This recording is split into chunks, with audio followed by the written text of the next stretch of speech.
explain why all these flocks of birds can zoom around in the sky and all turn on a dime and not bump into each other, because they're one mind, and who knows? But I'd urge you to look into that, because it's fascinating, and through meditation we can contact things in our past. I mean, this I know. This is something I have a very strong memory of. At the age of 4, my parents were looking at a movie on television. That's how we saw movies at home in those days, you know. And it was a biographical film about a prominent entertainer. Probably probably the most prominent entertainer of his generation, and his recordings still sell to this day. And I'm talking about, like, he was dead for years when I was 4 anyway, but not that many years, but dead.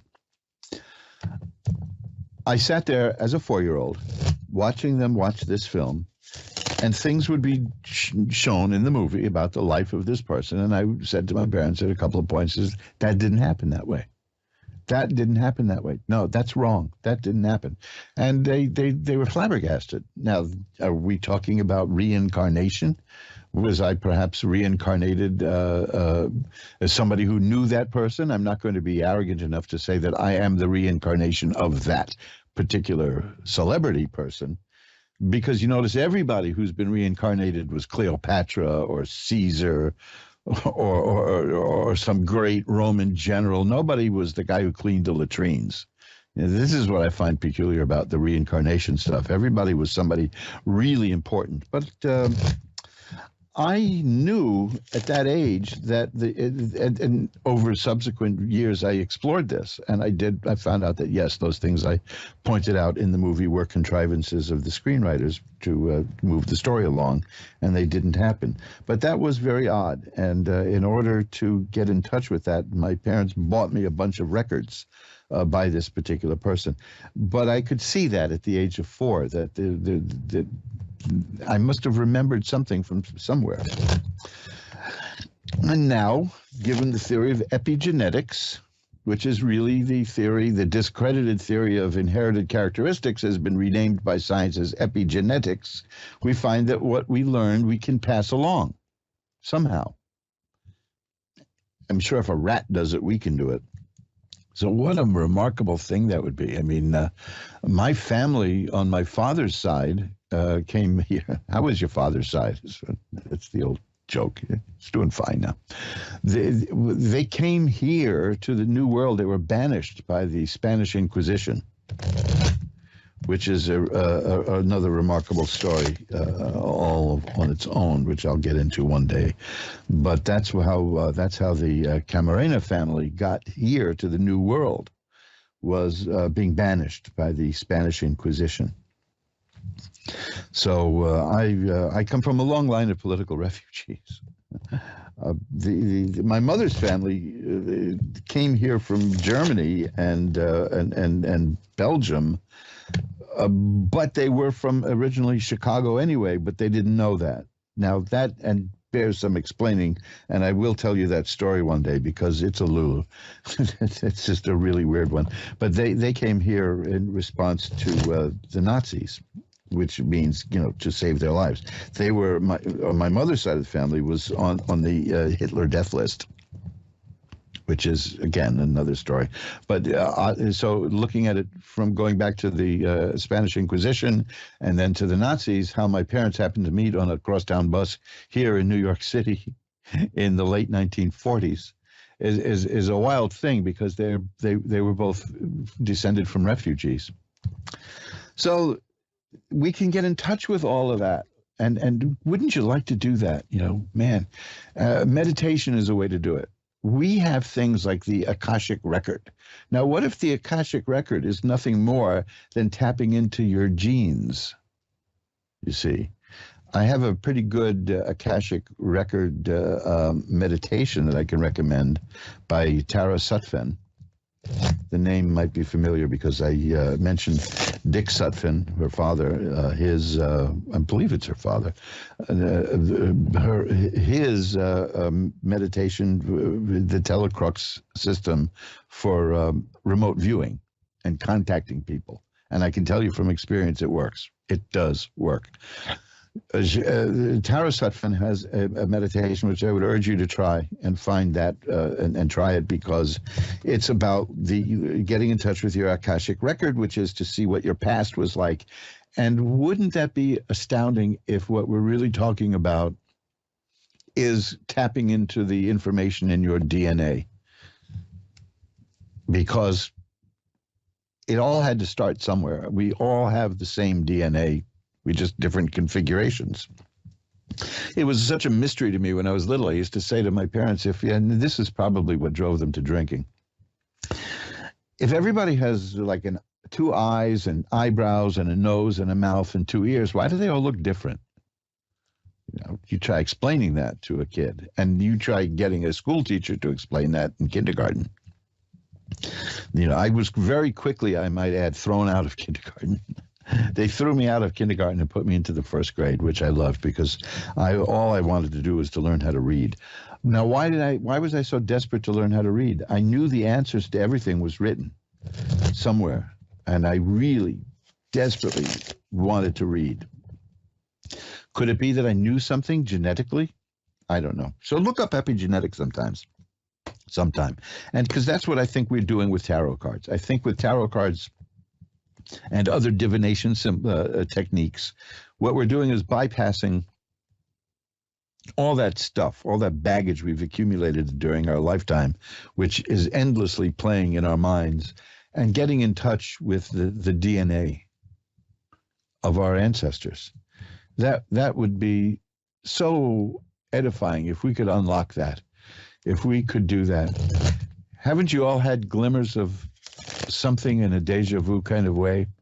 I don't mean like the instantaneous deja vu where you put down a glass of orange juice and then you think, wait a minute, I thought I just did do that. And I'm talking about the big scheme of things. I'll give you one example before we get to the readings. A couple of years ago, as many of you know, my wife had a terrible, terrible accident, and she was in a hospital here in New York that dealt with that kind of surgery. It was just a really horrific accident, and she went through a lot of stuff. Well, I went to visit her at the hospital quite a number of times, and on one of the occasions that I went there, I took a stroll afterwards, just because it was very stressful for all of us that time. So I took a walk, and I found a park in Manhattan on the East Side, around 17th, 16th Street. And it was a park, and it was split in the middle. I just hit the microphone. Sorry for that. I feel like I just hit you guys in the head. It was split right down the middle, this park, and part of it was on the east side of the street and part of it was on the west side of the street. And I stood there dumbfounded because I had been there before in my dreams. I have dreamed so many times of being in that park and in that place that I knew that when I turned my head and looked to the west side, I knew exactly what the buildings would look like over there, and that's what they were. I had been there. I didn't know that such a place existed, and I'm a native New Yorker, and I just never had occasion to go there. And if I always wondered where this place was. I didn't know where to look, and there it was. There it was. I had been there. I had seen it. I have pictures of it now that I look at now and then, and it's just, to me, it's remarkable. Just remarkable that it was there. Now, when did I see it? Interestingly enough, there are no cars in my dreams when I see it. There are horse-drawn carriages. So you see, this is what we're carrying. Now, obviously, this would be a comparatively recent thing. I'm not looking at memories from DNA that were stored 600-700 years ago. I wouldn't mind doing that. But between our dreams and things like tarot cards, I think we can access this. And I'd like to work something out someday and maybe I'll record a meditation and I'll make it available to everybody here, and we'll do the research. What do you think of that? If I may, let me know. My email is asktarot@earthlink.net, or you can find a contact page at my website. Obviously, I wasn't a technician in a previous life.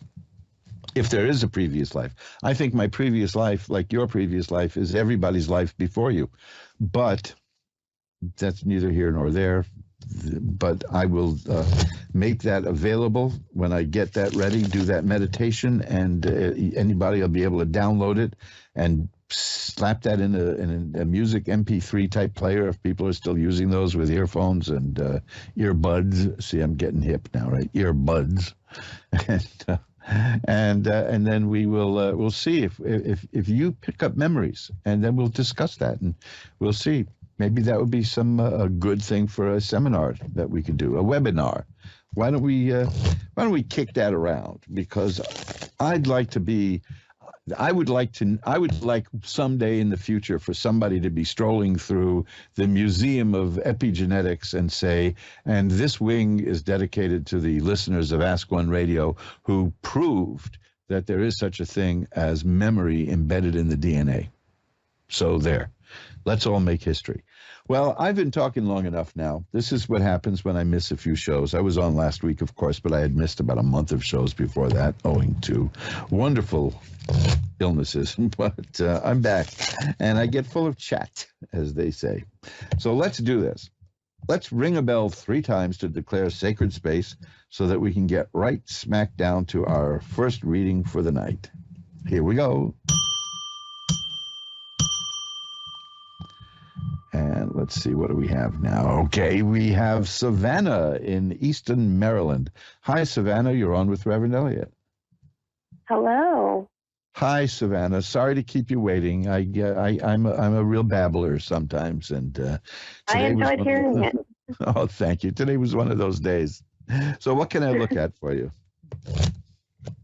I'm gonna just let the universe tell me what I need to hear, whatever comes to you. Nothing specific. Let's see what we've got here. These are some interesting cards, and I'm going to ask you in a very circumspect way because it's strange here. The first is the Nine of Swords. That's a card of sorrow and sadness. Did something bad happen to you recently? Maybe not me, but the people around me. Oh, so there is some sadness around you. That's something going on. Okay, because the next card is a card I rarely get. It's the Hanged Man. And that is a person who is making sacrifices and deliberate sacrifices. You're giving something up in order to get something else. Does that fit what's going on in your life now? Yeah, sort of. Okay. The rest of the cards here are interesting. The King of Swords is telling me the court cards and the swords especially. Swords are mental activity. The court cards, the king is about the manifestation, the appearance. Those cards go from the knight, which is potential, to the queen, which is stabilizing, to the king, which is control and mastery, to the page, which is the appearance, the actual appearance of. Well, so what this is telling me with the King of Swords is that you're really developing and mastering a new way of thinking and a new way of seeing the world. And the next card is the Eight of Cups, which is a person who is either doing this now or ready to do it or considering it, which is leaving things in life that aren't working for you and going to something better. Because you're seeing things very differently now, and you're growing and changing, and you want something better, and you're working towards getting something better. Now, am I in the right ballpark here? Yep, you're on the nail. Okay. And after that, which is fascinating, is because this is purely an intellectual thing. Your mind is changing. Your mind is growing. You're seeing things differently. But the Knight of Cups is here. And remember, the knights are the potential beginning of something. And cups, unlike swords, which are mental activity, the cups are emotions and emotional activity. sometimes even romance. But what it's telling me is that the way you're growing mentally is going to lead to a rebirth of wonderful happiness and emotion in your life, that things are going to be very good emotionally. Now you're working towards that. In other words, you're going to feel a lot better. Okay. And you're working at it. This is your doing. Now, I want to tell you one thing I see here that I don't particularly like, but there's really not that much you can do about it, except maybe if you're perceptive enough, judging by these cards, to know about what I'm going to tell you. There's somebody around you, at least one person, who is spreading gossip about you, maybe sneaking around, not acting in your best interest. Do you get that feeling that there's somebody doing that? Yeah, probably. Well, without my knowledge, yeah, probably. Yes, yeah, exactly. This is a person who's sneaking around. I don't see that being very successful at all. I think that person is headed for trouble, because the next card for that person is the judgment card, which is getting what you deserve for what you're doing. And I don't think, you don't worry about it is what I'm saying. I'm only bringing it up because I think that you're aware of it, that you feel it, that there's somebody who's doing things behind your back. And, when we get that feeling, the first thing we think is we must be paranoid. Maybe I'm crazy, but I think that, that kind of thing. But the cards are telling me that there is at least one person who's doing that. Now, that is not out of the question. When you start thinking differently in life, you're going to lose friends, and people are going to say, what happened to you? Why are you so different now? What's going on? And that's a current that we have to fight. But there's somebody who's just spreading gossip about you, and it's not going to work out very well for that person. It's not going to affect you badly at all. Okay, so if you're concerned about who this person is and what this person is doing, don't bother, because that person is making a true punishment for him or herself. So so you're going to be okay. You're just going through a period of change, and you're going to be getting rid of some things in life that you don't like, and you're going to be changing that, and you're going to start feeling really, really good, because this opened up with that sorrow that's around you and some kind of sadness. But the sacrifices you're making and the new way that you're thinking is going to lead to a whole new way of feeling. I'm going to, look, this is great. This is the card I would have liked to see earlier. It's the Six of Swords. That's a person who has the energy and the willpower to get from where she is to where she wants to be, and will succeed. So that's very good. You're gonna have an interesting year, a year of growth. Okay. I feel it. Beautiful. And see, that's that's why I can see from the cards that you're very intuitive.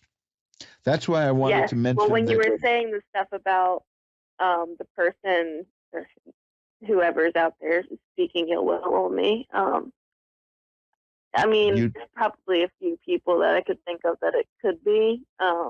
But I'm not worried about it, because what comes around goes around, So I know I'm a good person, and I put good out into the world, and that's all I'm worried about, It's not going to go well for them. That's all I can tell you from that. So. I mean, that's rude to say, but good. That's what they get, Maybe they'll learn a lesson from it. Yep, that's the lesson to be learned, is that there's a lesson to be learned. That's the first thing. So maybe they will learn. Maybe they'll be better for it.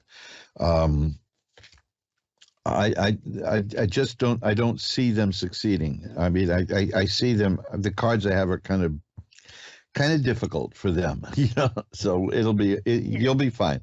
Just keep in mind that the efforts that you are making to improve the way you're doing things and your life are going to be successful, and they're showing success right now, in fact.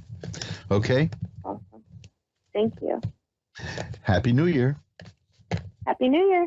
Bye-bye now. And let's shuffle up the cards again. You're listening to Reverend Elliot's Magical Window with me, Reverend Elliot, the friendly neighborhood esoteric blabbermouth. I, I get, I get into this. I always think, what the heck am I going to talk about? What am I going to say? What is there to talk about? And the next thing you know, I'm giving you a rant about the Spanish Inquisition and epigenetics, which now I'll probably be up all night trying to design a meditation that we can all do. If you have any suggestions about that, please let me know. I mean, it's not like I'm going to use it to make a fabulous sum of money because I'm going to make this available to this meditation I do. When I do it, I'm going to make it available to everybody at no charge. Because that's the kind of hairpin I am. You see, that's the kind of language I think I used in about 1919. So there you go. Amy in Jackson, Michigan is next. Hi, you're on with Reverend Elliot. Hi. Thank you for Amy. taking my call. Hey, that's what I'm here for. Happy New Year. Happy New Year to you as well. Thank you. What can I look at for you? I have a question regarding, I don't know if you can get, I know there's timing involved with an injustice, a situation that needs to be resolved involving myself and my kids. Okay. Well, let's see what we have here.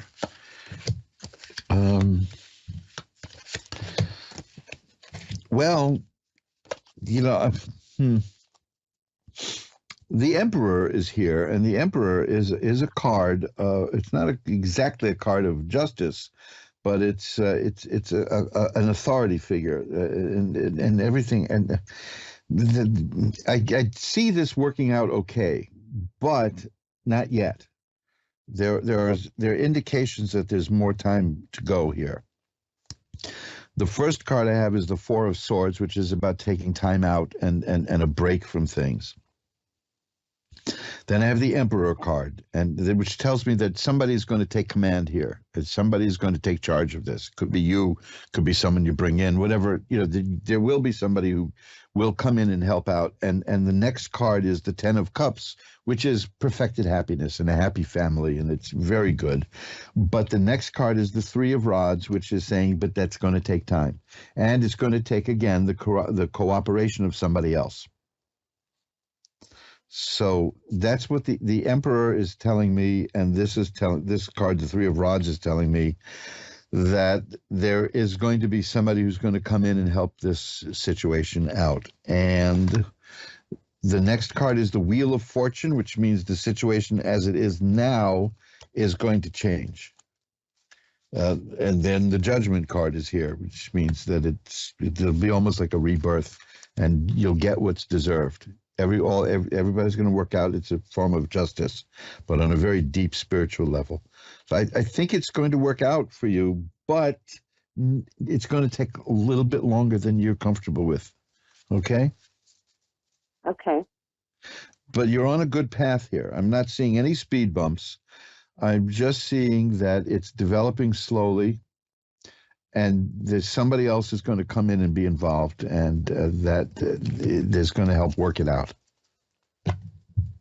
Okay. Let me see if I can get anything else on timing here. No, you see, I'm not. Well, there's another card, the Ten of Coins and the Ten of Cups. These are cards of completion and happiness and joy. So there's that good stuff is there, but I also have like the Chariot, which is you're in the position.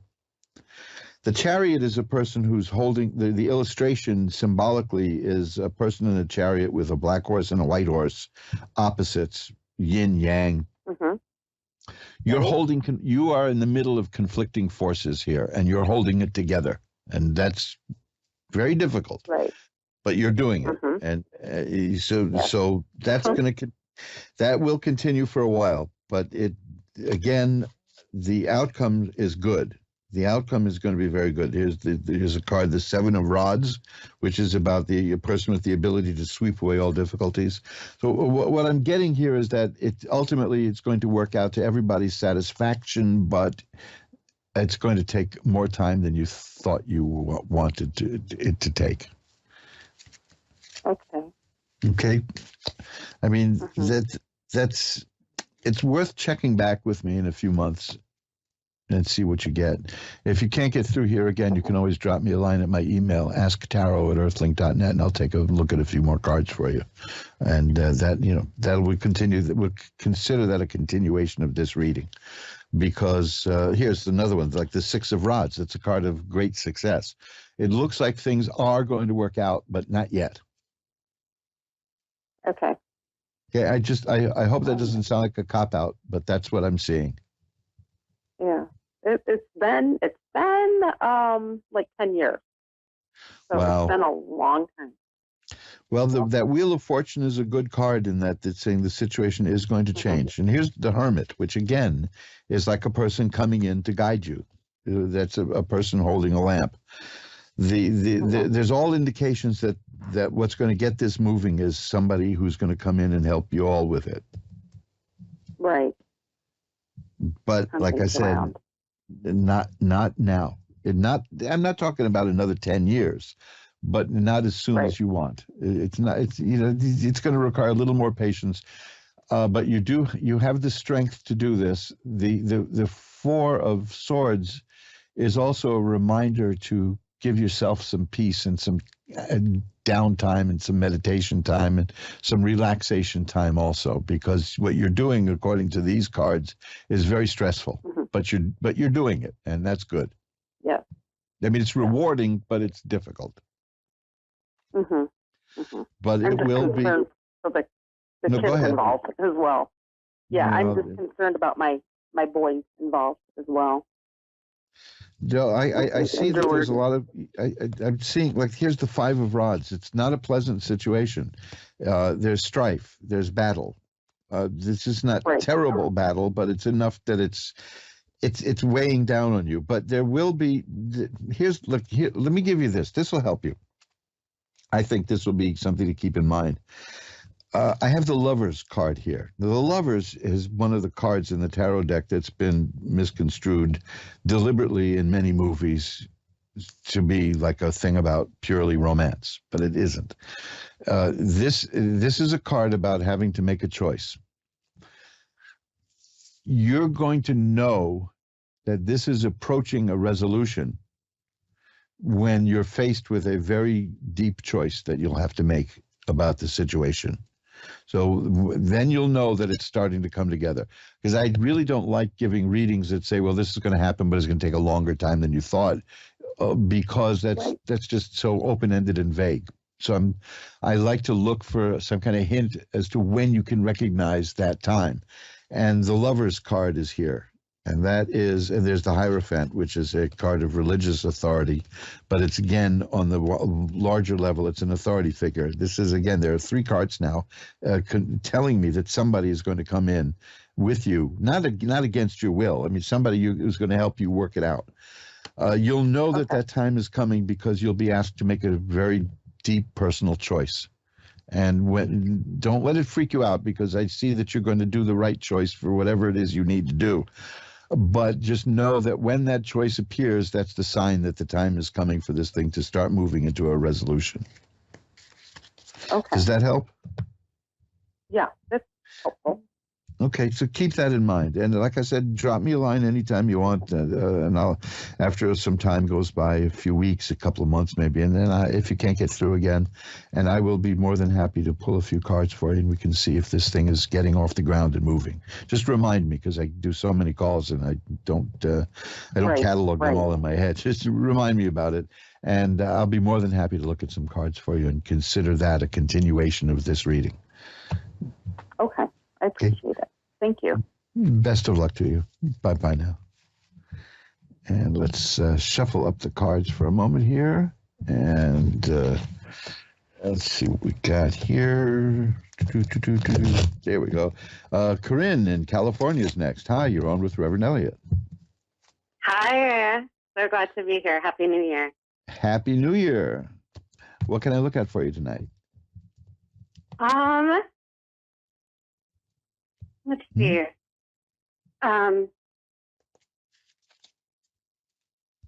Maybe more, I guess I'd say my spiritual development this year. Okay, let's see what we got. Well, that's interesting. These are some interesting cards here. This is, spiritually speaking, first off, I got the Six of Cups here. And the Six of Cups is about influences and memories from childhood. So there are things that you've wanted to do for a long, long, long time in your life, and I think you're planning on doing them, and you're going to do them. Is that something that's coming up? Yes, very, very much so. Okay, well, you're going to be happy with this. I've got the Ten of Cups, which is great happiness. I have the Star, which is a card of optimism. And then I have the Justice card, which it's an interesting card to appear here because it's as if somebody has not treated you fairly, but you're going to get justice for that. In fact, you're going to be quite successful in getting justice for that. Is something like that going on in your life now? There's quite a few of those scenarios going on, and especially the last few years. Well, these cards show that it's going to work out okay. The World card is a card of assured success. The Justice card, of course, tells me that. Here's another, the Six of Rods, which I just had earlier for another caller, is a card of triumph. The key to all this, I'm putting one card above it to see what the key is, and that is strength. That is the card of strength. It's going to require effort on your part, but you know that. Because you've been doing this. I can't just be sitting and watching the workout video and not do the workout. Yeah, I know that feeling. Believe me, I know that feeling. But I think you're going to be fine. The spirituality is going to come from the things that you want to connect with from your past. Ambitions and not. I'm not a big believer in ambition, but I mean that not in the sense of like I'm going to conquer the world and climb the tower of. I mean, it's your ambitions are more personal, and there are things that you may have always had in your mind from childhood on, but you put it aside, and I see you getting back to those kind of things. And that's rejuvenating in a spiritual way, but the justice is coming. You don't have to go into any details about any of this, but you have been mistreated, and you will be getting justice. That is such a relief. So I feel like coming, but it's nice to have that reassurance. Yeah, because sometimes we think maybe we're too close to it and we're judging it wrong. But yes, that's definitely here. You're waking up to a bunch of things in life, and you're entering. Well, I've got three more cards here that are fascinating. Two of them are they look ugly, these cards, but they're not at all. They're very good. It's what's inside that counts, right? Yeah, well, let me explain to you, because I only have a couple of minutes here. The Ten of Swords, that shows a person lying down in the mud with swords in her back, and the Death card is here. Now, that doesn't mean you're going to get killed. The Ten of Swords means that life has thrown its worst at you, and you're still here. You're going to get up. The Death card means that the end of one part of your life is coming up and the beginning of the next phase is coming up. And the Ace of Rods is there, which tells me that there's maybe a whole new business career, making money doing something that you like and you've been wanting to do, because I've got the Eight of Coins here too, which is a person working very diligently at a new job. So it looks like there's growth coming your way, but the important thing is that the bad stuff is ending. The phase of your life that you're not happy with is coming to a close, and the next phase that you're going to like is beginning. That's amazing. Thank you. Thank you. My pleasure. Happy New Year. Happy New Year to you as well. Have a beautiful night. Thank you. Bye-bye now. And let's go right to Susie in Georgia, because we have a few minutes left to see if I can work a reading in for Susie. Hi, you're on with Reverend Elliott. Hi, thank you so much. Well, my pleasure. What can I look at for you? Well, I just want to see kind of what the new year is bringing for me, kind of what to look forward to in the next few months or for the next year. So just something more general. Okay, well, oh man, these cards are almost boringly happy. You know, I mean, seriously, Okay. these are really good. These are really, really good. The World is a card of assured success. The Ten of Cups is about great happiness and perfected happiness. The Sun is about healing and growth and renewal. The Ace of Coins is about the possibility of making money coming in a new way. And then the Three of Coins, that's an interesting one. That is really, that relates to, in a literal way, getting a project, completing it, and being successful at it, and being recognized for it, and leading to other things. And all of this is coming, this is in the works now. This is looking very good here, because I've got the Eight of Rods. There's a lot of good stuff just headed your way immediately, almost. Okay. So there you go. I mean, if there's any new ideas for making money, you're going to have them, and it's going to work out for you very well. Okay. Well, that's good. So as far as, what do you think as far as like changing your career, or just something more on the side? It's about the money more than just like a new career. It does tell me that there's an opportunity is going to come up, and it could be within what you do now, or it could be new.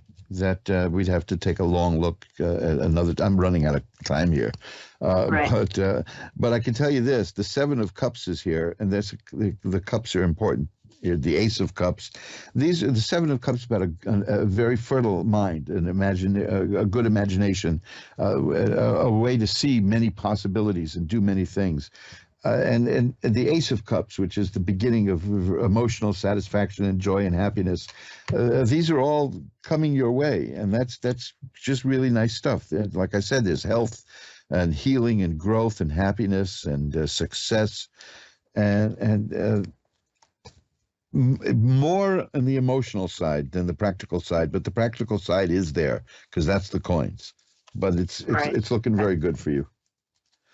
I've got to run, but that's what's you're good. It's going to be a very interesting year for you. In short, just in terms of your emotional life, it's going to be quite good. Okay. Well, good. All right. Well, thank you so much. Thank you for calling, and I'm going to light a candle because I didn't have much time to talk to you. I'm going to light a candle as soon as I'm off here. It's a white candle to send some positive energy your way. How's that? Thank you so much. I appreciate it. My pleasure. Bye-bye now. All right. And folks, that's it. We've come to the end of another edition of Reverend Elliot's Magical Window, show 360 or something like that. I've lost track at the moment. But they're all over there at the archives at askoneradio.com. And let's see, what I got a couple of minutes here that I can tell you. I am working on something, by the way.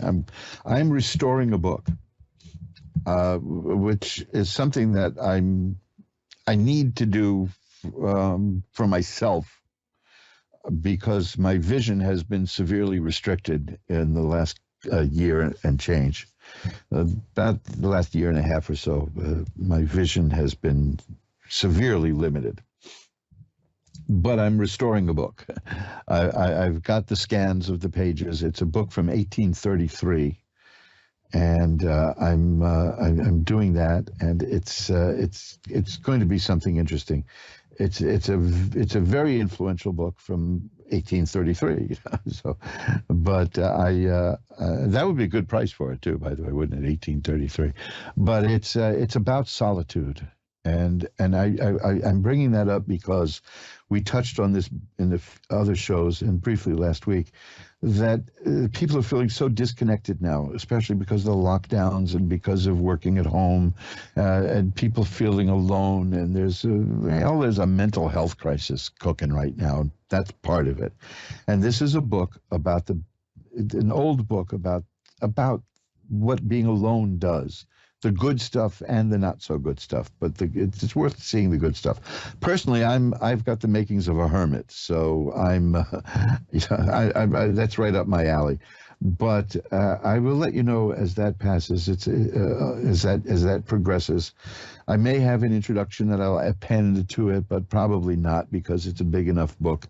and it's been around a long, long time. And there are certain copies available elsewhere, but they're bad. They're very bad-looking copies, and that's why I'm doing a digital restoration, and it's going to be as good as new.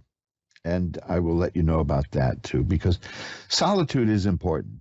But it's been imposed on us. In all of this, they said, well, when they did the lockdowns, well, we're going to get poetry and symphonies and all that. And what we got was, suicides and angst. I know one person who wrote a play during the lockdowns and actually got it produced. Lucky dog. That's a good thing. But I'm glad that somebody did it. And that means that there's other people who did it that I don't know about. So if you have something that you did that's special during the lockdowns and all of that period of forced aloneness, let me know, and I'll be happy to let the world know about it. I'm at asktarot@earthlink.net. So I am out of here until next week. Until then, if you, my email again is asktarot@earthlink.net. If you want to know more about what I do, that's magic, magic-works.com. And go to the occult jewelry page there, because there's a sale going on, and I've put about 4 or 5 new amulets there. So I'll see you next week, and I look forward to it. And remember, who you are is the universe's gift to you. Who you become is your gift right back to the universe. Bye-bye now.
listening to A1R Psychic Radio, Earth's #1 psychic radio network, and watching Moonstruck TV, enlightening television. Welcome. Time for Jacqueline Close-More Live with Jacqueline Close-More. Jacqueline Close-More. Live from jacqueline.com.au. Connect direct. In North America, dial 888-454-2751. In London, 20-3519-2158. In Sydney, dial 02-8488-3147. Or online, contact us through our Facebook page, facebook.com/psychic radio. Or one of our websites, askoneradio.com or moonstruck.tv. This is Jacqueline Close-More Live On A1R, the Ask One Radio Network.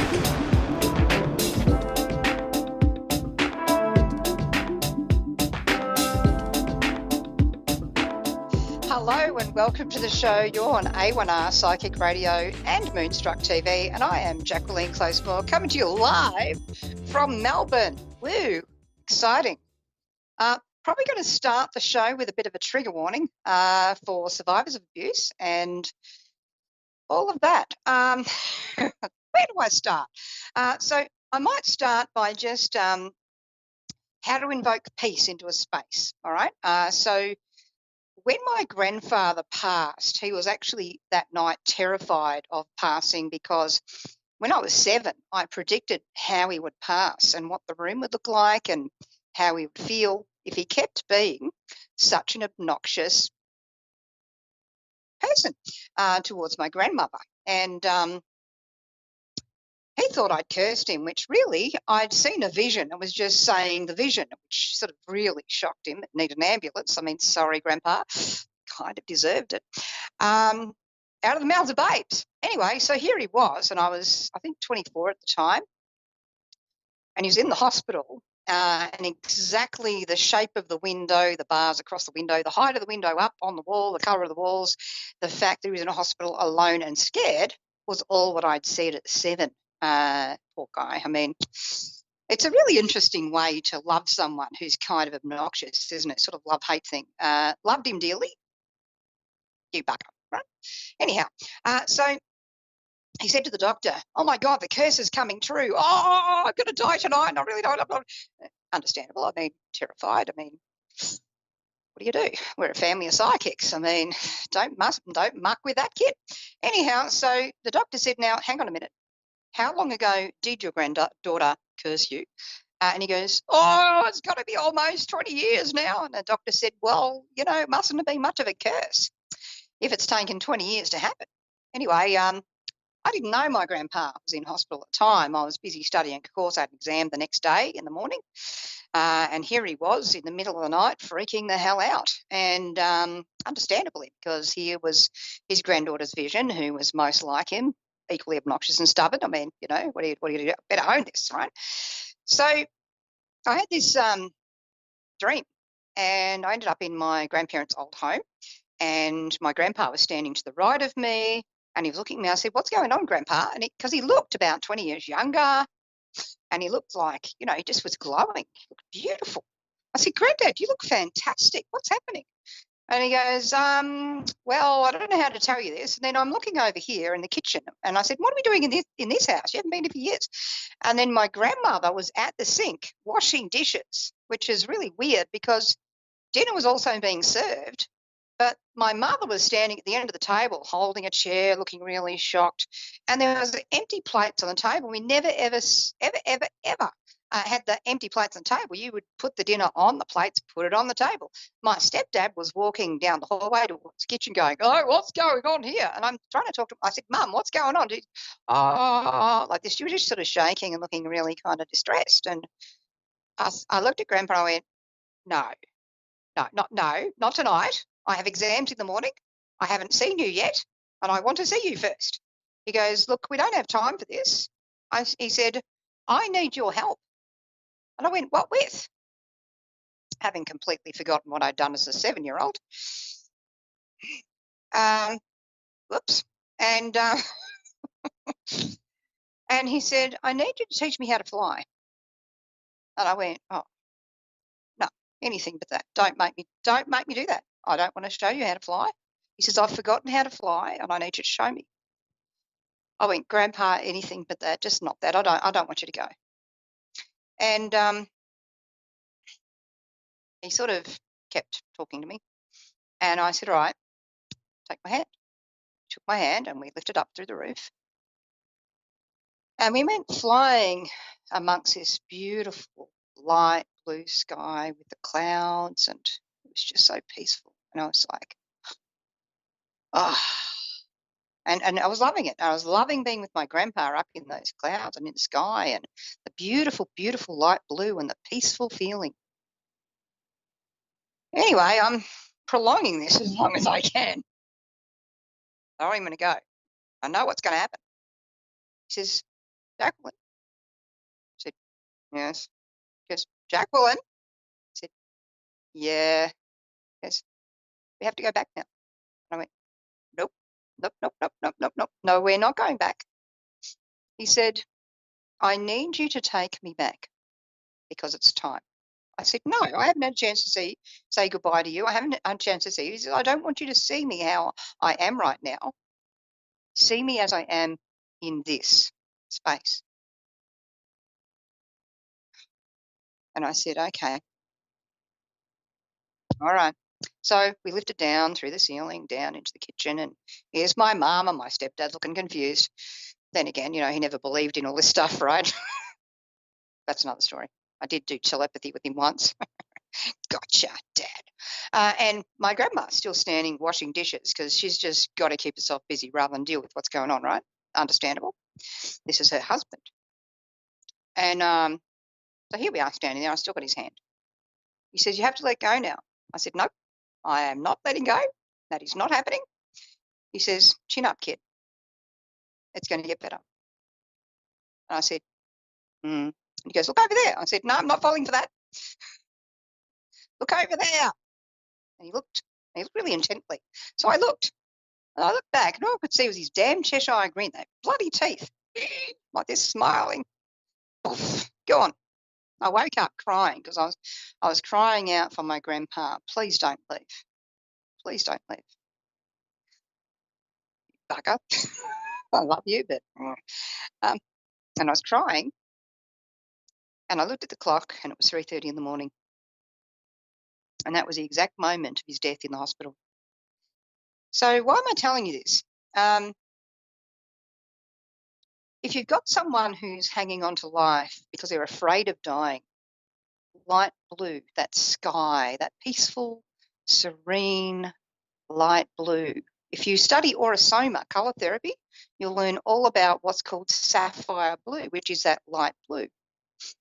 And it invokes peace into a space. And it helps bring that ability to let go of fear, that ability to be in peace. And if someone is holding on and not letting go and it's their time to pass, they'll pass very soon after that. Or if they're not meant to pass, they're going to calm the heck down quite a bit, usually. They might cry a lot too, as they're releasing things. Yeah. Light blue is also the colour of truth and of communication. And we think of the throat chakra, that's blue, usually deeper blue. But blue is ordinarily peace. You can get the blues from too much blue, so don't go painting all your walls that cobalt royal blue and wonder why you're suddenly depressed. Might have some connection to it, just slightly. Also in blue can be authority or the distrust of authority. But blue helps bring peace where there is not. And blue is the opposite colour to orange, which can be wisdom, can be healing a family timeline, but also can be codependency, abuse, shock, and trauma. So if someone's experiencing trauma and shock, like a car accident or something's physically happened to them, or even something like sexual assault, orange, and then on the opposite plane, blue, can bring about that grounding, bringing them back into their body, and with the orange, and we think of that sacral chakra in the reproductive area, and bringing that groundedness, get back into your body, which is difficult for someone going through abuse to do because the first thing they want to do is dissociate. So if you can ground them first, then bring in the peace. Don't just go, oh, let's just bring in love and light. That'll make them better. Not necessarily. So, this week actually, someone was telling me of a loved one that was just holding on, but dearly was praying for her mother to come and take her away. And this woman was 94. And I actually said to the person I was talking to about their mother, please just try invoking light blue into the space. And if she's meant to just calm down and live on, well, she will. If she's meant to go, then there she goes. And sure enough, within hours of this person invoking that sapphire blue into the space, off she went peacefully. And it's been the ability for her to just find that calm. So particularly dealing with sometimes survivors and victims of assault and abuse, just being mindful not to just say love and light, thought and prayers, things will get better, but sometimes you have to sit in that space with them until help can arrive. And sometimes that means being very, really practical and referring on to other people who can help. And other times it means, yes, we can invoke the space of peace, and that can help. But it's really when you're working in the psychic field, it's about nuance. So you don't just apply the same, action, colour, energy to every circumstance of that nature. You have to really listen to moment by moment, case by case, and this person in each moment. And that is how you get the sensitivity to be able to deal with these sorts of things. I haven't said all I wanted to say today on this kind of topic, but I think this has been a good beginning point, and I hope that's been of assistance to you. My next public event I'm going to be at is Cranbourne Psychic and Wellbeing Expo on the 29th of Jan, and then Croydon on the 5th of February. If you're in Melbourne, Australia, I'll be doing live platform readings, picking people out of the audience to read for. You can also take a paid session with me through my website, jacqueline.com.au. In the meantime, I hope you have a fabulous week and a fabulous rest of this broadcast with other shows and presenters through the afternoon, morning or evening, no matter where you are in the world. Hope you're having a great day. Catch you next time. Lots of love, Jacqueline.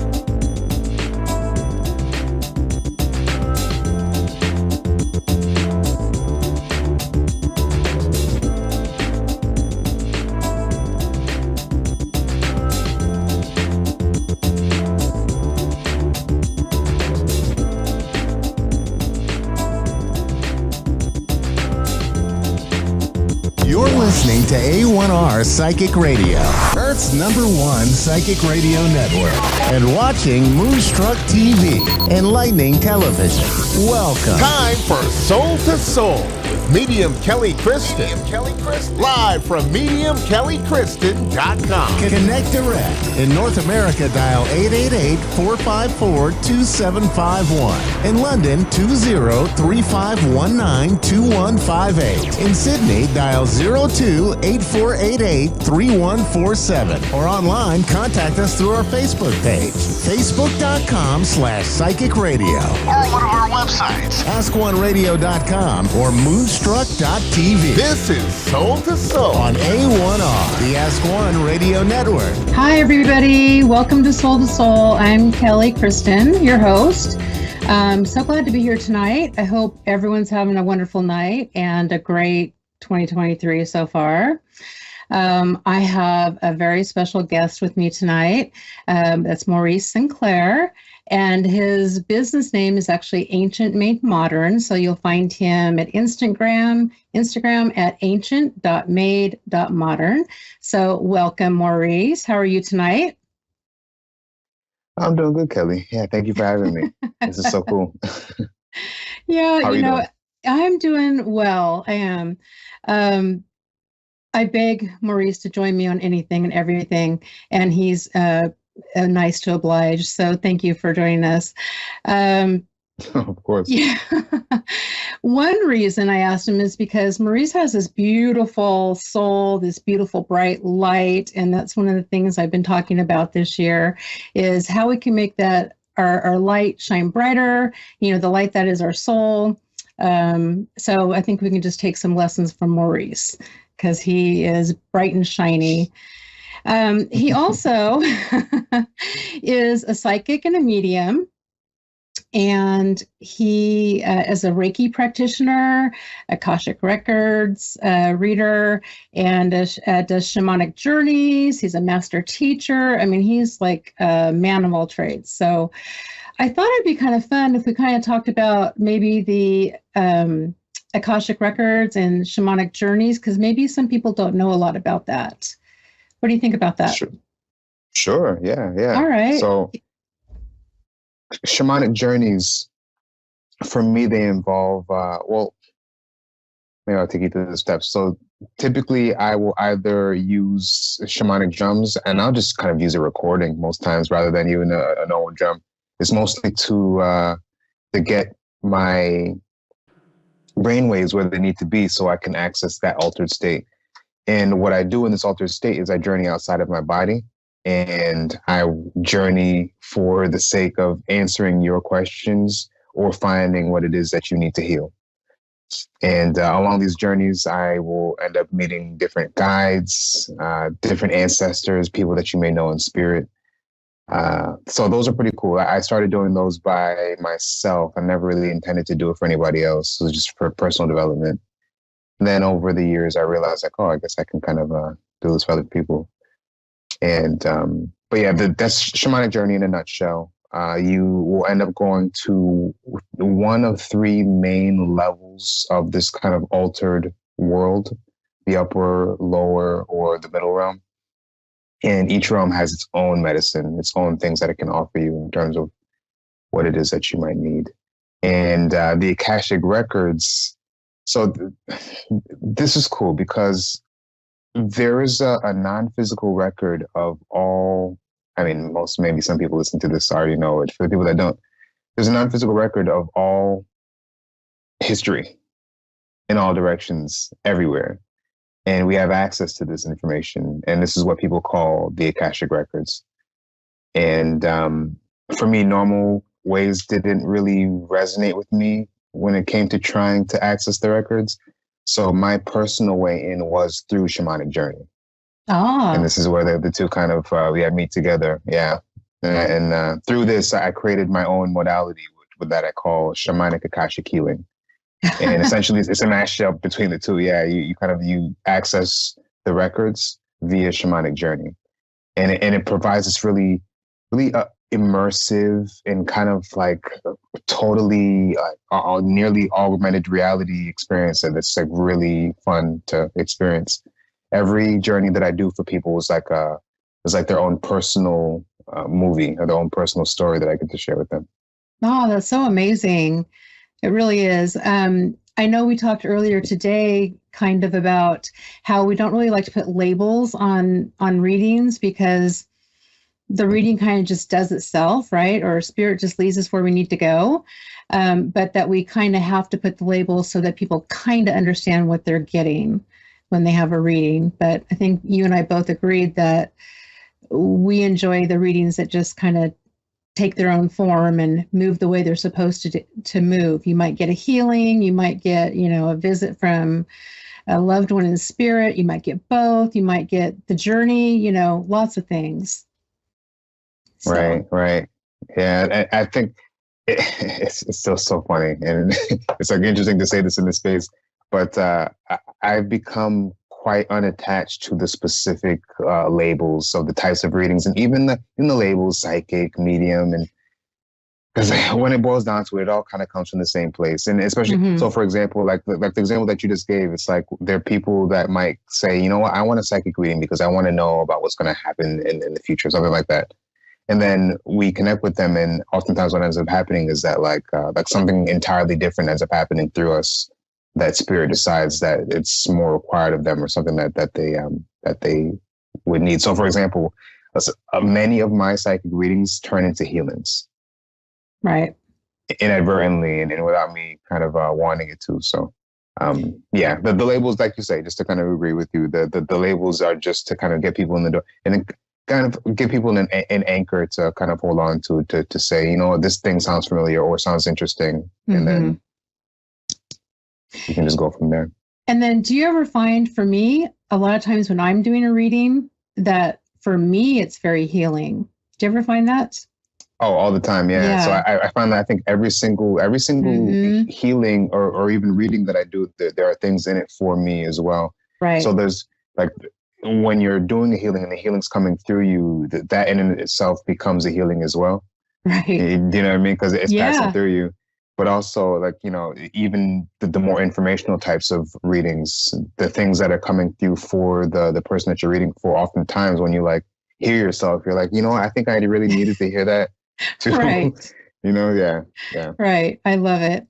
In fact, you know, I think it was a couple of weeks ago, you did a reading for me. Maurice was doing a live, and I just happened to be the first person to pop in. And he said, "Would you like a reading?" I said, "Yeah, of course I would." Right. But he has this really beautiful way of beginning the reading, or he did for me. And I do something similar. Where he took me to a room and he explained the whole atmosphere and the furniture and you know, kind of what it smelled like and what it felt like. And then spirit came in, and it felt like we were just, you know, relaxing on a couch and with the coffee table and just, you know, really there. I mean, we were, but it just was really beautiful. It made it really meaningful for me. And is that something that you do with all your readings, or you just let them go, or do you take them sometimes somewhere else? Because sometimes I'll do like a little journey and we'll go to a forest, or sometimes we go to the airport. I mean, it's just different places each time, but I just wondered if you start yours that way each time. Airport sounds cool. I gotta try that, but not every time. No. So sometimes I feel guided. Every time that I was doing mediumship readings that day, and typically for me, when I do mediumship readings, I will do a visualization inside, and I won't always verbalize it outward, but sometimes I'm guided to kind of like talk it outward.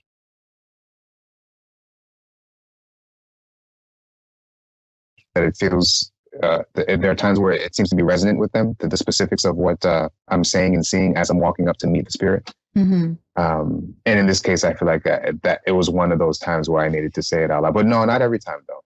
Okay. And that's funny that you said that, because honestly, almost the way that you described where the living room is like my living room. Right. So funny cool. How that works. So very comfortable. I love that you did that. And then also, I forgot to mention, so if people are interested in getting a reading with you, they can just reach out to you on Instagram at theancient.made.modern, right? Is that how they find you? Yeah, you can reach me at ancient.made.modern on Instagram, but also if you don't have Instagram, I am on Facebook. I don't check it that often, but I am on Facebook. Okay. It's just Maurice Sinclair, and you'll see my face pop up. And also you can email me directly. That's ancientmademodern@gmail.com. Okay, perfect. And I'll also put it on my page. So if you are following me on my Instagram at Medium Kelly Kristen, or on my webpage, mediumkellykristen.com, I'll put his link on there as well, because it's fun to get readings from different people. You know, it's fun to get readings from friends who are mediums, and it's just really fun to experience different modalities. I do want to talk about one more thing before we run out of time. Maurice and I do an event every month just about called Soul Journey Sunday, and it's a really beautiful event, but this is actually coming up on Sunday, and this one's going to be a little bit different. because we're inviting a special guest, Tony Stockwell. You can find this event on Eventbrite. It's called Soul Journey Sundays, and it's going to be this Sunday from 2:30 to 4 PST time. Normally, you would maybe get a chance to have a reading with Maurice or myself, but this time we're going to have special guest Tony Stockwell. Maurice, do you want to comment more on that? Yeah, it should be a good time. He's a world-renowned psychic medium, among many other things, and and I'm not sure if you're going to link the event to your. I have it on my page, so people can access it and check it out and read it and stuff. For sure. Yeah. Hope you guys can join us because this one's going to be really special. And then after that, you can find other information on how we usually run it. It's also very special. I don't want to run out of time, but I want to thank you so much for being here. You made my night, that big, beautiful, bright light that you have. Thank you for being my friend. Thank you for even having me on and asking me to do this. This is good. This is cool.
listening to A1R Psychic Radio, Earth's #1 psychic radio network, and watching Moonstruck TV, enlightening television.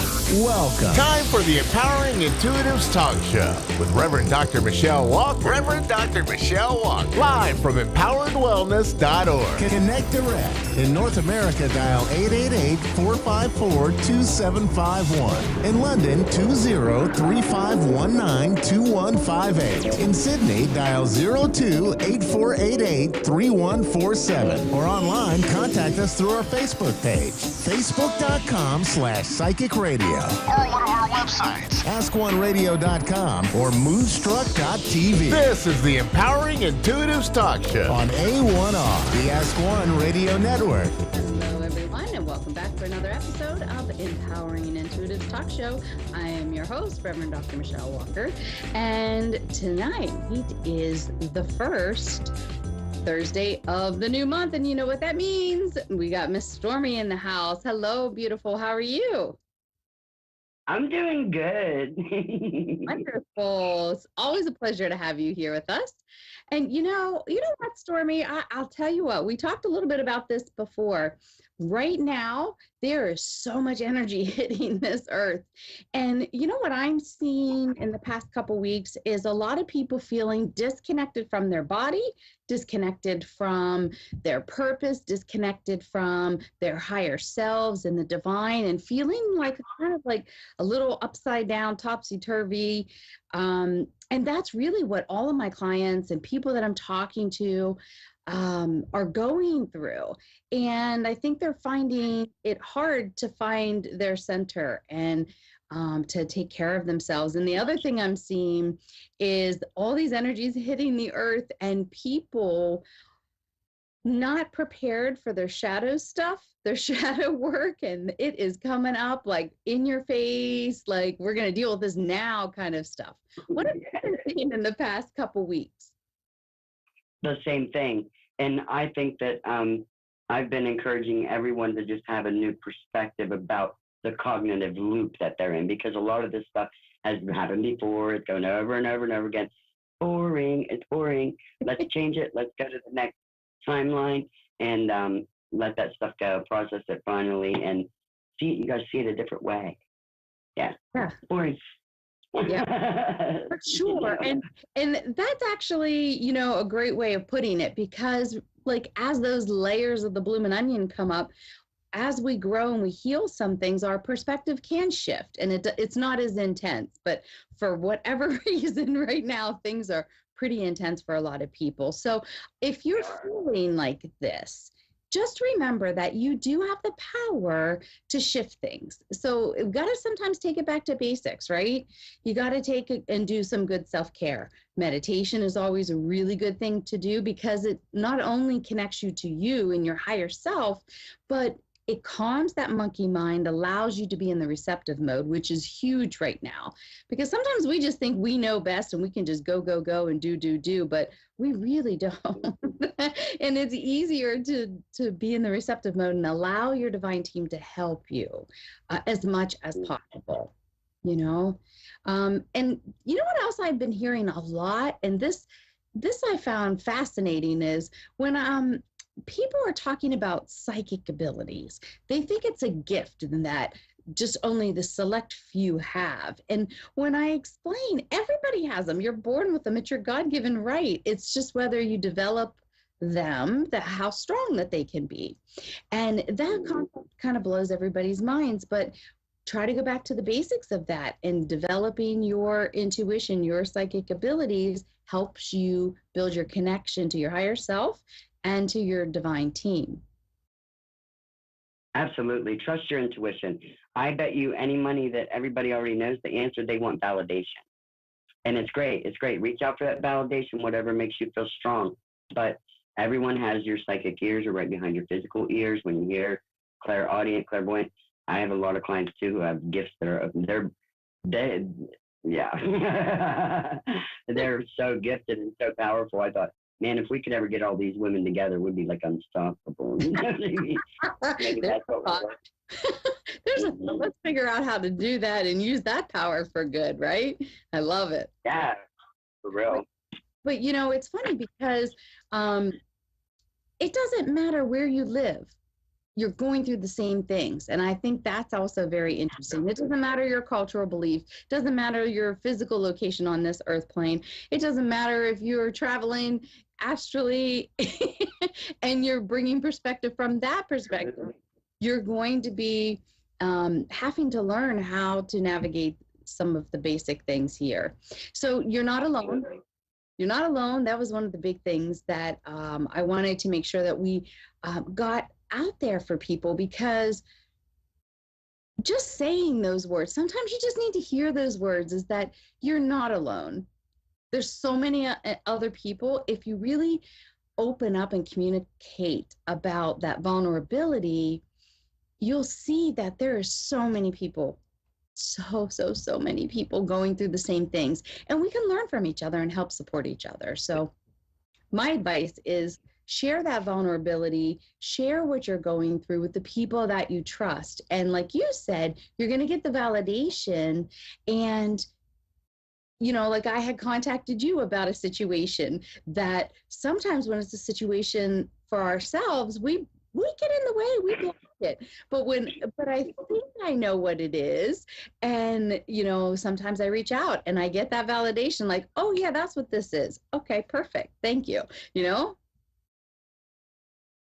networking. I agree. Having a network of intuitives is priceless. That's all I can say. Yeah, you know, that goes back to unity. We're all connected so much more than we've ever realized. We are one. We are one heart. We are one love. Other women, when they're hurting, we can use our strength in that area. Maybe we went through that and we made it out. We can help pull them through now, and they can turn around and help someone else. And we're just sharing the love and the guidance and the wisdom. And I got the justice card when I picked one for the Everybody Collective. So like you said before we got on, don't worry about people who are false or hurting others or being really, whoa, right now they're like in attack mode or jealousy. You know, I got people stalking me, stalker by association. You know, this person was stalking me, so that person was checking me out. And this was like, what are you guys doing? But it's all going to level out. It's all going to even out, and justice is here. Yeah. Well, it's funny because I pulled a card at the beginning for the collective, and it's higher perspective, the cosmos, awakening, and unity. So how perfect is this card for what we're talking about? Yeah, I love it.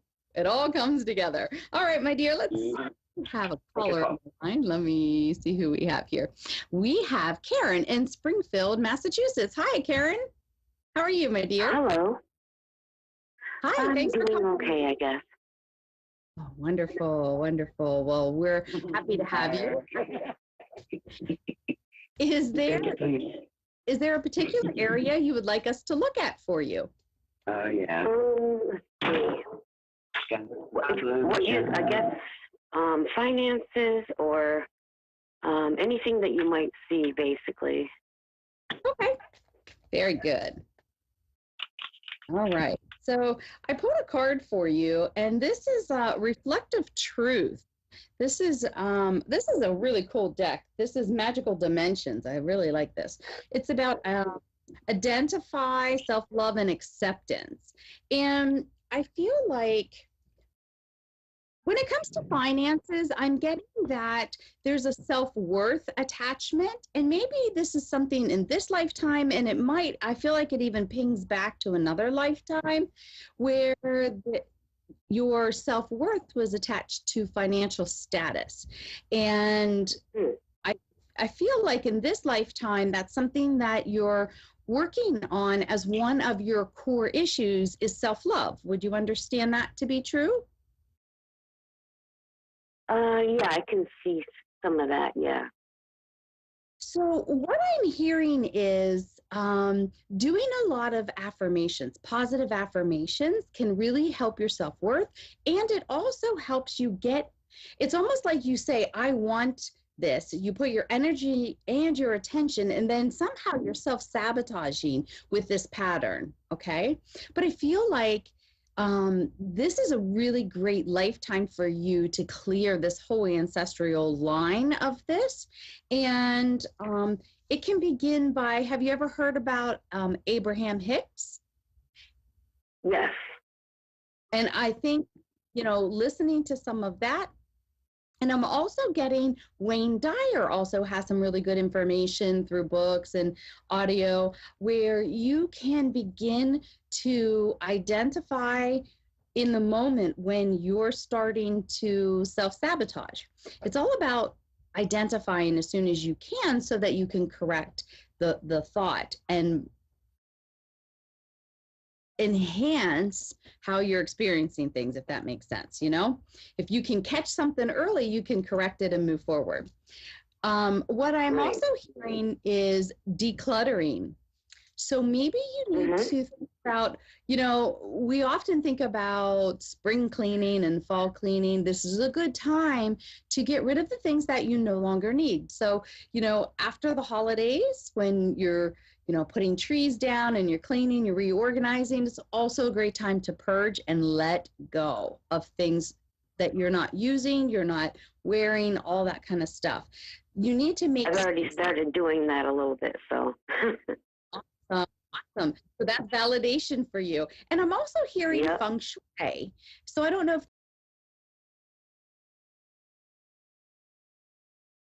if how much stuff you have in a space, how you have it organized, all of those things.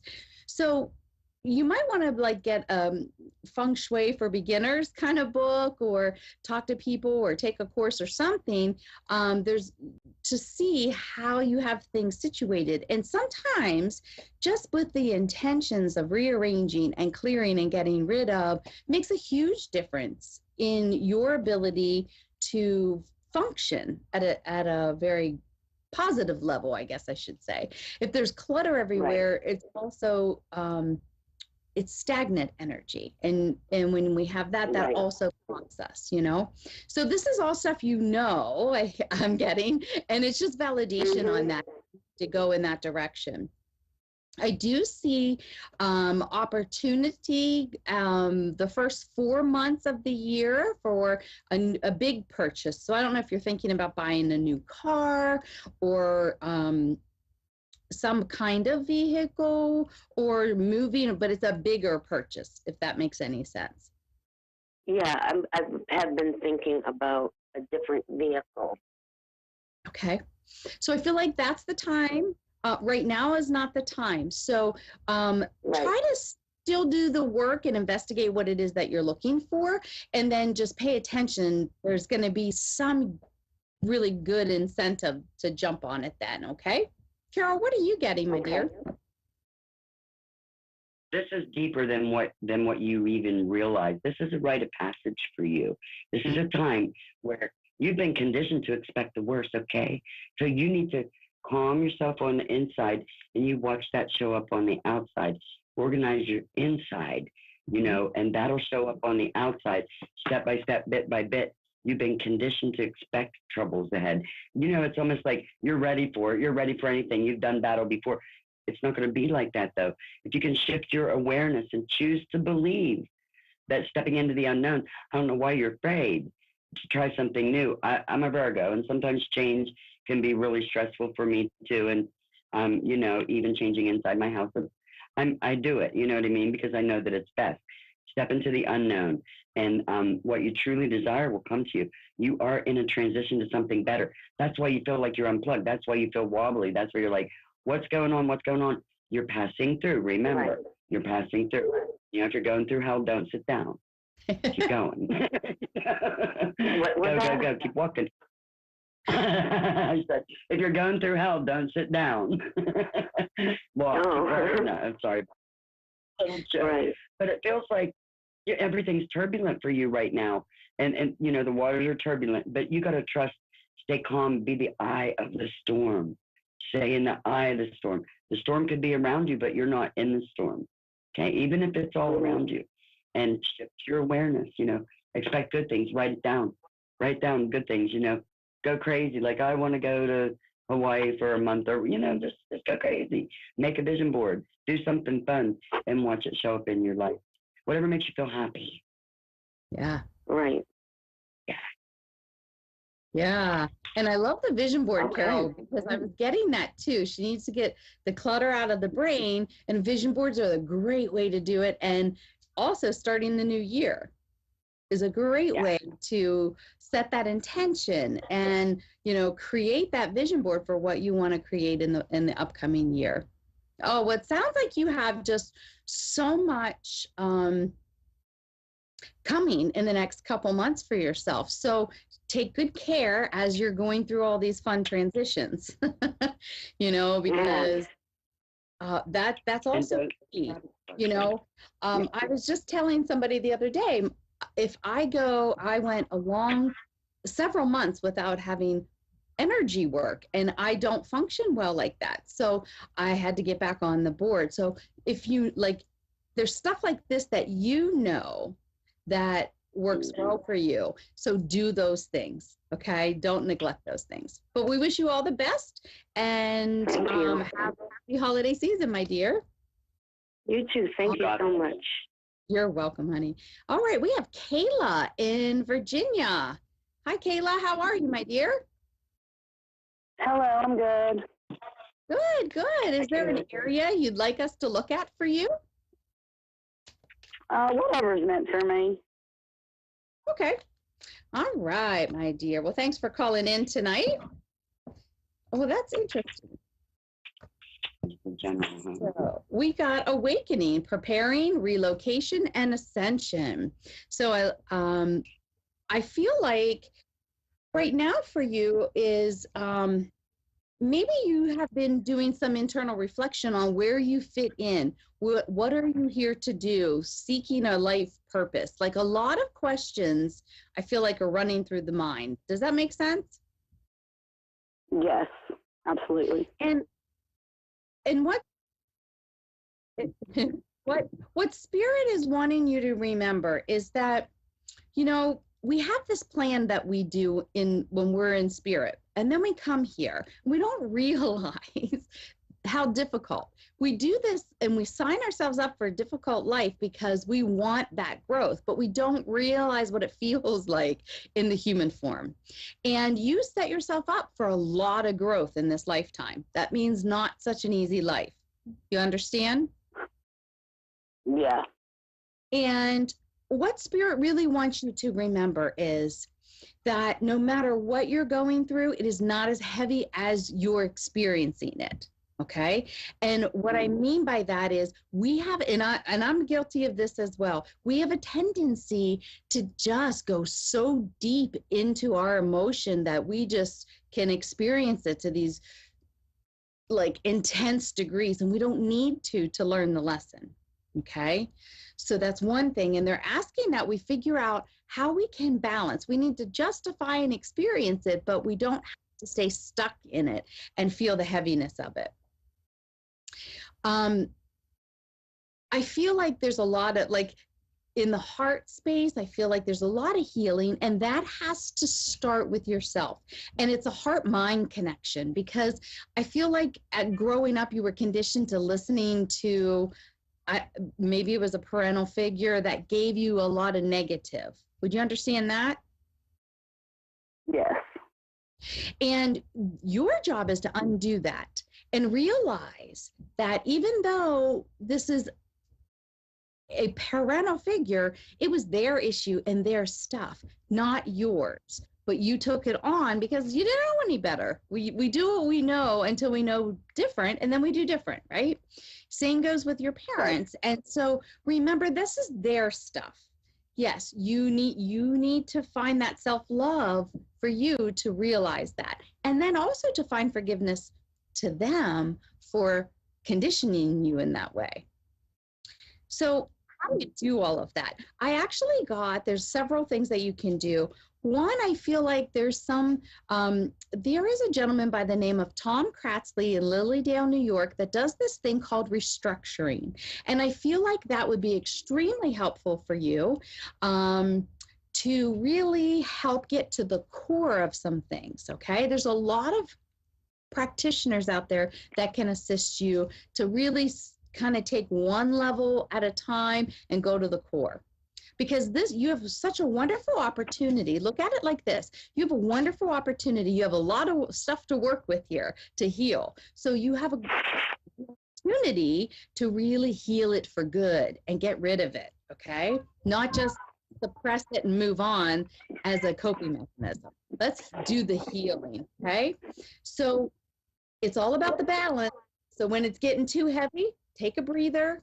You know, it's like if you're swimming underwater and you can't breathe, come up for air, pamper yourself a little bit, do those things that make you feel better, and then dive right back in and keep digging through. I feel like a big, huge transition is like pending. If you put the time in and do the work, I feel like it can be massive change for you, okay? Okay. Yeah, so gave me really, chills. I know it seems like sometimes it's endless work, but honestly, it's going to be so worth it to do the work. You deserve to do that for you, because the one thing in life is, and I don't know if you're thinking about you're wanting a different partner or you're wanting some other kind of relationship, but you have to start with you. And once you kind of heal some of this stuff, all the exterior things can shift and change as well. Okay. I do see an opportunity for a new job coming up right after the holiday. So I don't know if you've already accepted one or if you're in the process of looking or really just kind of frustrated with where you're at with a job. But I do see that's coming forward in the new year.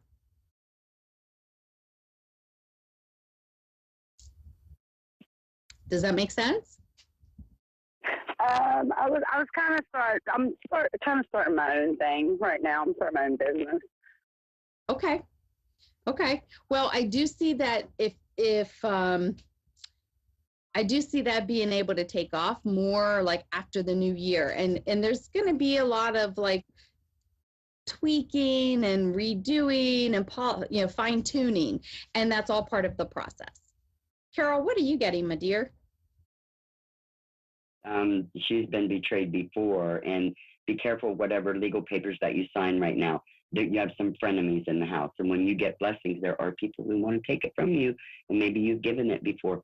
Something that you've been holding together, let it go, tower it, because it's making, you're having to rebuild your self-worth and your self-love. The more that you do that, and you're starting out as a Page of Cups, you're learning how to love again after all this. Like, don't get stuck there, keep moving, and like I said, watch it. When you get blessings, there's going to be a lot of people who want to part of it. It's like you got an Uber waiting outside and someone else wants to jump in the car and ride along with you. And that's just be careful about that. It's what I got. I get that you've spent a lot of time alone. You really thought about this. It's a new journey, and boom, you know what you want. And you're in your masculine energy when you're doing your business thing. You know what you want. You know who you are. You know what you have, and it's going to be all right. But be wary of the people around you. I don't trust them. All of them. Good advice. I feel it. Mm-hmm. Trust your instincts on that, because when that comes up, that's very, very accurate. So we wish you all the best. Yeah, I've cut a lot of people out of my life in the last year, so I'm well on my way. All right. Well, we wish you all the best, and thank you so much for calling in. Good luck in your business. Thank you. And Happy New Year. Yeah. And thank you, Stormy, so much for coming in as always. It's such a pleasure to see you. I hope that you all have an amazing week, and I will see you all next week. Namaste.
amazingly accurate, clear answers to any question. You'll love Suzanne Marie readings. Clairvoyant reader and spiritual light trance medium. Tarot is used for spirit confirmation. She's been a spiritual reader for 30 years and would love to be able to bring accurate, clear, visionary readings for those who seek answers. Available online and phone. Call 320-455-2303 or email readingsbysuzanne@gmail.com. Suzanne Marie. Check her event page for specials.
Listening to A1R Psychic Radio, Earth's #1 psychic radio network, and watching Moonstruck TV, enlightening television.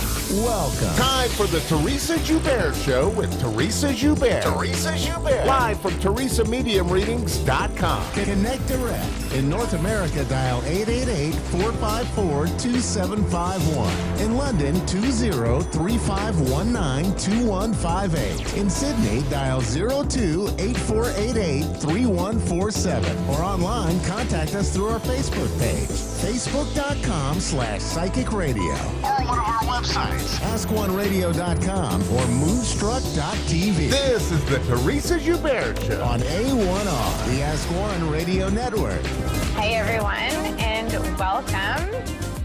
Welcome to the Teresa Joubert Show. It is such a pleasure to be with you today, and I'm looking forward to talking about loved ones on the other side and how we can communicate them and continue to communicate with them. I just want to talk a little bit about the two different main ways that our loved ones will pass. Either it'll happen suddenly or there'll be an illness, and they each have their own story that go with them that can be very difficult to process in their own individual ways. This is something I've been contemplating lately and almost getting emotionally stuck in the heaviness of, is how someone can pass suddenly and how traumatic that can be, and how much guilt we can carry being the survivor. And we can carry this heavy, heavy survivor's guilt. So I'd like to talk a little bit about that. But there's also having to watch someone suffer. And we always don't want our loved ones to suffer. We don't want them to be in pain. Thank goodness for pain medication. But watching a loved one suffer, especially for a long-term illness, can be its own level of difficult, watching someone pass. And then there's the whole topic of someone passing from something like Alzheimer's or dementia, and how and how difficult that can be to process emotionally, seeing someone, losing someone in a way, but having their physical body still here has its own emotional repercussions. So I just want to invite all of you to send love and empathy out to the world and to yourself, because we've all experienced loss, and we continue to experience loss going on in our lives. And I think it's really important to be mindful that we can be there for each other and not have to shut ourselves into this kind of closet of grief all the time. I want to encourage you, if you're dealing with something difficult and heavy, that there are support groups out there. There are support groups on Facebook. There are groups where we can have a community. I want to encourage you to give yourself the gift of having a community around you and know how important that is for our mental and emotional health.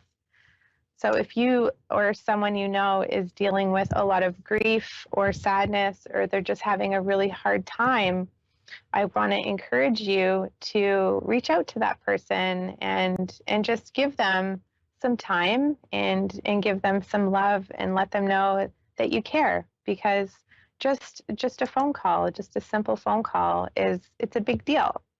Sending a message is a big deal. I really want to encourage you to continue to communicate with your deceased loved ones, because they're getting used to being on the other side, just like we're getting used to having them not here anymore physically. And it can be difficult on them to transition, keeping in mind that we're in a physical body, we have a bit of a lower vibration, and they're kind of lifted in this blissful state of love. I feel like we have it a lot harder over here in this physical body, whereas they're kind of floating in this space of heaven, this feeling of lightness, which is wonderful. I want you to know that no matter how someone passes, even if it's from a suicide, which is the topic that nobody ever wants to talk about, but I connect to a lot of people that have passed from suicide. And I want you to know that when you send them love and you send them forgiveness, that it makes a big deal. It's a big deal to their vibration on the other side. They need that. They need that from us so that they can lift and elevate their vibration on the other side. And that doesn't just go for people that pass from suicide. It means for everybody, for the person that passed from a heart attack in his backyard while he's cutting the grass. He needs that love and that forgiveness for not having said goodbye. And we need to forgive ourselves for not being there, or whatever burdens we've put on ourselves emotionally. So I just want to invite you to have more self-compassion and to know that you can actually say goodbye. Not physically face to face, not the way that we really need to, but you can write them a letter. You can write them a letter and have an intention that that letter is going to be read by your loved ones. And I promise you that they will receive that letter and they will be so full of gladness. So try it. Just try it. If you're sitting heavy with some feelings and you really wish you could say something to somebody, please it's hard. It's very, very difficult to write that letter. Nobody wants to do it. But I promise you that you'll feel better afterward and that they will read it. Okay? So I leave that with you as a gift of communication. And I want you to know that when you communicate telepathically in your head with loved ones on the other side, they receive your thoughts.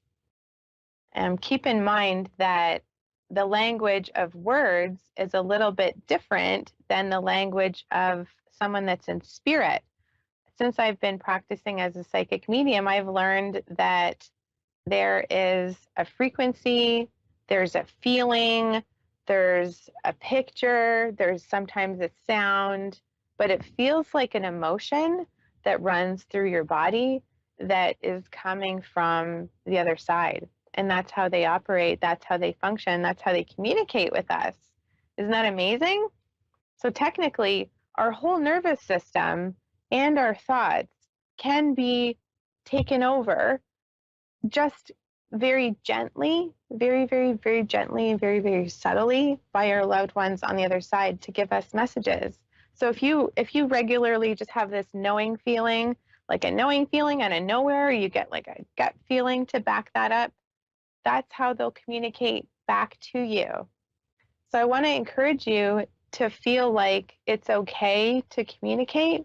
If you think about it, it's just like prayer. It's just like praying. So it's nothing to be afraid of. It's just that you're speaking to a specific person on the other side. And I want you to know two things that are kind of a big deal. Number one, they know all of our thoughts. They know what we're thinking about. They know how we're thinking. I used to think my thoughts were all my own. They're not. They're not actually. Your thoughts are not your own.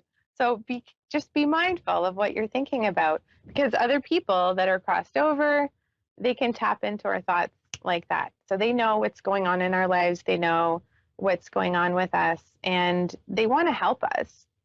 They do. They really want to help us, but they're not allowed to help us unless we give them permission and ask for help.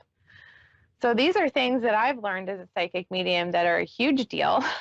They're a big deal, because if we know that we can ask for help with things and we put it out there, then at least we've done something, that we can get some synchronicities happening, and hopefully things will start to turn around for us. But we can communicate telepathically.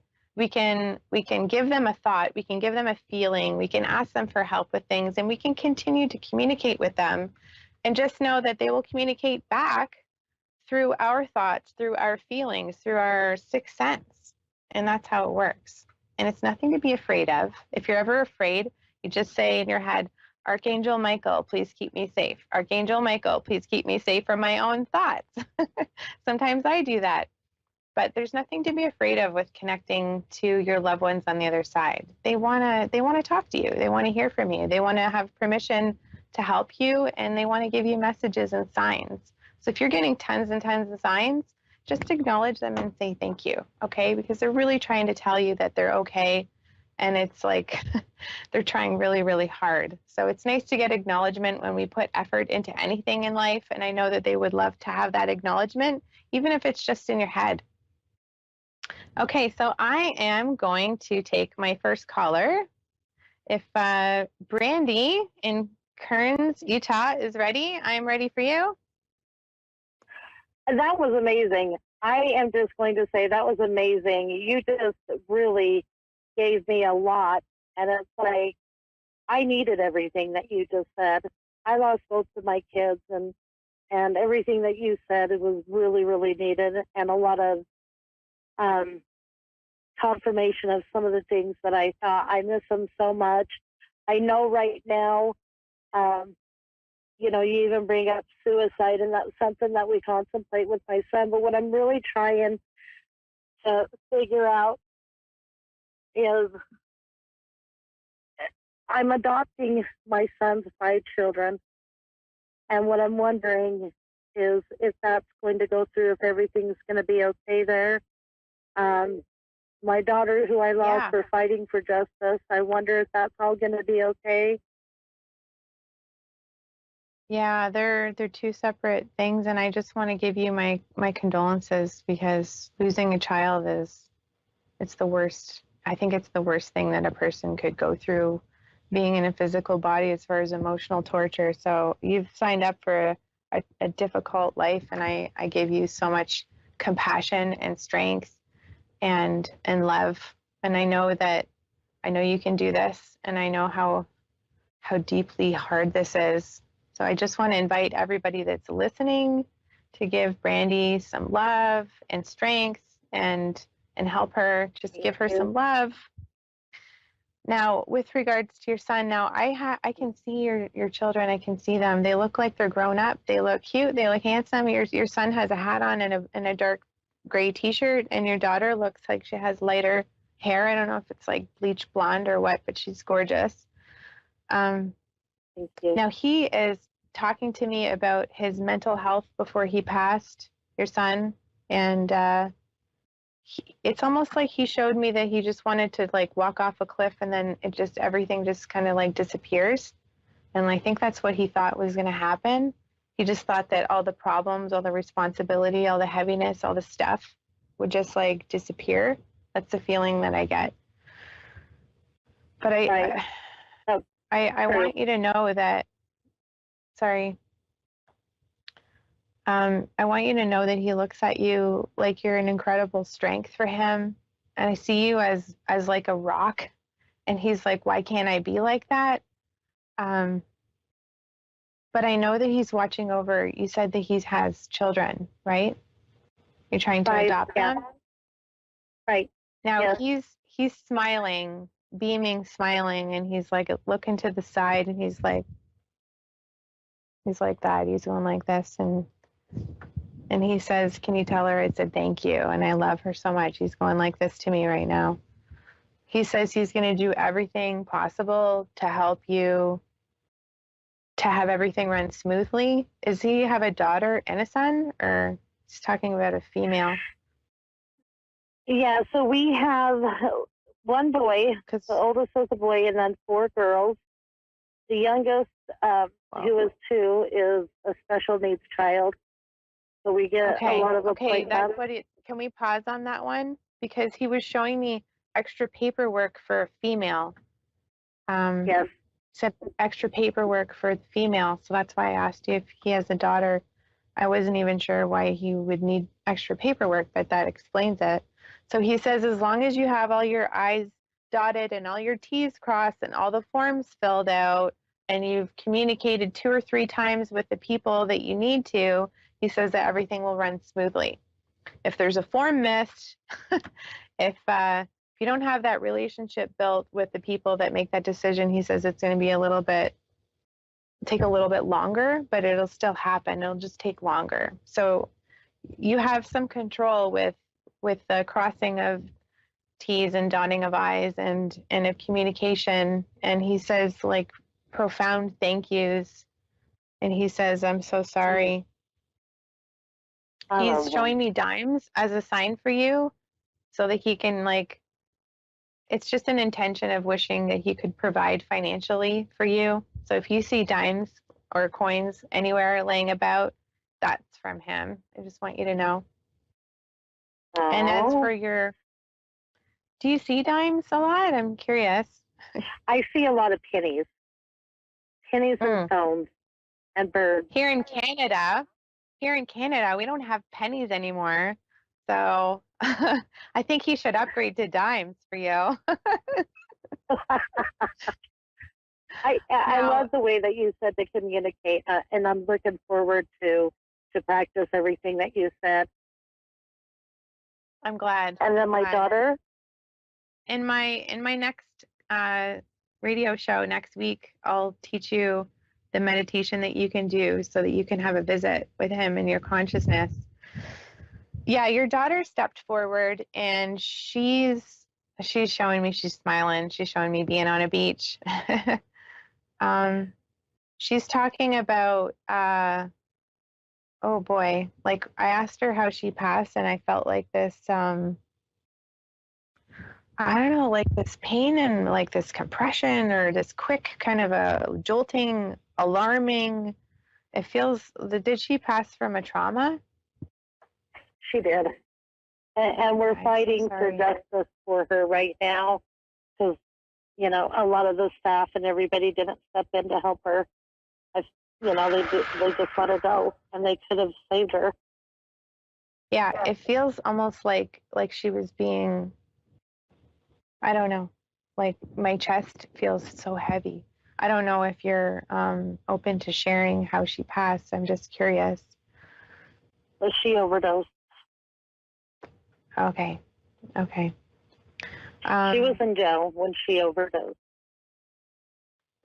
Yeah, she's telling me. I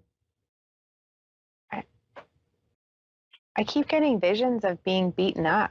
Like, I don't know how to say this, but I feel like there's a group of people on top of me and it feels really heavy and I feel like I'm scared that I'm going to get beaten up. and I just don't even want to be here anymore. Like it's just like a hamster on a wheel. I want you to know that her soul is at peace. Both of their souls are at peace on the other side. When they come through, I don't feel that heaviness from them anymore. I feel like your son's joking around. He's like, he keeps going on and on and on about how you're going to have all this work to do and how he's off the hook. And I'm like, I should not be talking like that to you. That's going to upset you. That's just his personality. He's like, it is. Thank God. I don't have to do that anymore. Thanks, Mom. Thank you so much. I love you. You're the best mom ever. I'm just going to go on this boat over here and play some with my friends. I have new friends on the other side. He's totally okay, but he's going to be watching over his kids big time. And this girl, she's like, she's your daughter. Sorry, this girl. Your daughter's going through like learning through the other side. I feel like her soul wanted to go through an experience in a physical body of what it feels like to be in jail and what it feels like to suffer. And I know that her soul is taking that information and absorbing it and learning from it, and that there's some healing still to do, but I know that she came here to experience that. So I hope that you understand how much she loves you and how much I feel like she's proud of herself for going through such a difficult life. And for some reason she's telling me like, and being successful. And I'm like, but you weren't successful. But she's like, yeah, but I died on my own terms. And she's looking at me all smug. She's like, I died on my own terms. She was an amazing person. Total attitude. Like she had a really big cool. heart.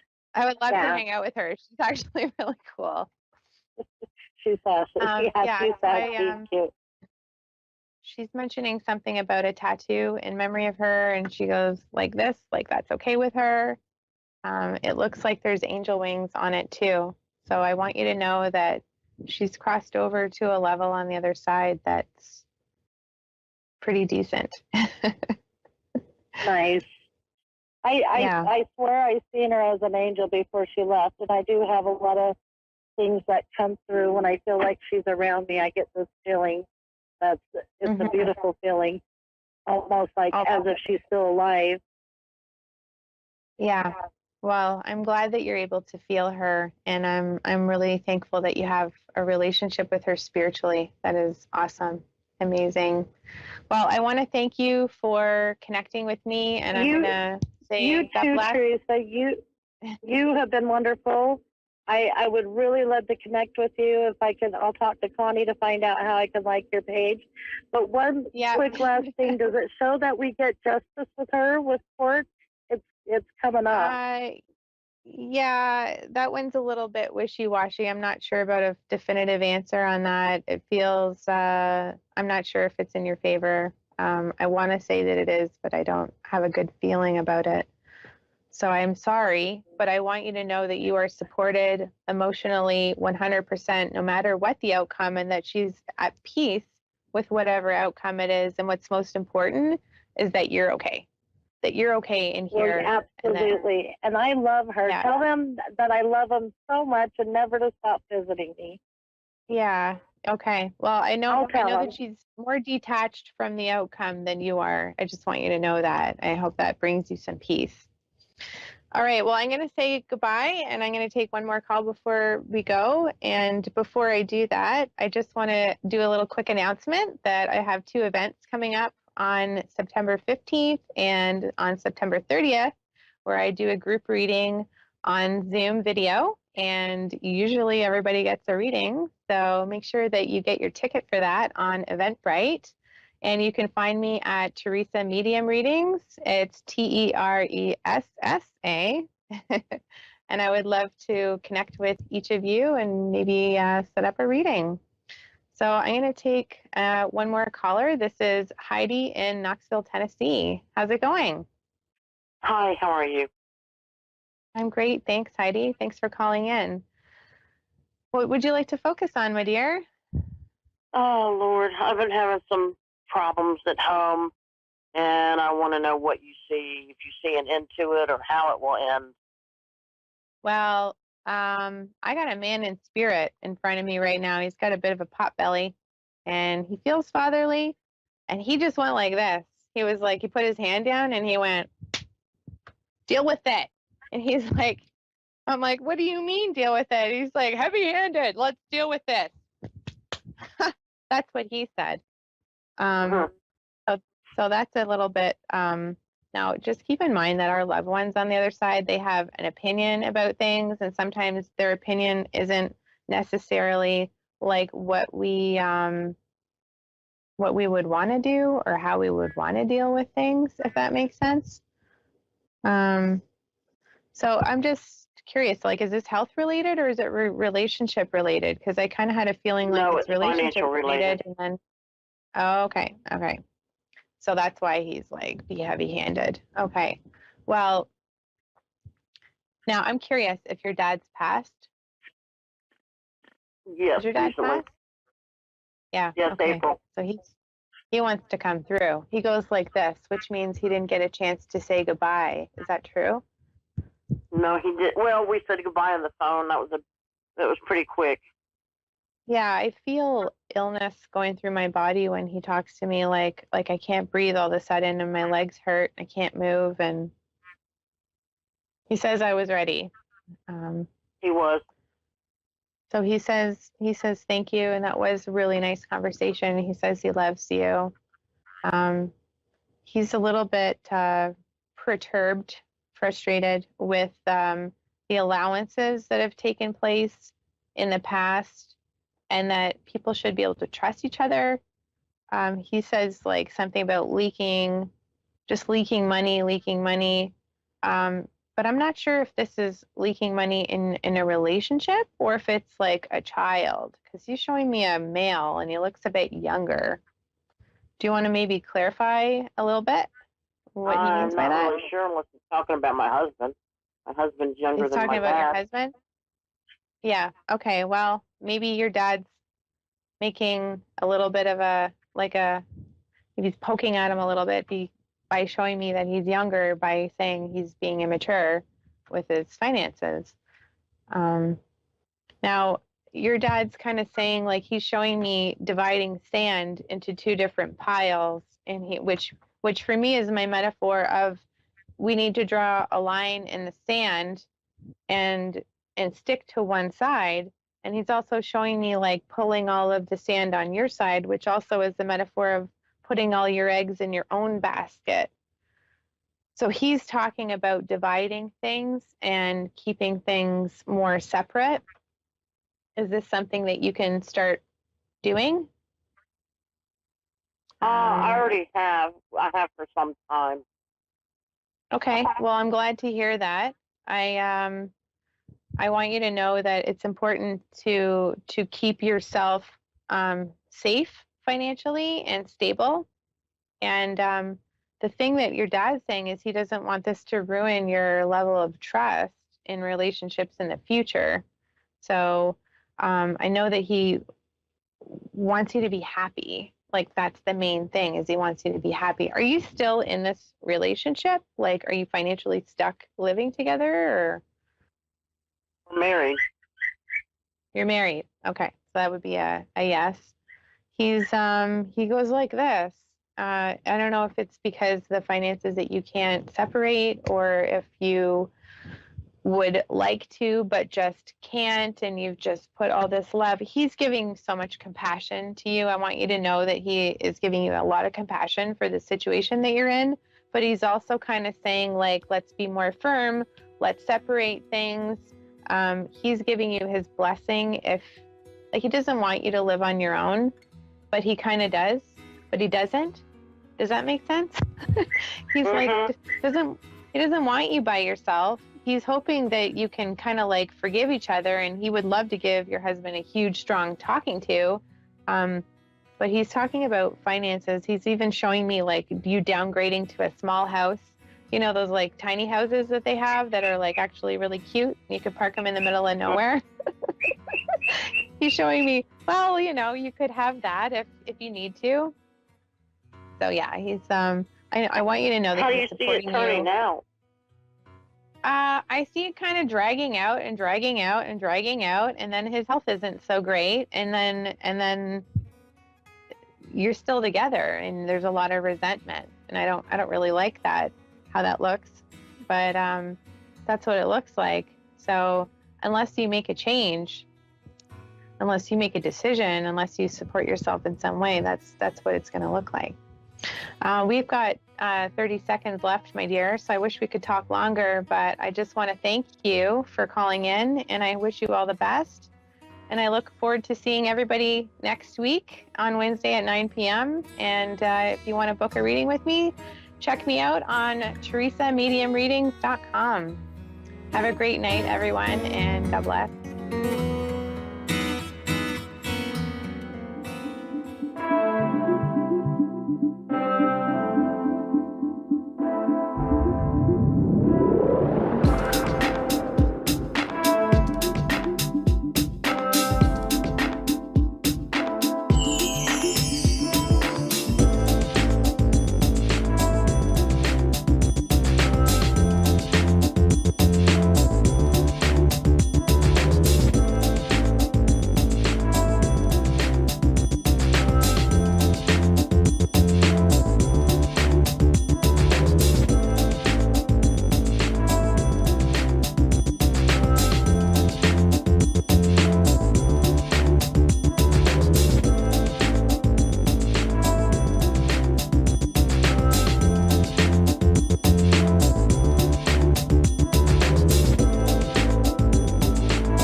Listening to A1R Psychic Radio, Earth's #1 psychic radio network, and watching Moonstruck TV, enlightening television.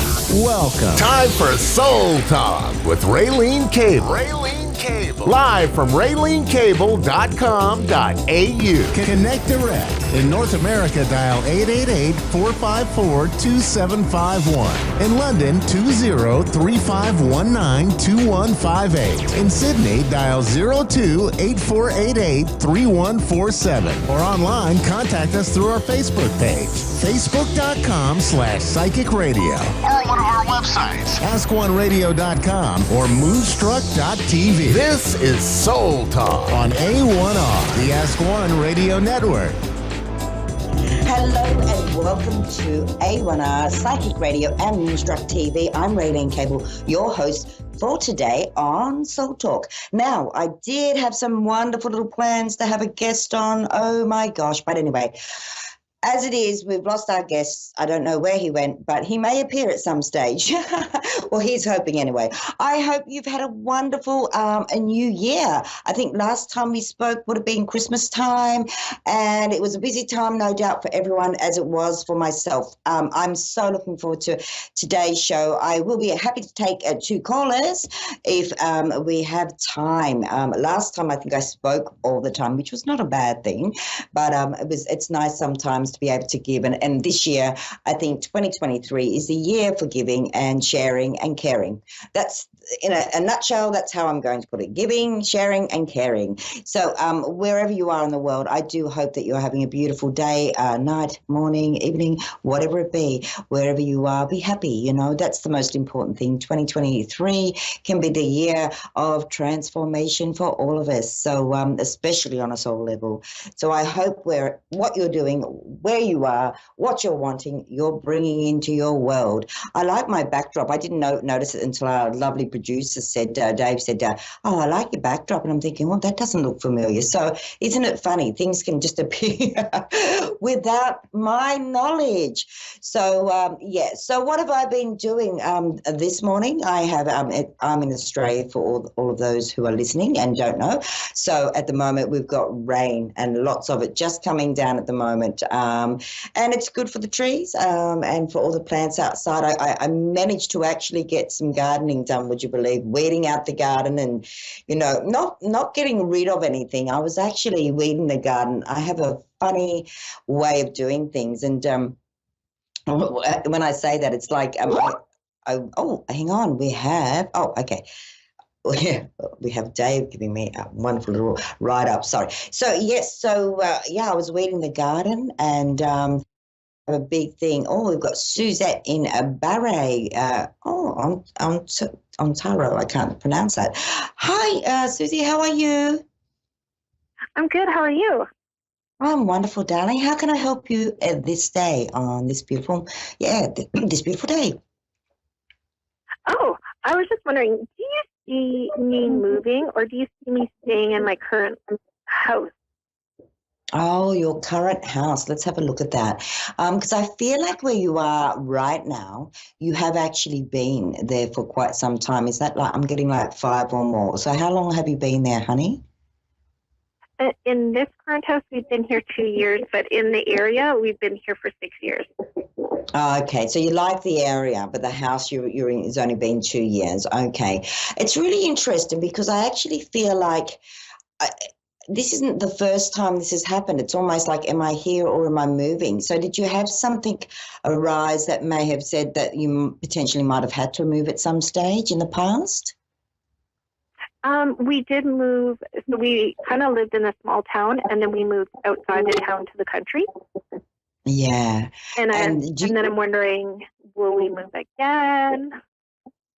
I'm not feeling immediately, I'll be honest. I'm not feeling there's an immediate move. So to me, it would be, I like the area you're in, I'll be honest. I feel that's very, very you. And I think it's really helped you on a lot of levels, especially on a soul level, to actually kind of like, I don't know, come back to your center. Can you understand why I'm saying that?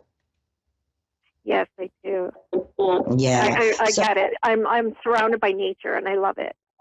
Oh, yeah, I am too, honey, truly. I really am. And I understand. And I think the timing of you moving from, let's say, the big city or the city to the country was really, really good. And I think it's done the family good, to be honest. So I would say to you, even if you had to move out of the house, I would still stay in the area. I'm not feeling a move immediately, I'll be honest. So, but what I am being shown, it's really important that you make your house your home. So maybe part of you on another level may need to kind of like also just, you know, do the trimmings and make it feel a little bit more. I feel the land you're on loves you being there. So I think that's a very important thing. And I do see you touching up things and changing things around you. So maybe you're doing a bit of planting and doing a little bit of painting that exterior of the house. Is that right? We're renovating the house slowly. Yeah. And then we were wondering, because it seemed like everything was breaking on us and trees were falling. So we were wondering if it was like the right fit for us. Was it the right area for us? Because it's just everything falling apart.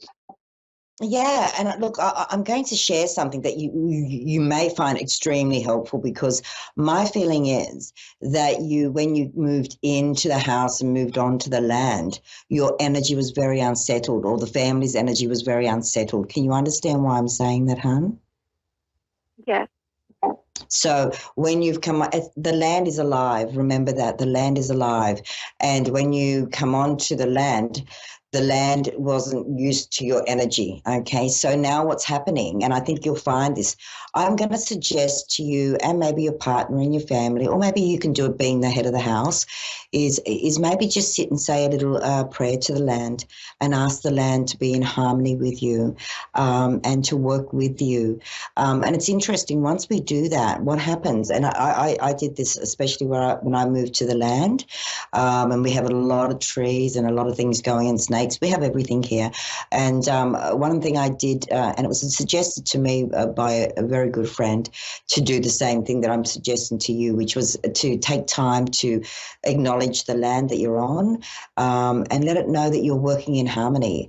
What I did, I asked the land to support myself and my family and the animal kingdom, and I said in turn that I would not do any harm to anything around myself.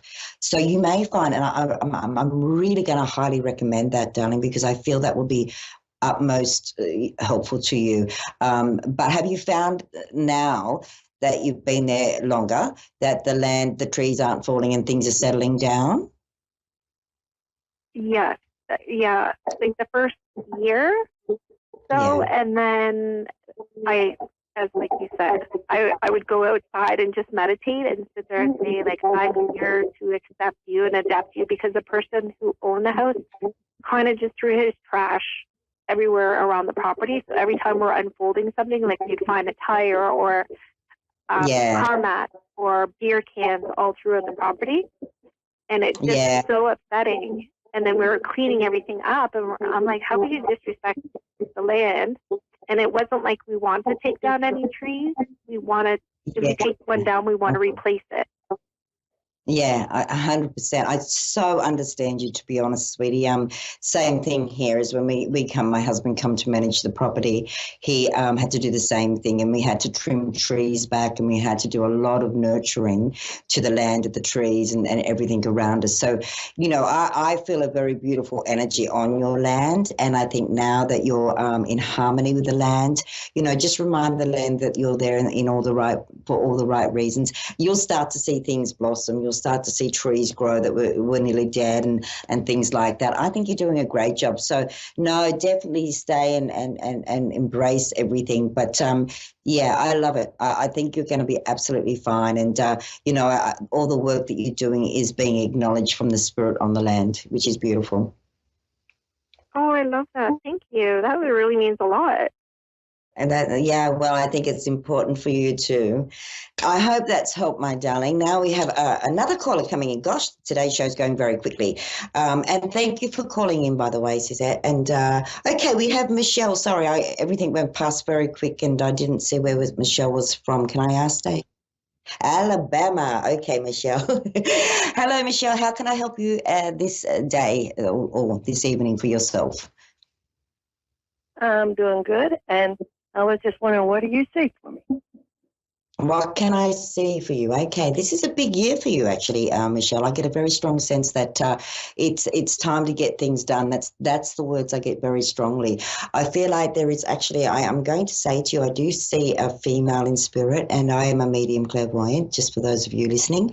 And I feel very connected to the heart, which could be a mother energy. Can you understand why I'm picking this person up, Michelle? Yes. Is that Mum? My mother passed. My mom passed in 2008.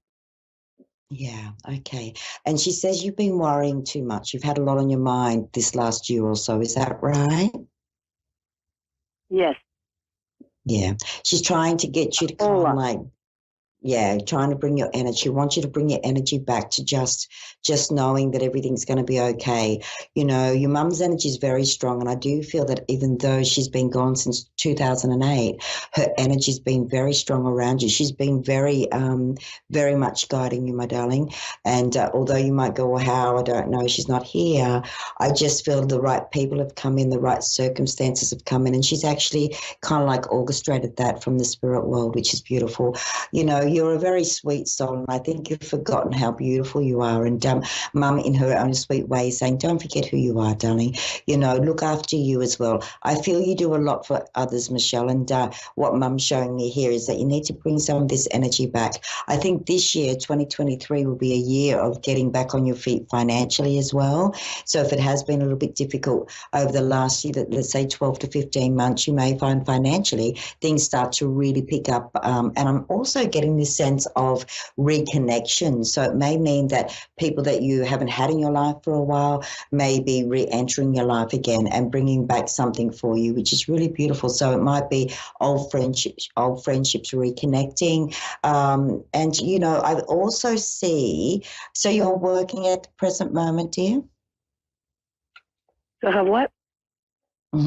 Okay, because I see more work around you, but I know you already have a source of work, but I feel like there could be another opportunity come in throughout 2023. So it may mean that you have not just one job, but potentially two jobs, or if not, it would be another offer of some sort coming through for you.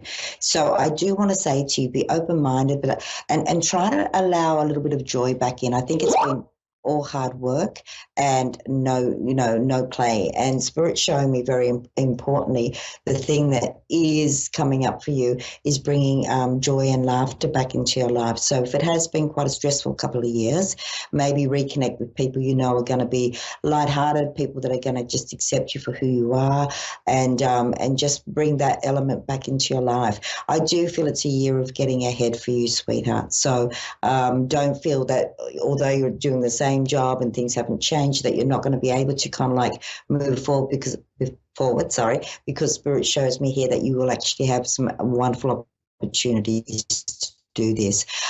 I also feel that someone around you, they're kind of like being through a bit of a hard journey, but they're going to get through it. So I don't know if that's just a close family member or maybe even someone from a distance. So I get this very strong sense that, that this person may have been or may be going through a bit of a hard time, but they are going to kind of like get through it. Can you understand that, sweetheart? No, the very last part you said. Sorry, what was that? I didn't quite hear that either. Not the last part that I said about someone close. Sorry, was that not the last bit where the person, is going to, I feel like they're going through an emotional situation. So this could be someone close to you. It might be a close friend, might even be a family member. But I just feel like whatever they're going through now, I'm being shown specifically they've been going through a little bit of a hard time the last 6 months. So you may not know at the moment who that will be or who that may be, but I'm sure after we finish our call, you'll understand why I've said that. But they will get through things. You know, this is a year for you to move forward. This is the year for you to find joy and happiness again, and laughter. I hear laughter very strong. But, I do feel you have a lot of loved ones on the other side. Like I see mum, but I also want to say dad, but I feel like I could be talking about a grandfather when I say that instead of saying dad. I don't know why, but is dad still with us on the earth plane, darling? My mother passed in 2008, and my brother passed also in 2008, and my dad passed in 68. In 68. Okay, so it is dad's energy as well. Wow. So you have had a lot going on, haven't you, sweetheart? And, when I say that, it's hard enough to lose one person in the family, but when we lose just about all the family members, it's so close together. You're a very strong soul. Please never underestimate your ability to rise above adversity, honey, or to rise above things. You've been born into, your family is a strong soul family. So I think you'll always have that beautiful connection with them from the spirit world. And please don't ever feel that you can't connect, because I'm hearing very clearly from all of them, and I'm saying mum, and I'm saying dad, and I'm saying your brother, that you are all very spiritually connected. So just always remember that, because you only need to call them in if you need help with anything. Does that help you, sweetheart? That's all. Yes, it does. Thank you. And I hope you've come into the new year with a beautiful, clear intention to make this one of your best years, because you really deserve it. You've got a big heart and you do a lot for others. And I think it's time for Michelle to do for Michelle now.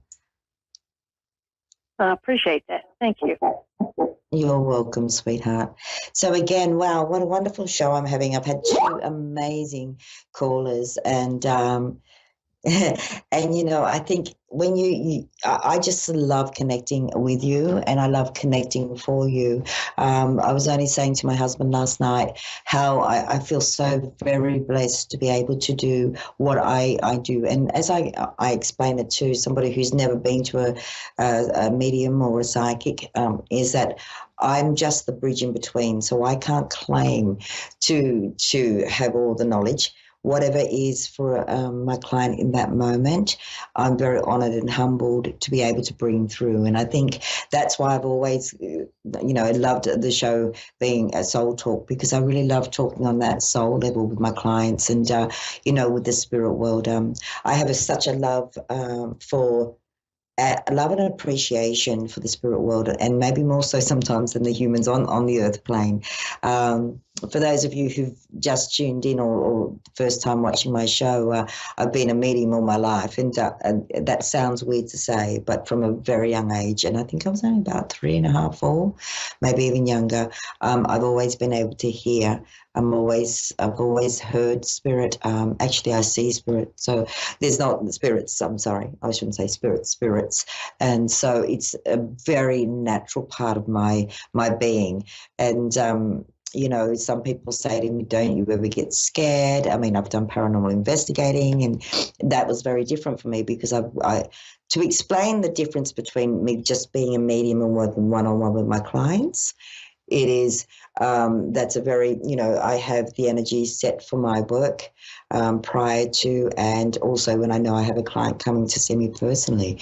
But when I was doing my paranormal investigating with Haunting Australia, I really opened myself up to a very different field. I was basically exposing myself as a medium to some very uneasy energies. So, for instance, here in Australia, we visited quite a few asylums and jails and things like that are now not in use, but for many, many years they were. And I remember just even going into a Geelong jail, it was one of those experiences that, oh my gosh, and I really felt that this sense of vulnerability, because it was like I had that much energy around me that I'm not in, and I don't like the word control, but I'm not able to when you're in your own space, you create the energy, you know what comes and goes. But when you're in it's like being in an open playing field when you go and do investigating, because you're actually open to all elements. And that's what I found different as a medium working with the spirits. And obviously when I'm doing paranormal investigating, it's different, because a lot of the energy, a lot of the spirits may not have been treated with love and respect, or been treated with love and respect in the circumstances they were in, whether it be an asylum or a jail. So I found that very very challenging, but also rewarding from a medium side of things, because it allowed me to really pay homage and respect to the spirits that were connecting. Although they weren't always talking nice, they may have swore at times, and may have told me to get out of an area. in doing so, I also would respect that. So, yeah, it's interesting, everyone. You know, please never forget that the spirit world is oh so close.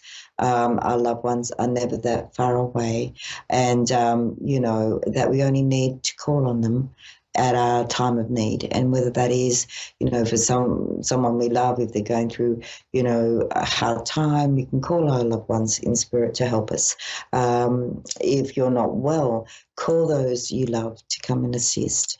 You know, they still want to be very much a part of your world, even though they're coming from a different perspective now, a different element. They're still very connected. So please remember that, because I know as a medium, some people go, I so miss this person. I wish they were here. And, you know, I had my own mother's 13-year time frame of leaving the earth plane only yesterday. And, you know, where I recall the first few years, it was very hard. And but now I understand. I have that understanding, not only as a medium, but just as me, Raylene, that my mum is always there. And all I need to do is call upon her. So please remember that, people, because I know grief can be one of the most challenging things that we deal with on the earth plane as humans, you know. But we are always loved, we are always supported, and we are always, you know, connected. And the more that we remember that and stay within our own soul and know that our own soul can access those we love through thought, through feeling, through all those wonderful ways, we can always keep that door open. So never close the door on the spirit world and those you love, because they never close the door on you. And but trust. Maybe you'll get a little sign. Maybe, you know, your loved one will turn the light or flick the light on every now and then, just to say, hey, you know, I'm here. Don't think you're alone. We all have different ways of sometimes perceiving what the message might be from loved ones. And I have to say, Dave, I do actually like that backdrop. It's quite good, isn't it?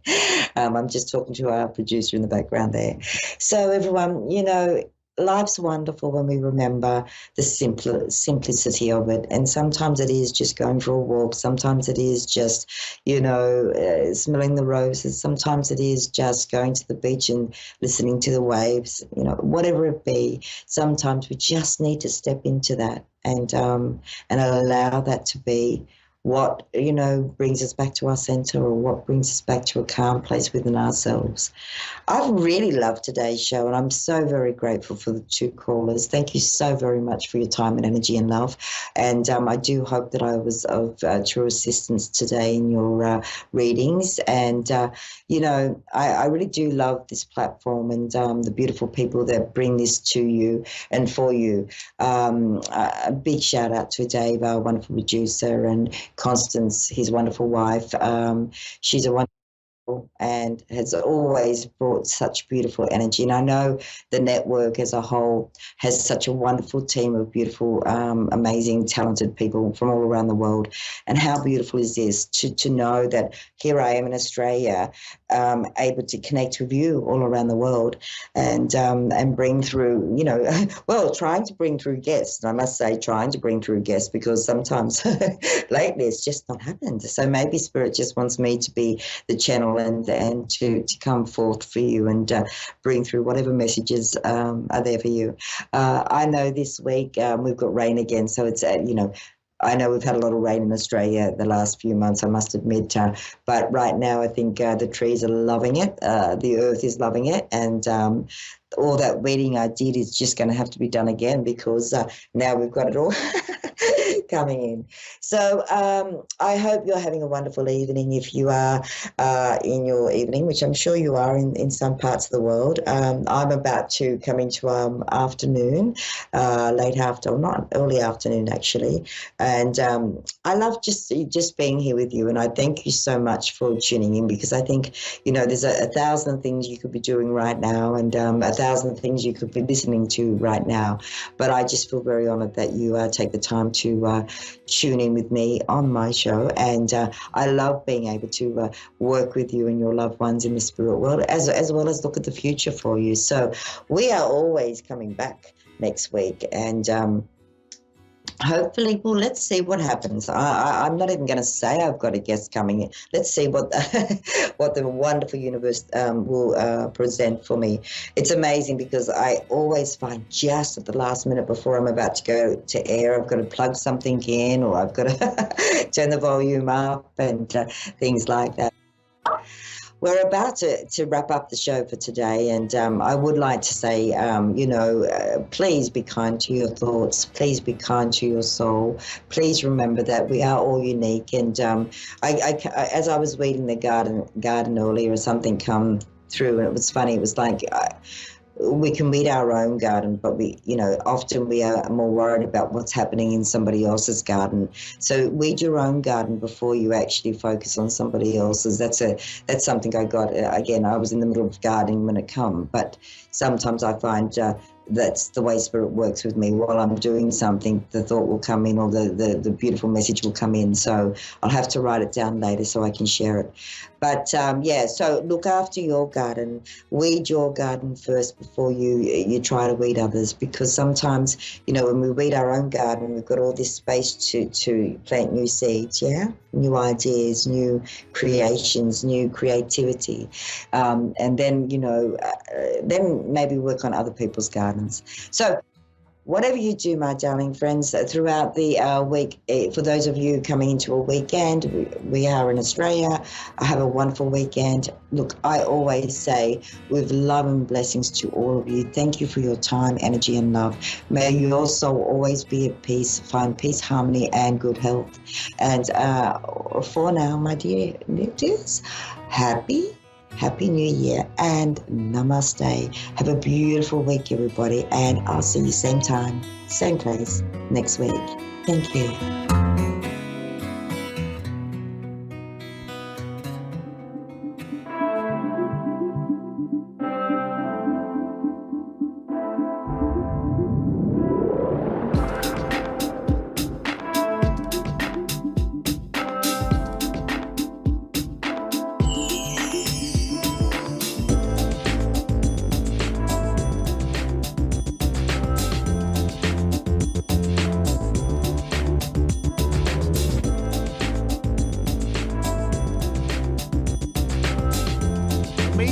Accurate, clear answers to any question. You'll love Suzanne Marie readings. Clairvoyant reader and spiritual light trance medium. Tarot is used for spirit confirmation. She's been a spiritual reader for 30 years and would love to be able to bring accurate, clear, visionary readings for those who seek answers. Available online and phone. Call 320-455-2303 or email readingsbysuzanne@gmail.com. Suzanne Marie. Check her event page for specials.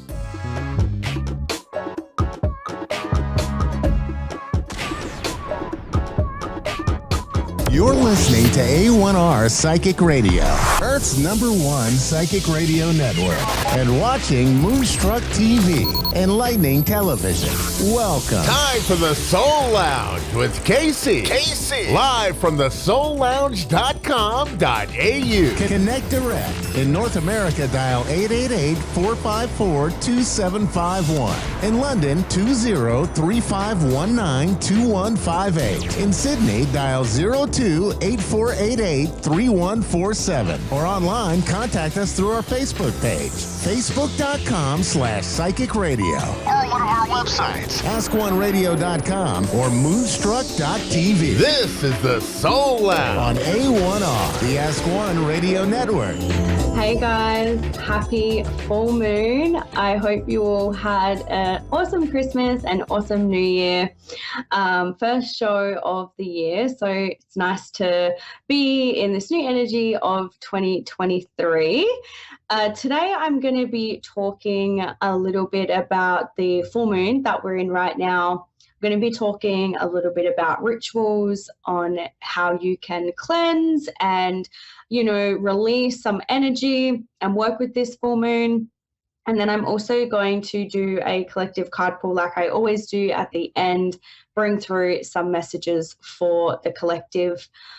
So I don't know about you all, but this year already I have been feeling really called to reflect on my past, and I've had a lot of things coming up from my childhood, and I've had a lot of things coming up from past experiences that I've been through. And I don't generally reflect and look back on these particular things that have been coming up. But I have been really sitting in reflection these last couple of days. And when I looked into the full moon being in Cancer, one of the things that kept coming up as I was reading about it is this is a time of reflection and looking back at how far you have come and analyzing and kind of like reassessing where you're at in life and how you got here and you know, that kind of thing. So I thought it was really interesting that I was already doing that and I didn't even realize that's why I was doing it.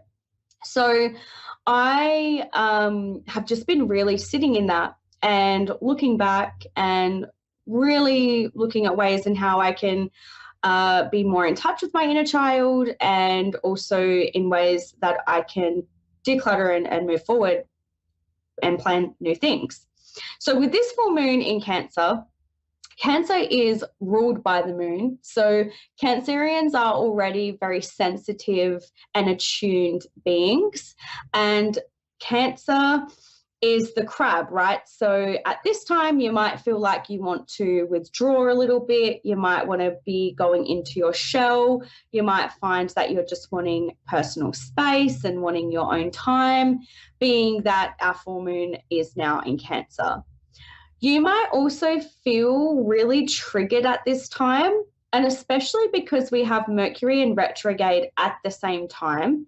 Whenever Mercury is in retrograde, that will typically bring up a lot of miscommunication, a lot of, you know, I say conflict, and it can also affect technology. So we always say maybe don't buy a new phone at this time, or don't buy any new cars or anything to do with electronics. Be very mindful, and also of signing contracts. Be very careful of doing it at this time.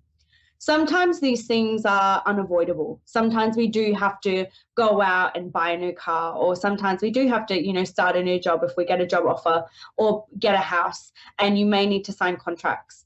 If you do need to do that, it's just very wise to make sure you triple check everything. You're getting someone else to look over everything too before you go and make any big decisions. Now, because we have the full moon in Cancer, which is a very emotional sign, and we've got Mercury retrograde at the same time, you might have the tendency to feel extra triggered at this moment. So just be really careful how you respond to these triggers. And be really accountable of your emotions right now. Be very conscious of the things that are coming up for you, because you don't want to find yourself in a conflict with someone which could be easily avoided. But you may be feeling extra hot-headed and very sensitive right now. You know, so just being really mindful of people making like smart-ass comments or remarks as well. That might be a bit of a theme at the moment. People might be taking a bit of a dig at you, or it feels that way, you know, and again, you might be feeling like you want to withdraw from the world too.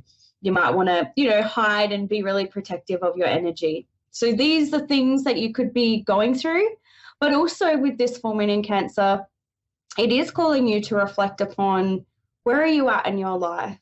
Are you happy with your financial situation? Are you happy with how your relationship is going? Are you happy with the people in your life? Full moons will typically bring this energy anyway, but being in Cancer, it is going to just be heightened. I feel like everything is always heightened when it's in the water signs. Being that it is a cardinal sign, though, it does give that strength to really move forward with these emotions and with things that are coming through. So, you know, you're really going to be asking a lot of questions at this time, and you're going to be probably asking really deep questions at this time. Then on top of the full moon in Cancer and Mercury retrograde, we also are in a year numerology number 7, which is all about spirituality. And in the year number 7, you might find that, again, you're asking the big hitting questions. You might be really questioning everything in your life, your beliefs, your values may be challenged, your relationships. It's really going to be a year of like slowing down, going inward, reflection. I feel like I keep saying that word, but that is really probably a big word for me personally, but I feel like it will be a big word or theme for a lot of the collective too. And in my downloads, I have also been feeling like people are going to be really called to go inwards. It's going to be a big year of just going with the flow, slowing down, and really going inwards. Learning, you may want to learn more about spirituality. You may just want to learn short courses or find more knowledge, really tap and tune into your third eye. You may just be feeling that energy as well. And I feel like it's going to start off slow, but then after about April, things will probably start to speed up a little bit, maybe even towards the end of the month for some people.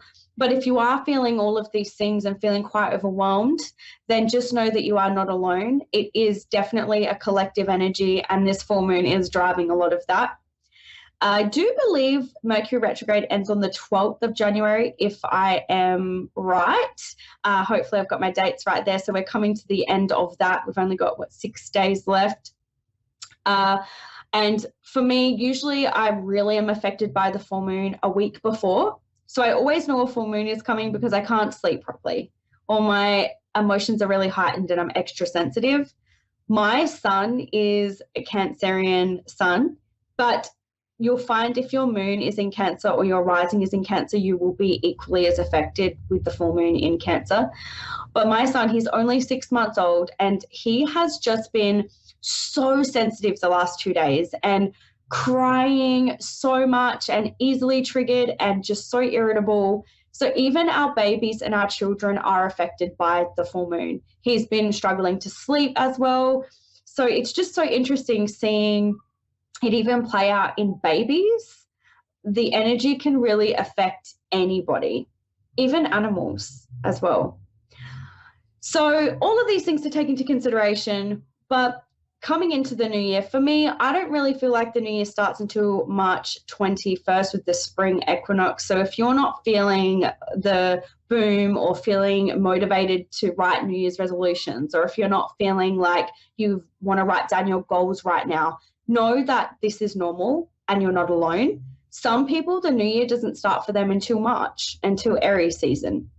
So, be gentle and be kind with yourself. If you're just feeling slow and unmotivated and sluggish, I feel it will start to get better and you might be more aligned, especially if you are, spiritually attuned, you're going to be more aligned with March 21st than what you would be aligned with right now.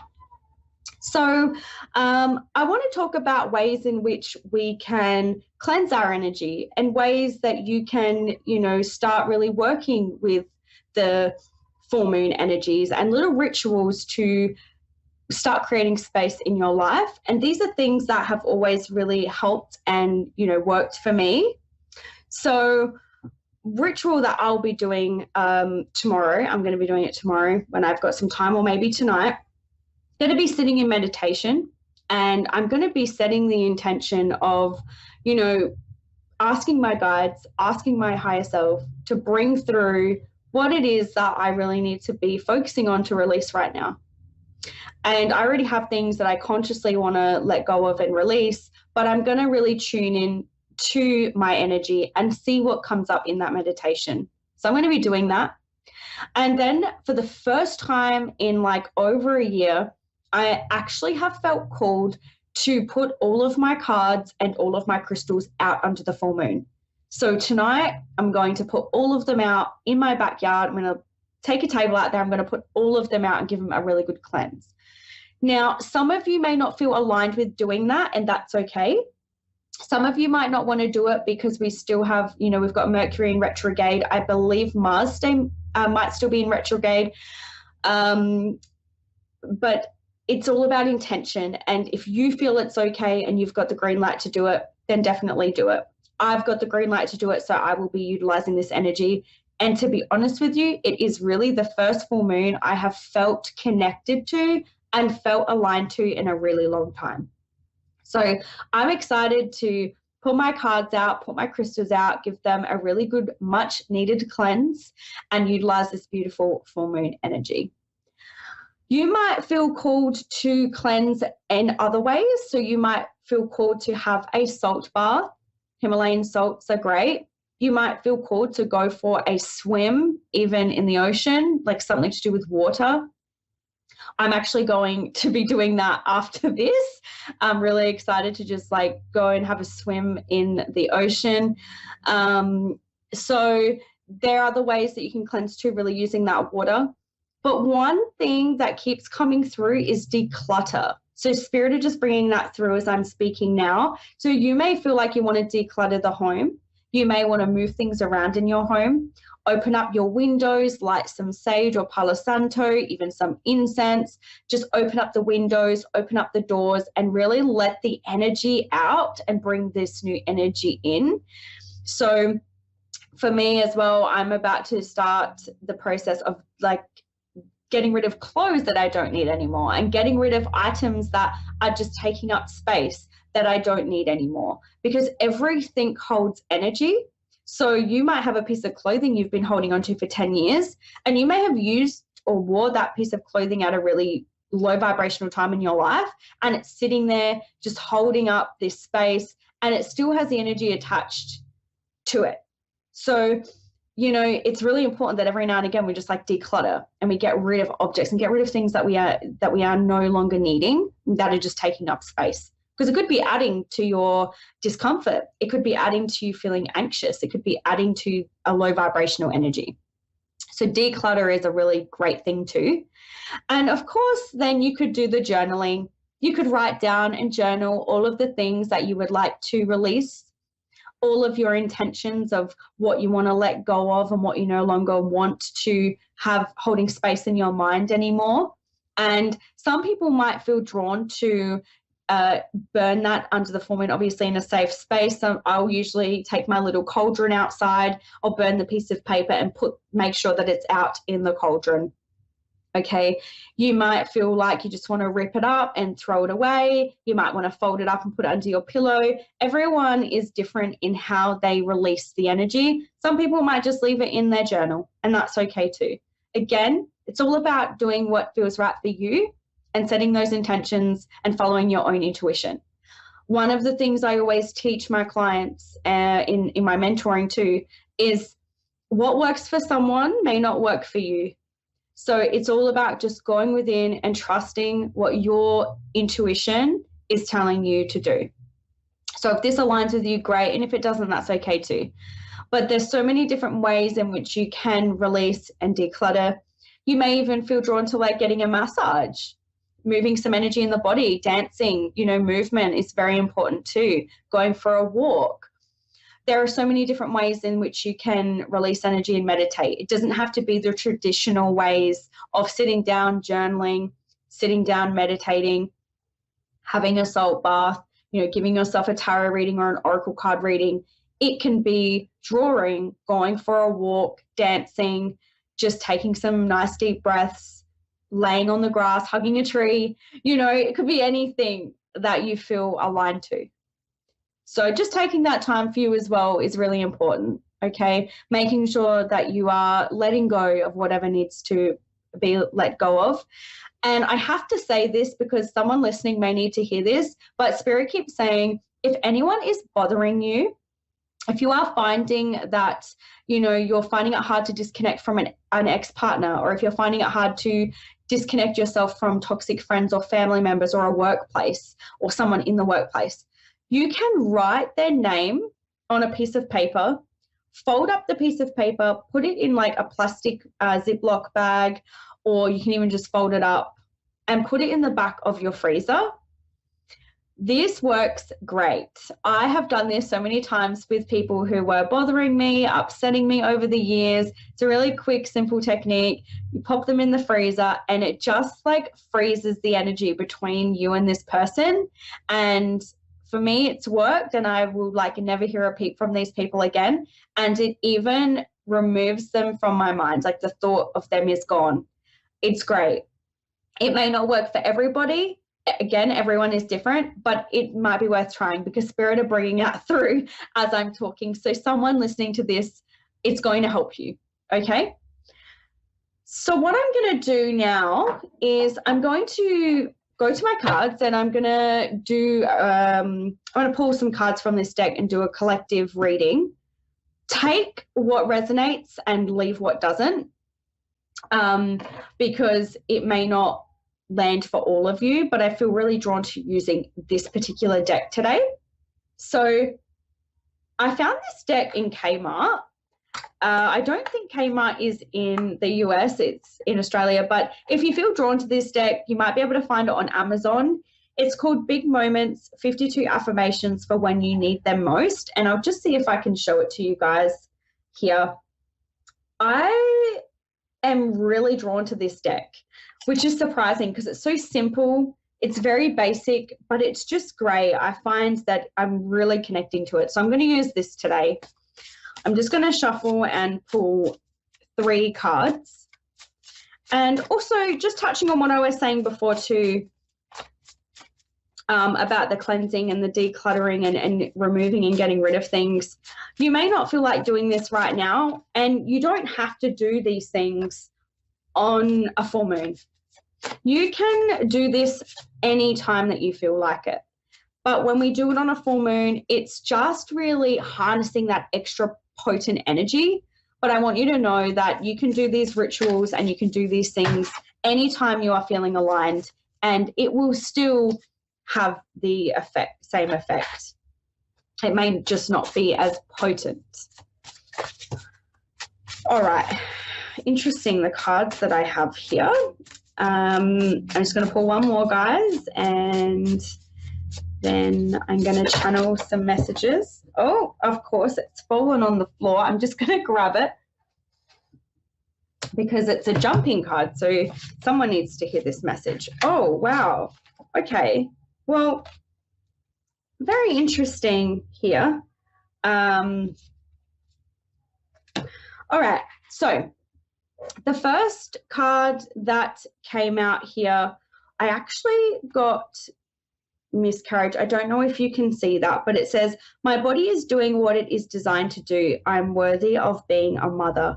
So anyone out there that is struggling to conceive, anyone out there that may have recently had a miscarriage, anyone out there that is struggling with becoming a mother or falling pregnant, I just want you to know that this is going to happen for you. It's just going to take some time.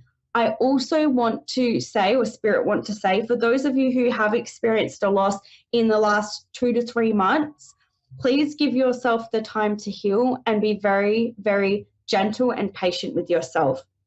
Some of you here are also needing to have like an energetic healing or a cleanse of some kind, which will create space for that baby to come through. And also, I feel some of you are going to turn to like your diet. Spirit are bringing in a real big message here of being mindful of like what you're putting into your body, the toxins that may be in your household, and looking at ways in which you can fall pregnant too. So specialists, fertility clinics, and all of those things. So if you're struggling, if it's been longer than 12 to 18 months of doing it yourself, might be time to go and get some advice. But anyone that has suffered a miscarriage or a loss of a child, this one is, you know, for you, and I want you to know that you are worthy, and I really feel like you will get your baby. All in divine timing, I keep hearing very strongly. The next card that we have here is Facing Fear. I have what it takes to conquer my fears. So I do feel like there are a lot of people really struggling with this at the moment, but also being that we're in the full moon energy, you may be feeling the triggers, right? This is for the people who are feeling those triggers. And some of you are going to be really pushed outside of your comfort zone. I also feel like some of you are waiting for a message. You might be like waiting to hear if you got a house, or you're like scared that you're going to lose your house, or you're scared that you're going to lose your job. Like there's something about being afraid of losing that security in your life. And Spirit are saying that you're going to be okay, but you just have to look at other avenues. So looking in places that you haven't looked before, asking people for advice that you haven't asked before, really like utilizing other resources here, okay? And it's interesting because I also feel like some of you, the fear facing, it's also just about like telling someone how you feel or being afraid that they're not going to feel the same way. There's also that side of this too when I'm feeling into the fears. So wherever this fits for those of you who are struggling to face fears, I want you to know that you have the courage to conquer these fears. And a lot of you are going to have lots of breakthroughs over the next couple of weeks. Okay, so anything that's triggering you, anything that you're struggling to really navigate through, know that there are the tools there to help you conquer these fears, and I can see that you're going to break through them. Some of you are going to struggle more than others, but I keep hearing breakthrough. So there is a light at the end of the tunnel here. The next card was Wedding Day. So this is my moment. I know that everything will happen as it should. So I am seeing some of you getting married. I feel like some of you may even have gotten married over Christmas, New Year period. So this is just what's happened. And then some of you are about to get married this year. I also am seeing engagements with this. So if some of you have been with your partners for a long time and you are hoping that they are going to ask you to marry them, I am seeing engagements here. I'm seeing good news in love. Also fertility I'm seeing here. So it's like your relationship going to the next level when I tune into this card. I do also feel like there's some of you who have been in relationships for like 5 to 7 years or longer, and you're wondering, is it ever going to happen? It is. It is going to happen. And I feel like there's going to be a big like boom in this for some reason. I'm just seeing so many people committing on a stronger level and strengthening of relationships when I tune into this card. So if some of you are having doubts, this is your reassurance and confirmation that it's possible, that it's going to happen. It is going to happen. And I feel like the more trust that you just have in the universe, the more trust that you just have that it will happen, then it will, right? Just like letting it flow rather than trying to push for it to happen. It's better to just allow it to happen. So there is some really good news, and I'm really glad that we ended off on this card. There was another one that did fly out, which I'm just going to touch on because I believe I have a little bit more time with you guys. We had buying a house. I am realistic, informed, and capable of navigating the home buying process. I'm onto it, which is really interesting because I had the facing fears card and I was feeling like people are worried about the house. So if any of you are waiting to hear back for the contracts or a lease, renting, buying, it's here. It is going to happen. Any of you who are waiting to hear about this, you're going to get the news. And anyone that maybe is saving for it, you know, if this is like a dream that you have, set the intentions, manifest, write it on your list of goals of things you want to do, navigate how you can make it work, really be intentional and productive with it. So then you can really bring it into your existence, right? Like setting those goals is really important, and finding the people who can help you set those goals and stick to them. So we've got a very big mix of messages here today. But like I said, take what resonates and leave what doesn't, because there is a mix of messages here that are coming through. So that is it for the messages. I hope that,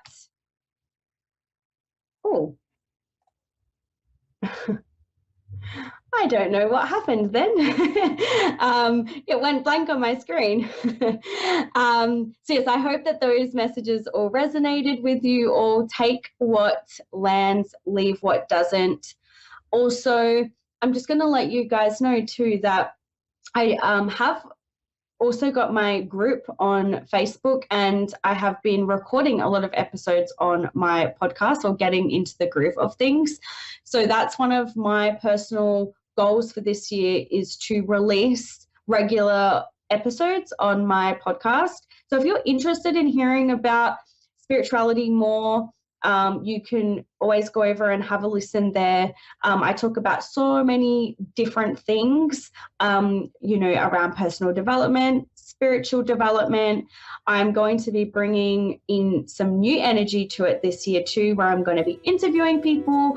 I've got some things there, and I just felt cool to share that with you guys. So for whoever needed to hear that, I feel like there was a reason for me to say that. But I'm going to leave it at that, guys, with that message. I really hope that you can find value in any of those messages, and I hope that they have helped you.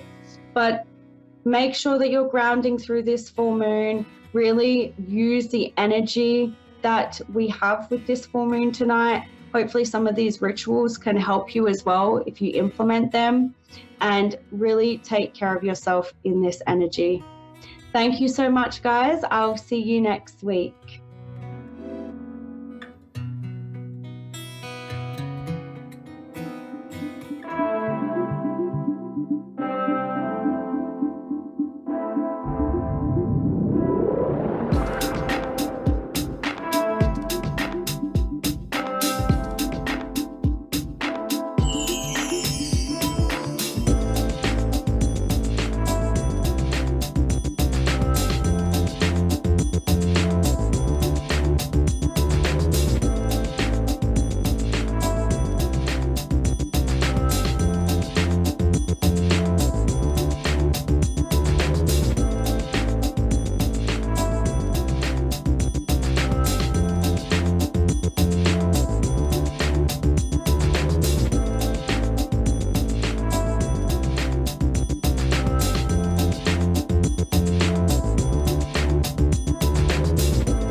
You're listening to A1R Psychic Radio, Earth's #1 psychic radio network, and watching Moonstruck TV, enlightening television. Welcome. Time for Your Time to Shine with Julie Yeager-Walker. Live from Wings of Souls with Julie.com. Connect direct. In North America, dial 888-454-2751. In London, 20-3519-2158. In Sydney, dial 02-8488-3147. Or online, contact us through our Facebook page, facebook.com/psychic radio. Or one of our websites, askoneradio.com or moonstruck.tv. This is Your Time to Shine on A1R, the Ask One Radio Network. Good evening, everyone, and welcome to Your Time to Shine, a radio show designed to help you explore your own divine gifts. Good evening, and thank you so much for joining me this evening. I hope today finds you well in this season of retrograde and communication and computer issues. Oh my goodness. Yes, having all of those right now. So I hope that you are navigating all of this very well and navigating all of the energies that go along with it after having a full moon and now going into retrograde. All kinds of fun stuff going on in the universe right now. So it's been very interesting, the things that I have been talking to people about. And the number one thing that keeps coming up when I'm having conversations with people is receiving. And if you have watched my last couple shows, you know that my word for 2023 is to receive or receiving. So I thought, well, I'm going to pull some cards tonight for all of you out there listening. And lo and behold, guess what they were? Yep, you're right, receiving. So I am taking that as a message that I need to be talking about receiving tonight. So one thing about receiving, the card that I pulled, I really like. So I pulled 3 of them for you guys. And the first one is, I am open and receptive to new adventures of income. I now receive my good from expected and unexpected sources. I am an unlimited being, accepting on unlimited sources in an unlimited way. I am blessed beyond my fondest dreams. The other card I pulled for you all is, I love and approve of myself, which, again, it has to do with receiving. You have to be able to love and approve and receive for yourself, from yourself. So that's all part of it too. I appreciate all that I do. I am good enough as I am, and I speak for myself, and I ask for what I want. I claim my power. And then the third one I pulled was adventure. I will ride the tide. So it's about that receiving, but then also in your ask, right? Looking to the universe and trusting in the universe. So, with receiving, so many of us out there are givers, and that's the way of the light worker, the people who are out there to help. They give and they give and they give, and it's really hard for them to receive. But if you're blocking your receiving, right, you're blocking it from all different angles. You are blocking it from more money coming into your life, possibly love coming into your life, right? That new job, that new house, that new car, whatever the receiving is that looks like for you. If you are blocking receiving, it goes way beyond, just the one thing that you're asking for. And so it's about asking the universe, this is something I need, right? And asking it in a need, because if you ask for want is about lack. And so you don't want to ask, I want this, right? Because it's saying, oh, look, Julie wants this. Well, let's just keep giving her that, which is a lack thereof, right? I want more money to come to me. Oh, well, let's just keep her wanting and giving her that lack, right? So asking for the need, because the universe provides us with everything that we need in life.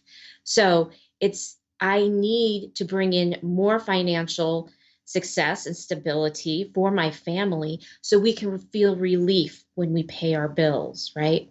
And then being open to receive that. So if you get a random check in the mail, right? Get excited about it. Receive it fully from your heart and feeling it from your heart, because that's where it comes from. It starts in your heart and then it goes out from there. So get out of your head and into your heart and get into that space of receiving compliments, right? Receiving a helping hand, receiving money, right? Whatever that receiving is, being open to it and saying, yes, please, more of this. Because as we balance our giving and our receiving, then we're more balanced in our life. We're more balanced in our world, right? And things come to us more easily. If you are constantly giving, you're going to get tapped out. You're going to get tired. You're going to empty that tank. And so by receiving, you're bringing that back in and you're filling your tank. So all kinds of reasons, right, to look at receiving and being able to accept the receiving, right? Even if it's that friend my husband and I were talking tonight at dinner, and he had just come back from a trip, and his friend said, hey, let me help you unload the car. He's like, oh, no, I got it. And I'm like, honey, do you realize that you're blocking receiving? He's like, oh, I didn't think about that.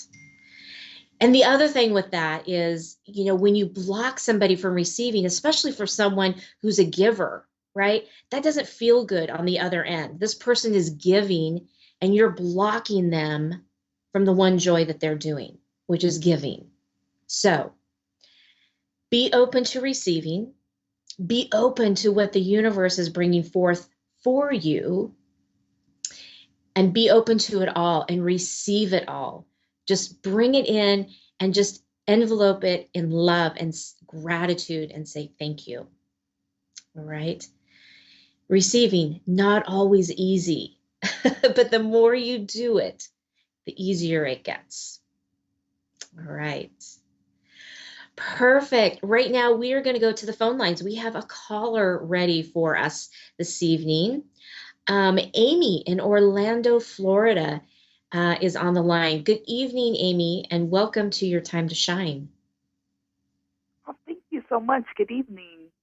Good evening. How are you? I'm wonderful. And yourself? I am good, thank you. What can I do for you this evening? I'm just wondering what's in store for this new year for me. Ooh, that's a good one. All right. Amy, let me tune in for just a moment here as I tune into your loved ones and guides to see what they have to say for you for 2023. There's going to be a little moment of silence as I do that, and then I'll be right back with you, okay? Okay.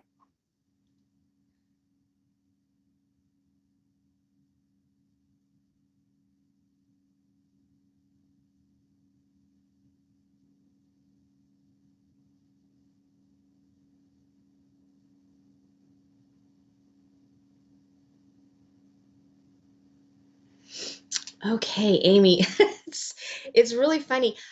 All I'm hearing is hallelujah, hallelujah. And it's like I can't get past it.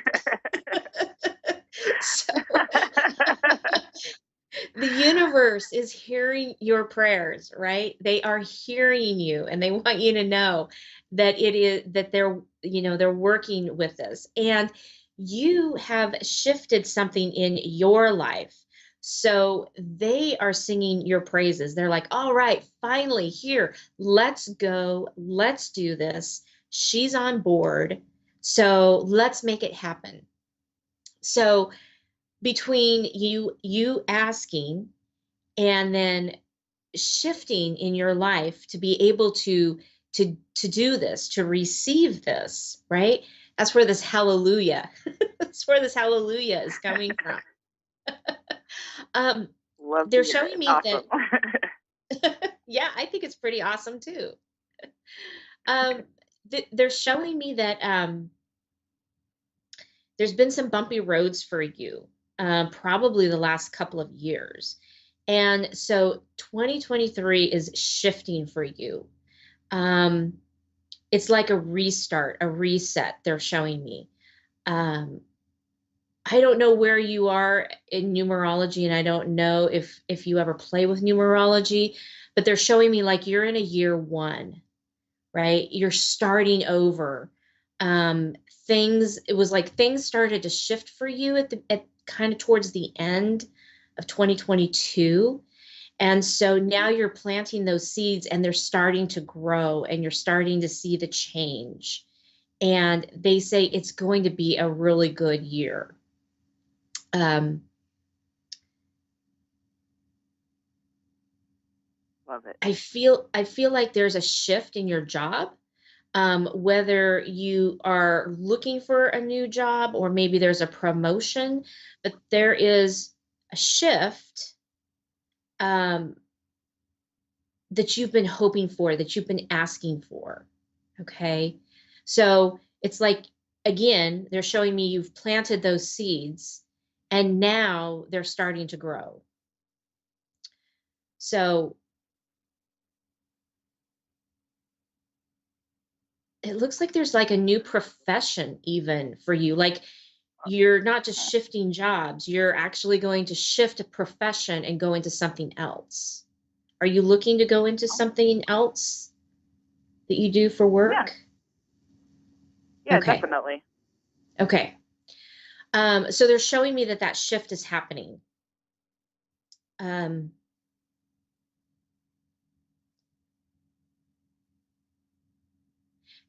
They're showing me that it's probably going to be in this first half of the year, maybe even the first quarter of this year. So I'm feeling like March, April is when this is going to take place. But continue down your path. Continue down this path of what do they call that? Intentional. It's escaping me. But with your intentions of moving forward towards this goal, towards this new job, this new profession, right? Keep moving towards that because that's just going to help the process. Okay.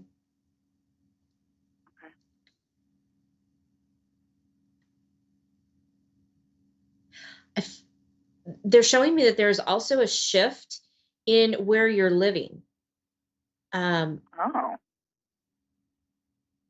Like maybe this job is going to take you a little farther away from where you live now. And so like you're going to move closer to it. I don't feel like it's out of state or anything like that. It's just shifting into maybe a different city, a different town or county, maybe. It's a slight shift, a slight move, but it's going to bring you a lot of joy, this shift and this move. Okay.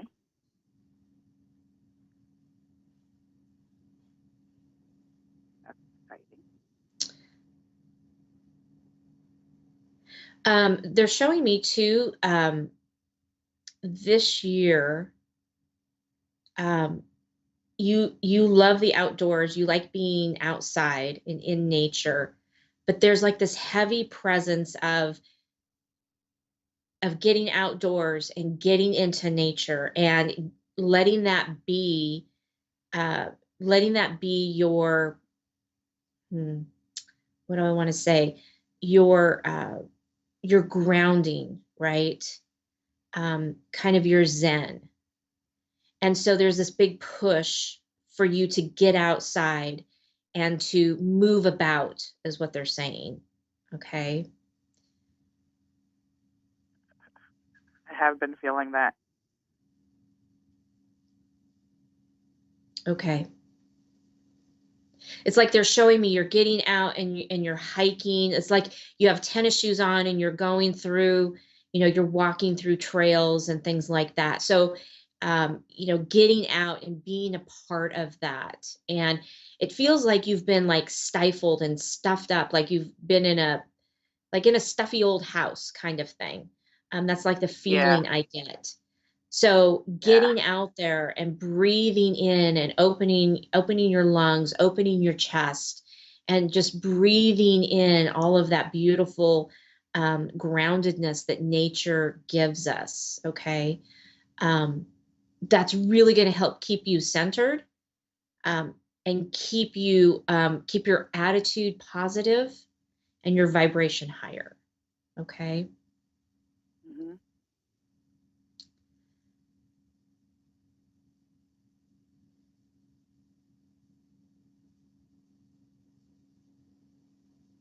So they're showing me that they're showing me like they have this, they're like your cheerleader out, and they're just like, they're cheering you on. And they said you're a really strong person, stronger than you think. And so stepping into that power and remembering who you are.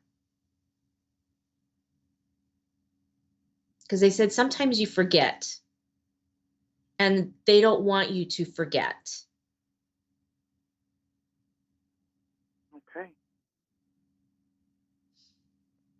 Feel that? Yeah.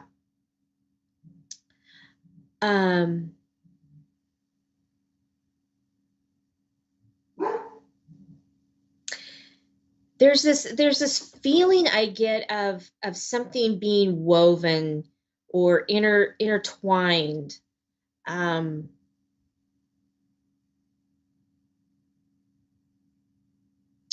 trying to understand what they're showing me with this weaving and this intertwined.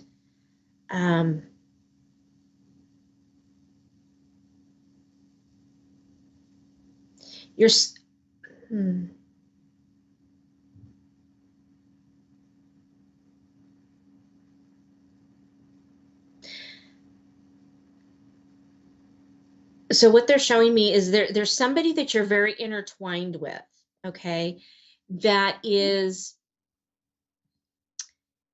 weighing heavy with you right now. And this situation is just getting heavier. And so they say it's time to take a step back and take a look at that situation and evaluate it. Maybe it's time to step away for a while and then come back after it's readjusted a little bit. Does that make sense to you? Yeah. It Okay. does. Because it's almost like they're getting under your skin, or you're itching. Those are like the feelings and the sensations I'm getting. Like you're just wanting to move away from this for a while, and they're saying that's okay. Right? Removing yourself from the situation is okay. It gives yourself that space to be able to breathe and to be able to think for a while. Okay. So don't be afraid to just kind of step back. And it doesn't mean you can't come back and revisit it. It just means that you're honoring yourself and giving yourself a break. Okay.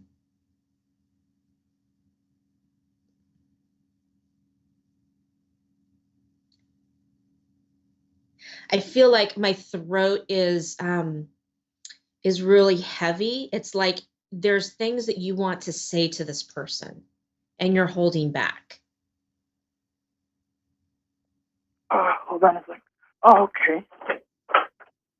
Okay. Okay. There needs to be a conversation. Okay. Like I feel like I'm choking on my like I'm choking, like I have this huge lump in my throat. So there's definitely some conversations that need to happen here. Okay. Okay. When you have those conversations, make sure that you're heart centered. Make sure that you're in your heart rather than in your head. Does that make sense?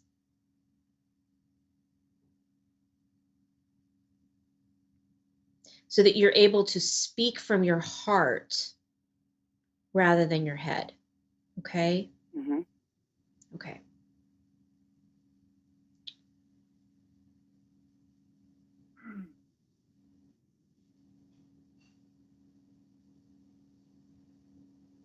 So they're kind of stepping back a little bit,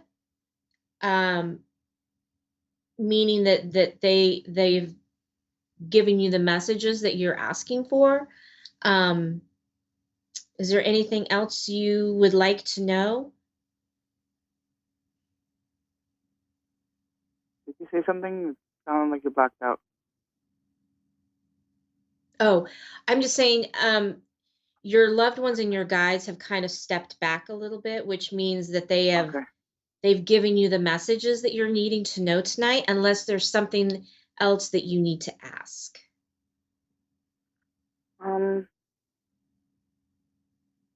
No, that's it, really. Okay. Well, thank you for calling in. It sounds like you are going to have an exciting 2023.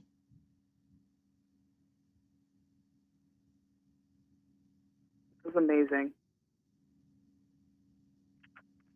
I really appreciate it. You're very welcome. Have a wonderful night. You too. All right. Next on the line, we have Sabrina in Vancouver, British Columbia, Canada. Good evening, Sabrina, and welcome to Your Time to Shine. Good evening. How are you doing this evening? I'm great. How are you? I'm not bad, not bad. Good. What can I do for you this evening?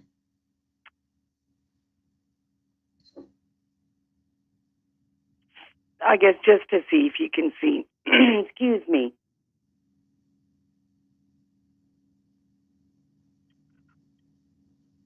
Are you just looking for a general reading? If anything's kind of changing or coming along, or there's some kind of blockage or something not happening. Okay, so I think you cut out there for just a moment, Sabrina. So you're looking to see if there's any kind of blockage or anything. Was there something specific that you were wanting to see if it was blocked? Just blocked in life, and it's... Okay. Okay. Let me tune in here just for a minute, and there's going to be a little moment of silence while I do that, and I'll be right back, okay?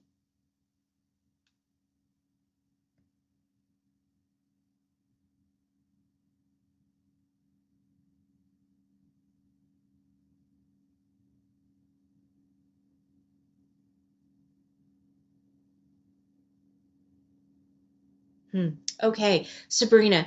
So what it feels like is that it feels like things are on pause, essentially. And what they're showing me is that you're going through this growth period where things are shifting and changing for you. And so it's almost like you're in this kind of what they're showing me, like a cocoon, right? And you're getting ready to open up into that beautiful butterfly. And so that's where that place is, where it feels like everything is on pause, it's on hold, or maybe even slow motion. And so they're saying be patient because it's happening, it's moving. They're showing me it's not really blocked per se. It might feel that way, but it's just that things are kind of on a pause.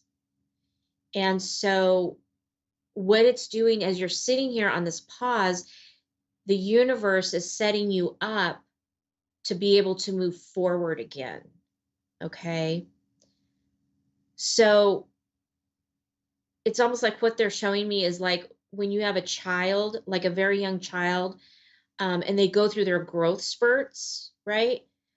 When they go through a growth spurt, they get really tall and long and lean.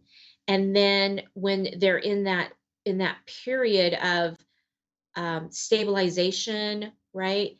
Then they almost kind of go the other direction. It feels like they fill out and they become, more substantial. And that's kind of where you're kind of in that period just before you have that growth spurt. Okay. And you're growing spiritually too. So not only are you growing, like things are moving for you in this human world, things are opening up for you in the spiritual realm as well. And so there's a lot going on, right? Really good stuff, but there's a lot going on. Okay. Okay, yeah. Does that make sense for you? Hopefully, yes. Okay.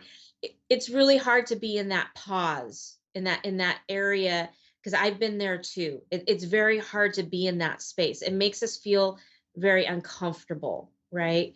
And that uncomfortable place is just before we are getting ready to expand and grow. Okay. So Okay, so you say spiritually and physically, emotionally, things are going to happen. yes. Yes. Yeah. Okay. You're starting to just open up. It's like you're just starting to open up to a bunch of spiritual realms, and you'll notice that you'll be attracted to more things spiritually, right?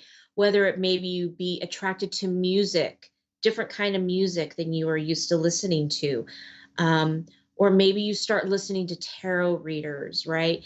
But there's going to be these little shifts and these little changes, and you're going to feel directed. You're going to feel called to participate in, and you're going to think, wow, that's something unusual. That's not something that I would normally do, right? So these are all those little shifts that are coming. Okay, and I'm just wondering if you can sense anything of this situation that's been going.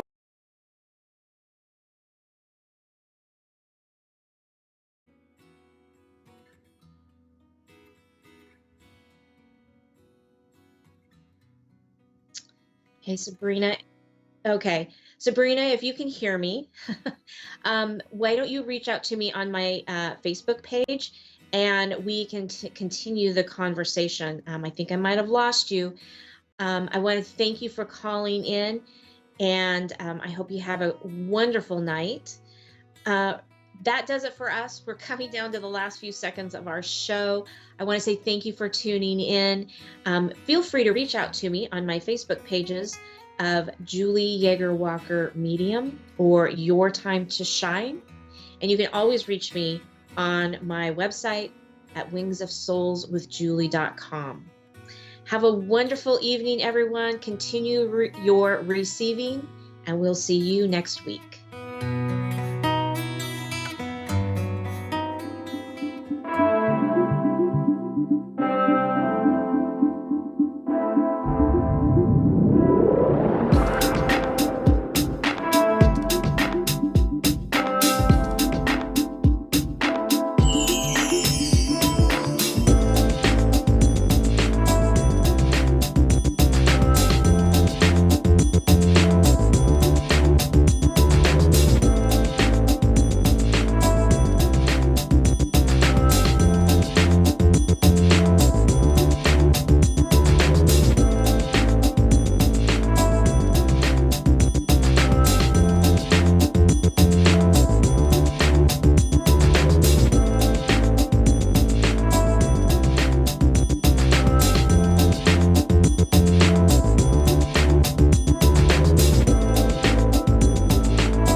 You're listening to A1R Psychic Radio, Earth's #1 psychic radio network, and watching Moonstruck TV, enlightening television.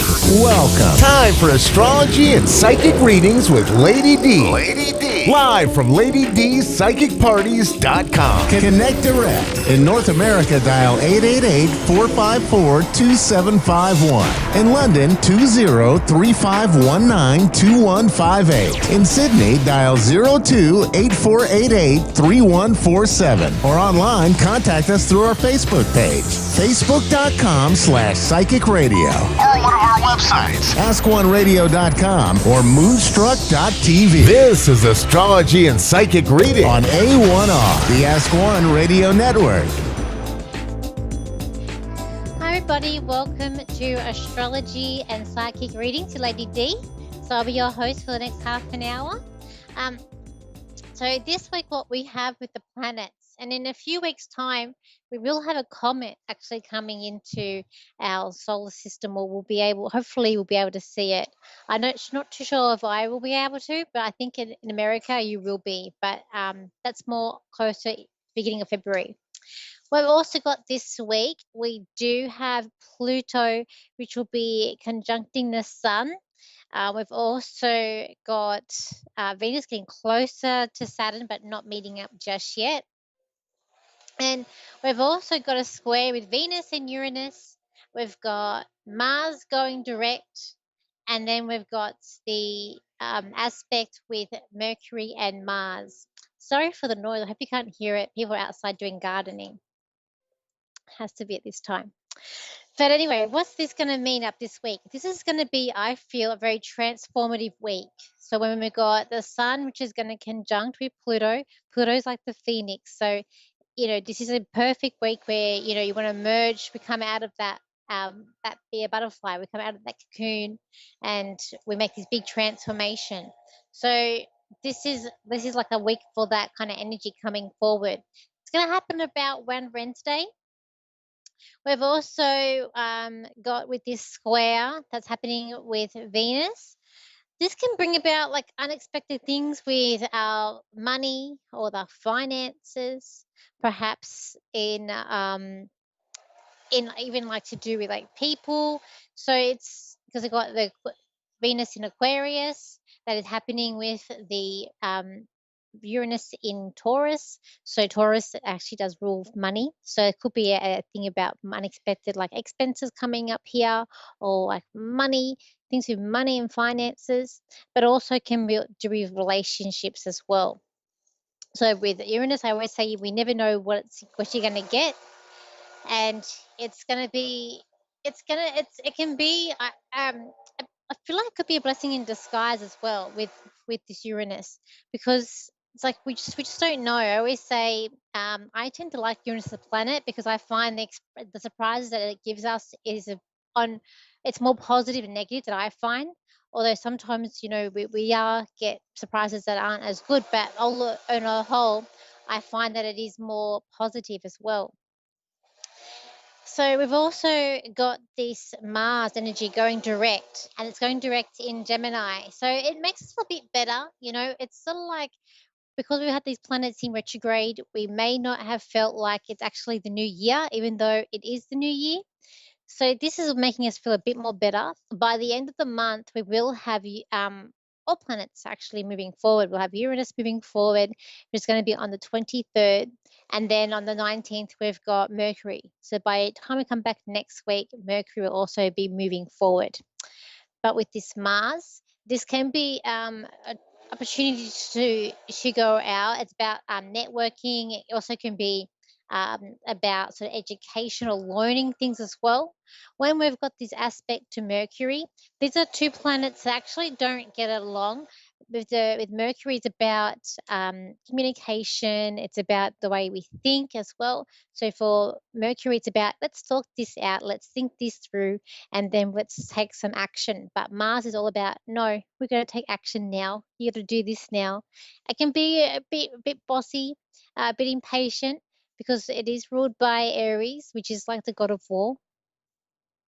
And it's got this pushy vibe with Mars. It's like this action is doing it now, being more motivated, and just let's just go and do it. So it's causing this friction between the two planets here, where one planet, it's in retrograde, so it's not doing the best. It's not being very, very happy. And And then you've got this Mars, which is like being this pushy aspect. And so we might have this feeling of being pushed to do something or to just act on a whim, to be able to just do it. We might have this impulsive energy that's coming up this week to just do something with that. Okay, so what else I was getting for this week too, I got as like about transforming yourself. So it is a vibe. So I feel like it's a kind of a vibe this week. It's going to be about Wednesday that it happens. So you see how we go. There could also be an aspect of an ending too when we're dealing with Pluto. There may be an aspect of an ending as well. Then I've got here, be brave. I feel like it's a week to just go out there and move forward, but I just got be brave. I got here, get ready for the start of the year, because it's not like it doesn't feel like sometimes with all these planets that are not going moving forward that it's not the start. So it's like starting now. And I noticed I had an astrologer last night who started doing like a live for about the year, because she was saying she's doing it now because of Mars going direct. So it's more about moving forward, that the planets are starting to move direct. I did get there could be a feeling of a bit nervous. This might be the aspect where we got here from Mars and Mercury. So there could be a feeling of feeling a bit nervous or a bit overwhelmed, or this sort of pushy sort of feeling that we may be coming into. But I also got like excited for the future, that there could be an energy or an underlying energy of being really excited for the future coming up. I also got here, take a look at the here and now. So trying to be more present in the here and now. And I know for me, I'm always looking at the future, what's going to happen. I'm always constantly asking my guides for like questions about what's happening and what's coming up. but I'm an Aquarian, so an Aquarian is a very futuristic sign. We're always looking to the future, and in inventing things. So I got here, this could be the square that we got with the Venus here and Uranus, that it's a week of having to try and save money. So it is a week not to spend too much. It's more about trying to save money and to save finances for this week. I got here, be yourself and be authentic. So it's a week to try and just be yourself, and try not to, we don't want to make that that fake persona. So we want to be authentic. I feel it's very important this week to be authentic and to be yourself. And like, again, it's not a good week. Like if you're thinking about someone who keeps secrets or hiding things, probably not a good week with Mercury still in retrograde. It's probably going to be revealed as well. And of course, again, it's about clearing out with these planets, still with these couple planets in retrograde, so taking out trash.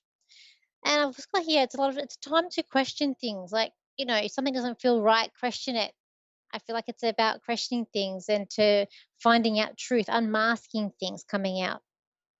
I also feel like, again, with this opposition with Venus and Uranus, the opposites attract. So, you might be attracted to someone that you feel like you never were attracted before. It's Uranus, I said, it's unexpected things here with relationships and also with finances. So you might be attracted to someone that before you weren't really attracted to coming up. I got it. There could be some bombshells and exposures, things happening up. I mean, we did, and today I heard of the sad passing of Lisa Marie Presley. So we get these shocks. We hear about these news events, and it's coming out more. Different things that come out. And I'm like, oh, it's a bit of a shock.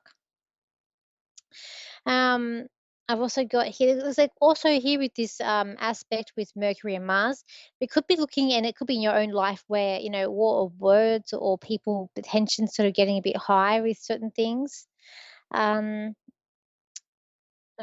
plan. Okay, and then I've got to plan. To plan, trying to plan things, and plans may go a bit haywire with Mercury. Even today, a simple one to get something quickly down the road, which ends up being a bit longer because the computer had a bit of problems printing something on the computer.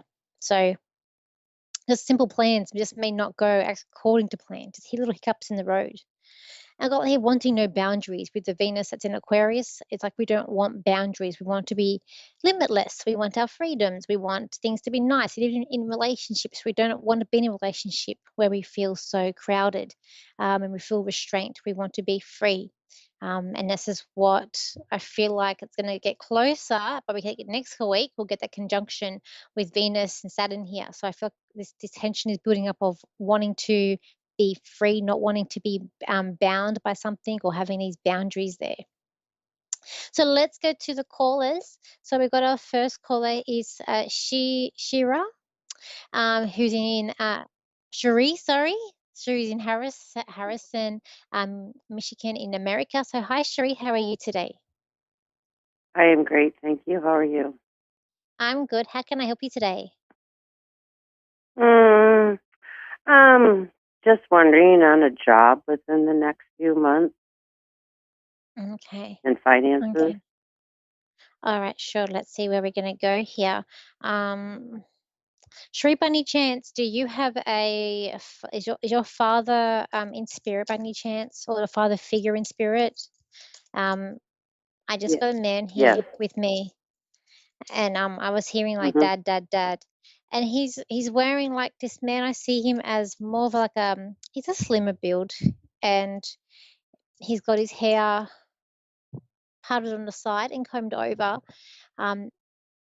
and he's wearing sort of, I want to say dad clothes, but it doesn't give you any sort of description. But it's like a jacket, like jackets, slacks. Like it's not a suit, but it's just like comfortable clothing, but it's like slacks, not jeans. And a jacket.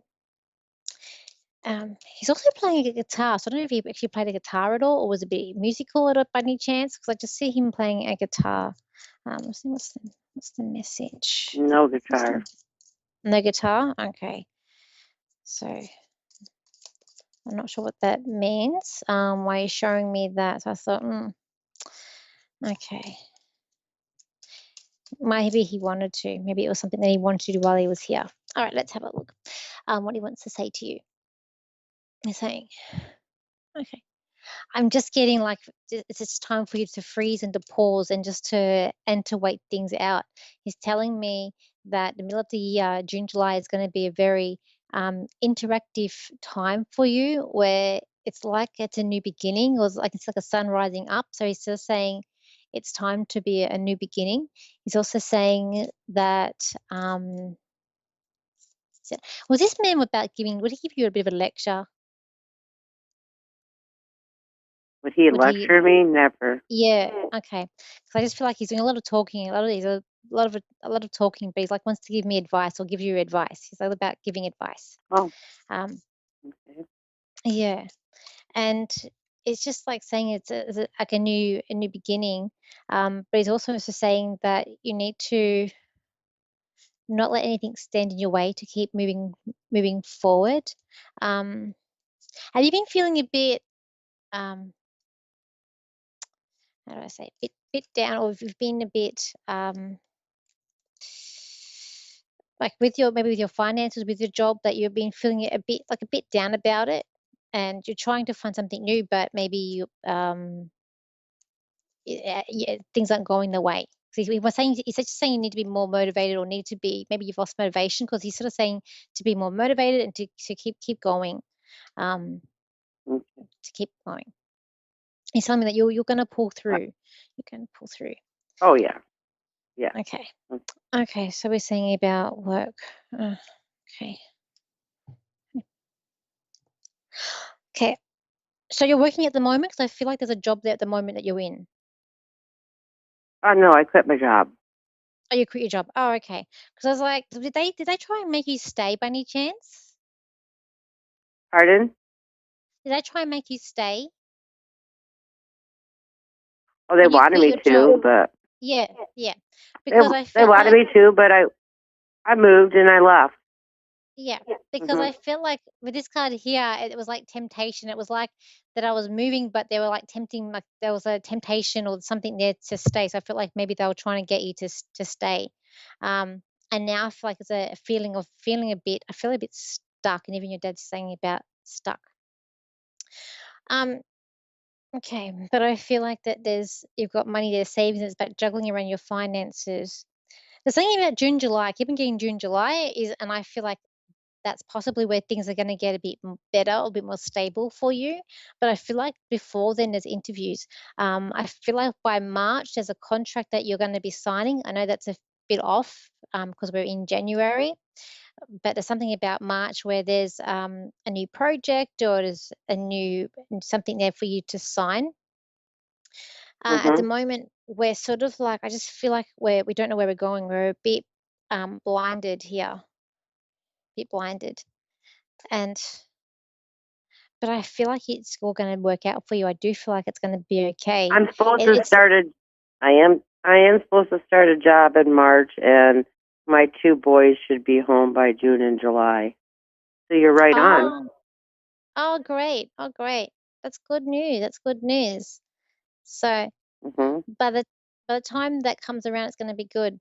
Um, there's also your dad too. He's also, is there your garden needs attending, or was it his garden? Is like your dad. I'm seeing him doing gardening, but he's pulling out weeds. Yes.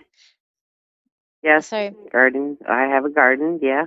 He's telling me to grow a garden for my family to make sure I can feed my family. Uh huh. yeah, yes, just a lot of I things did need that all my maintenance. life. Oh wow, oh Mhm. wow. Because yeah, he's got the garden. And he's giving you he's clapping. He's giving you a bit of a applaud here, applaud. But I just feel like things will work out for you. In the meantime, with your finances, I just feel like though it's about juggling them around, because there's cards kind of standing out to me where he's juggling. You can't really see, but like he's juggling money around. So I do feel like there's going to be a bit of juggling, trying to cut corners, just trying to save a little bit on certain things.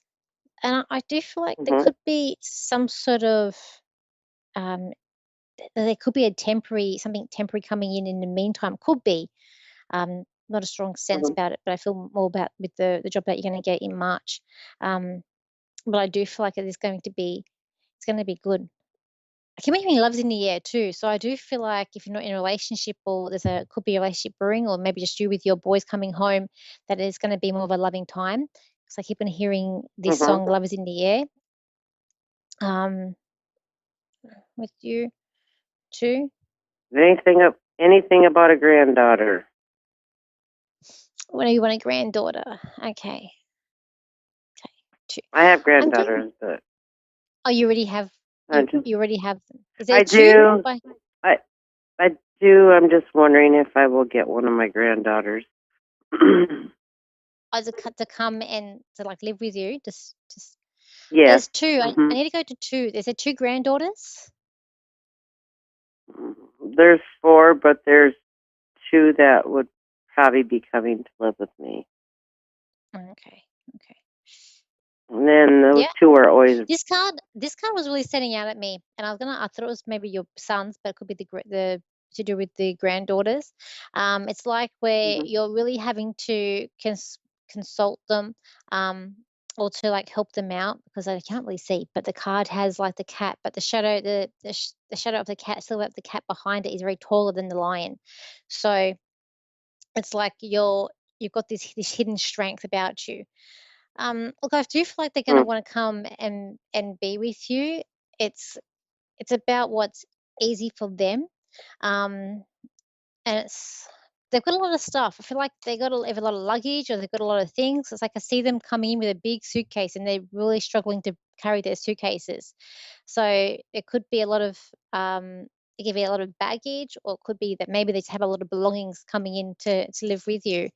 When will that happen? When will that happen? I'm going to say that could happen by June. That's possibly by June, or even April, that they may come in.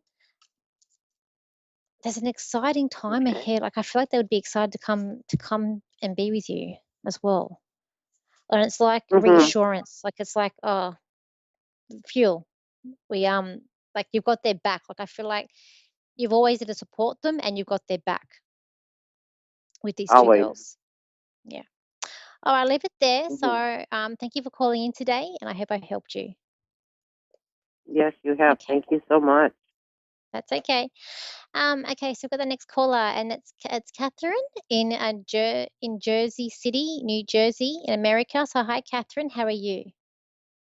I'm good. How are you? I'm good, thank you. How can I help you today?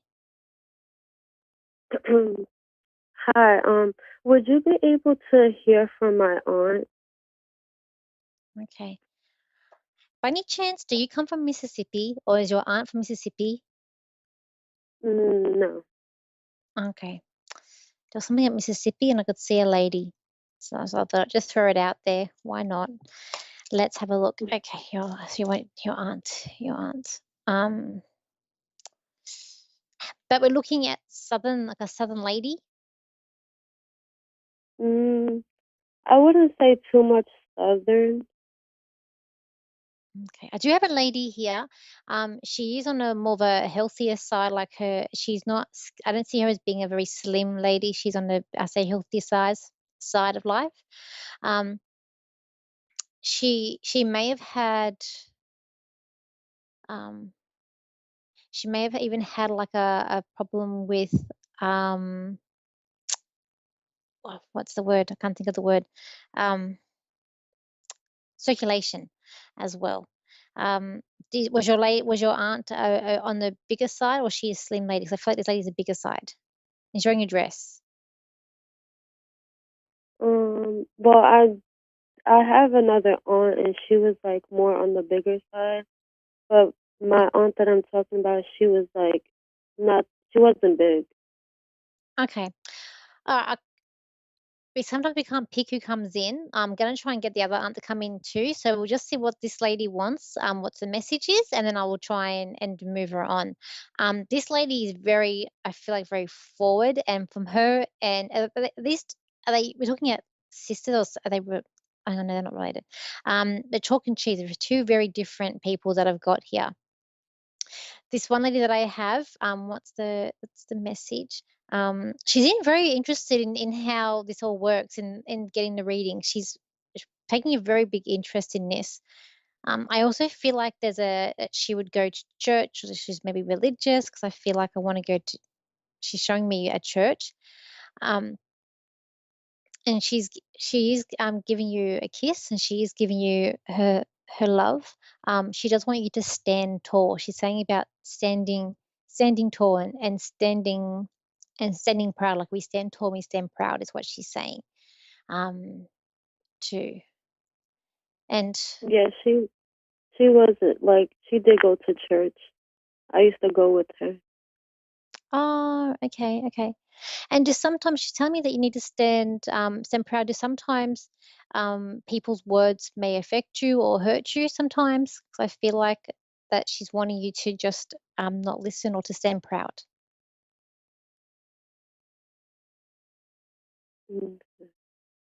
No? Okay. Uh, she's just, because that's what she keeps on sort of talking about. She's sending in her love. Is there any of the message that you want to tell, that you want to say? So is this your dad's sister? Because she wants to say hi to your dad. No, she wasn't my dad's sister, but they were close. Okay, because she wants to say hi to your dad. She's saying, say hi to your dad for me. So if you can pass that on and just say hi, that she would really, really like that a lot as well. Yes, She's I'll also definitely do that. she's also swapping food around as well. Like, I feel like it's more with her. Maybe she needed to swap her food, but we're swapping, like, say, food that wasn't as healthy to food that is as healthy. But she also wants to do it with you as well, and she's like wanting to look after you. And would she make soup? Because she's making soup too, and some Yeah, sort of like. she loved junk food. Oh, okay, and she's making also bread as well. But yeah, she's saying you need to swap the food around. She's sorry that she couldn't be here longer. So I feel like she wanted to live longer. I feel like she wanted to also do some more traveling. Like, she wanted to go and do small things while she was here. Then try and quickly bring in the other lady, so you can get your other aunt that we want to come in as well. Okay. Does my aunt see like any kids or expecting like in the future? For you? Okay. Yes. Let me just say, will you have kids in the future? Yes, I do feel like you'll have children in the future. Do you have any at the moment? Because I feel like there's one. They want to talk about one at the moment. So is there one that you've got at the moment? Yes. Yeah. And is it a boy by any chance? I feel like you're going to cherish it. Maybe we want to cherish it. Yes, Okay, so I have two. okay. Okay, so you've got the two children. Okay. There is a sense of being thankful for the children that you have, and I'll see if can she have one? Will she have one? I don't know if you get to have one more or not. It might be a bit tricky, and I feel like there's also a thing about finances too in having another child because there's something about finances. And there's also I feel like you're going to know I feel like within a year you'll know within a year whether or not I'm not getting a definite yes for a third one. I just say something about finances, and you'll know in a year whether or not you'll be able to the one's going to come in for you. There is something about Capricorn, so I don't know whether or not we're looking if you have a child that's already like a Capricorn energy, or you're looking at Capricorn, but Capricorn's more around this time of the year, and they're very structured, they're very hardworking, and they're very organized people as well.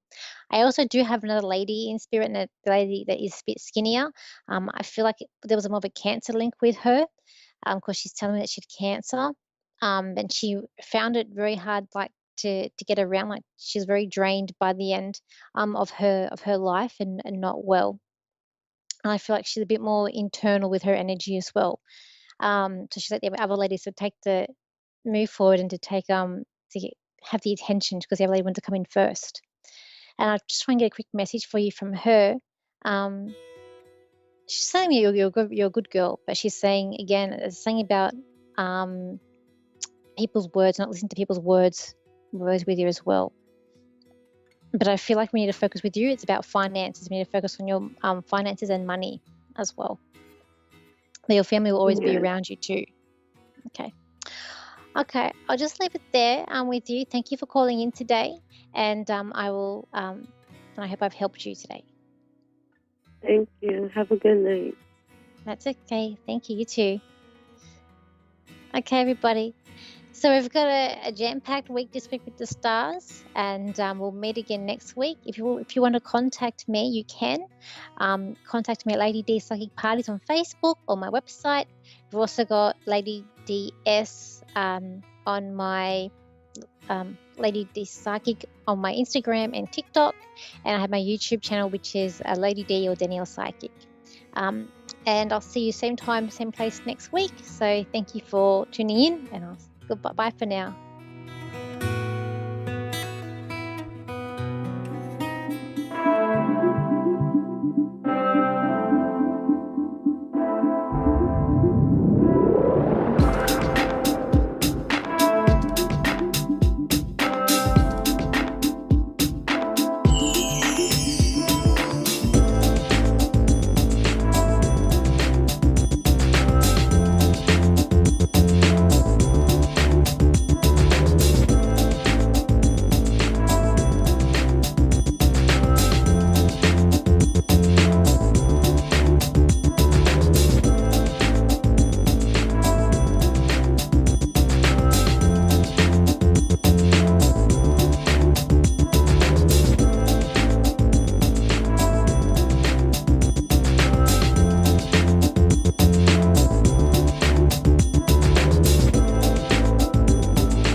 Listening to A1R Psychic Radio, Earth's #1 psychic radio network, and watching Moonstruck TV, enlightening television. Welcome. And now, Reverend Elliot's Magical Window with Reverend Elliot.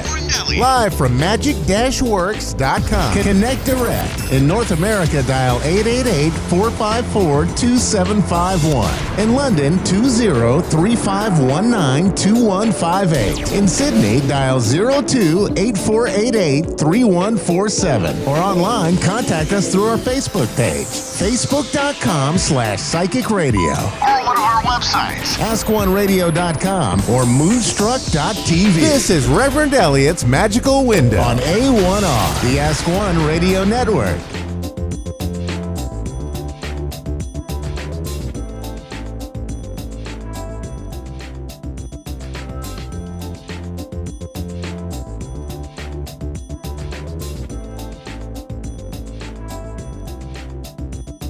Greetings, fellow seekers of truth, wisdom, and light. This is your friendly neighborhood esoteric practitioner, Reverend Elliot, coming to you live tonight from the city of New York. The Ask One Radio Network spreads me across the globe and right into your home.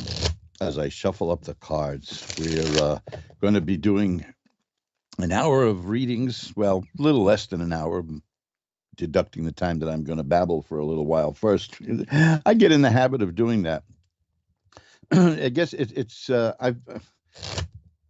worse when I miss a couple of, like a month of shows, and then I come back on and it's like pow, and the next thing I know the show is over and I've been babbling away. But hey, it's a new year, and nothing has changed so far. We have still political scandals rocking the world. What a shock, the new stuff with the classified documents. Boy, there's something I didn't expect. And a congressman who was elected even though he only told lies. Now, there's a new one for you. I mean, this is a guy who never told the truth about anything, and he got elected. What kind of message is that going to be? I understand stretching the truth a little bit. This one says she's a Native American. That one says he was a war veteran. And, they stretch it a little bit. I was talking to Albert Einstein about that just a few weeks ago. No, wait a minute, that couldn't be. But I'm floored by somebody who, I often wonder if these people even think they're going to win when they do something so bizarre like that. Because here's a guy who did nothing but lie. He's a congressman here in the New York area.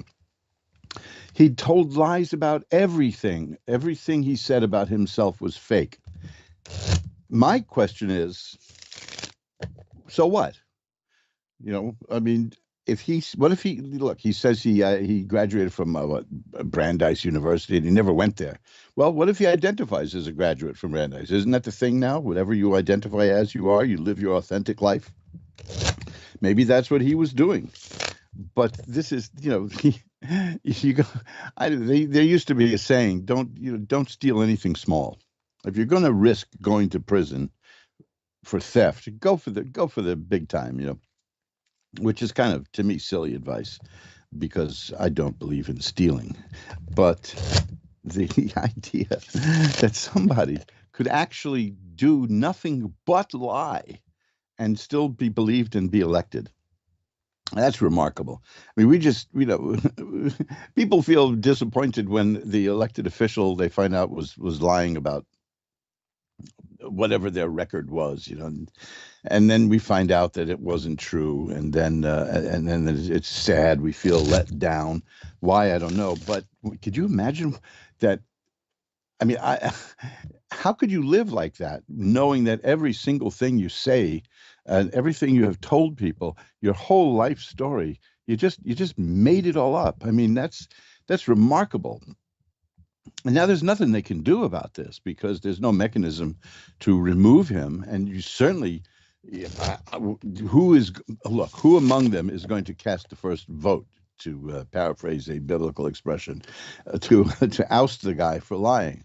When, let's face it, they all stretch the truth a little bit. But to deliver nothing but lies, I mean, I'm flabbergasted by this. It's just astonishing to me. So that's a humorous start for the year, because the question is, how are we going to seat him? Now, of course, I talk to people about this, and they say, well, when we get a petition together and recall him, you can't do that because there is no recall for members of Congress. As much as you would like to have that, it doesn't exist. You just have to go with the flow with this guy. He simply was out there spreading his truth, as he likes to call it. It's really peculiar. Now, I mean, I mentioned the senator who claimed to be a Native American. She's got an escape valve on that one because her grandma told her that, and she bought it and believed it. But it's different if you make the whole thing up. I could tell you things about me and my family. I have no way of knowing how true they are. I have absolutely no way of knowing. And yet, I'll tell you something else. I knew a guy, poor guy, he passed away recently. He was kind of a derelict, one of these freaky little characters we know from saloons in big cities. And everybody made fun of him because he said that he had been big in the music business and he knew all the big stars in rock. And they just thought that it was so delusional. I happen to know that he was telling the truth. I met him through a fellow named Tony Bon Jovi. Now, you notice that last name, Bon Jovi. Okay. Tony Bon Jovi is the one who gave his nephew or his cousin, I don't remember now, I think cousin John Bon Jovi, the job sweeping up at the recording studio over here on 10th Avenue, and then launched a record career for him. And this guy was there. He was a runner-up in the International Music European Festival. I forgot what they call that, the Eurofest or whatever it is. And he was part of that. And yet, big names would come by and talk to him, and people wouldn't even believe that was they. So I don't know. I've learned to pretty much accept what people tell me about themselves if it doesn't matter. You know what I mean? And I come out of the entertainment business where people stretch their resume anyway. The whole thing is, I'll give you an example. Way back when I was starting, beginning, I was a baby. I was a comedy writer, and I wanted to deliver my own material because I like a lot of writers, I just didn't think that the comedians I was selling the jokes to were doing the jokes justice. Now, that could be called ego because they were professional comedians. They knew what they were doing and they knew what worked for them. So I was waiting in the wings of a comedy club, scared to death. Oh, how it used up like 5 years worth of nerve for me to get up on a stage and do that. I was very shy. I've got to tell you the truth, folks. And I finally convinced them to put me on stage, and I'm going to do about 5 minutes of stuff that I thought was funny.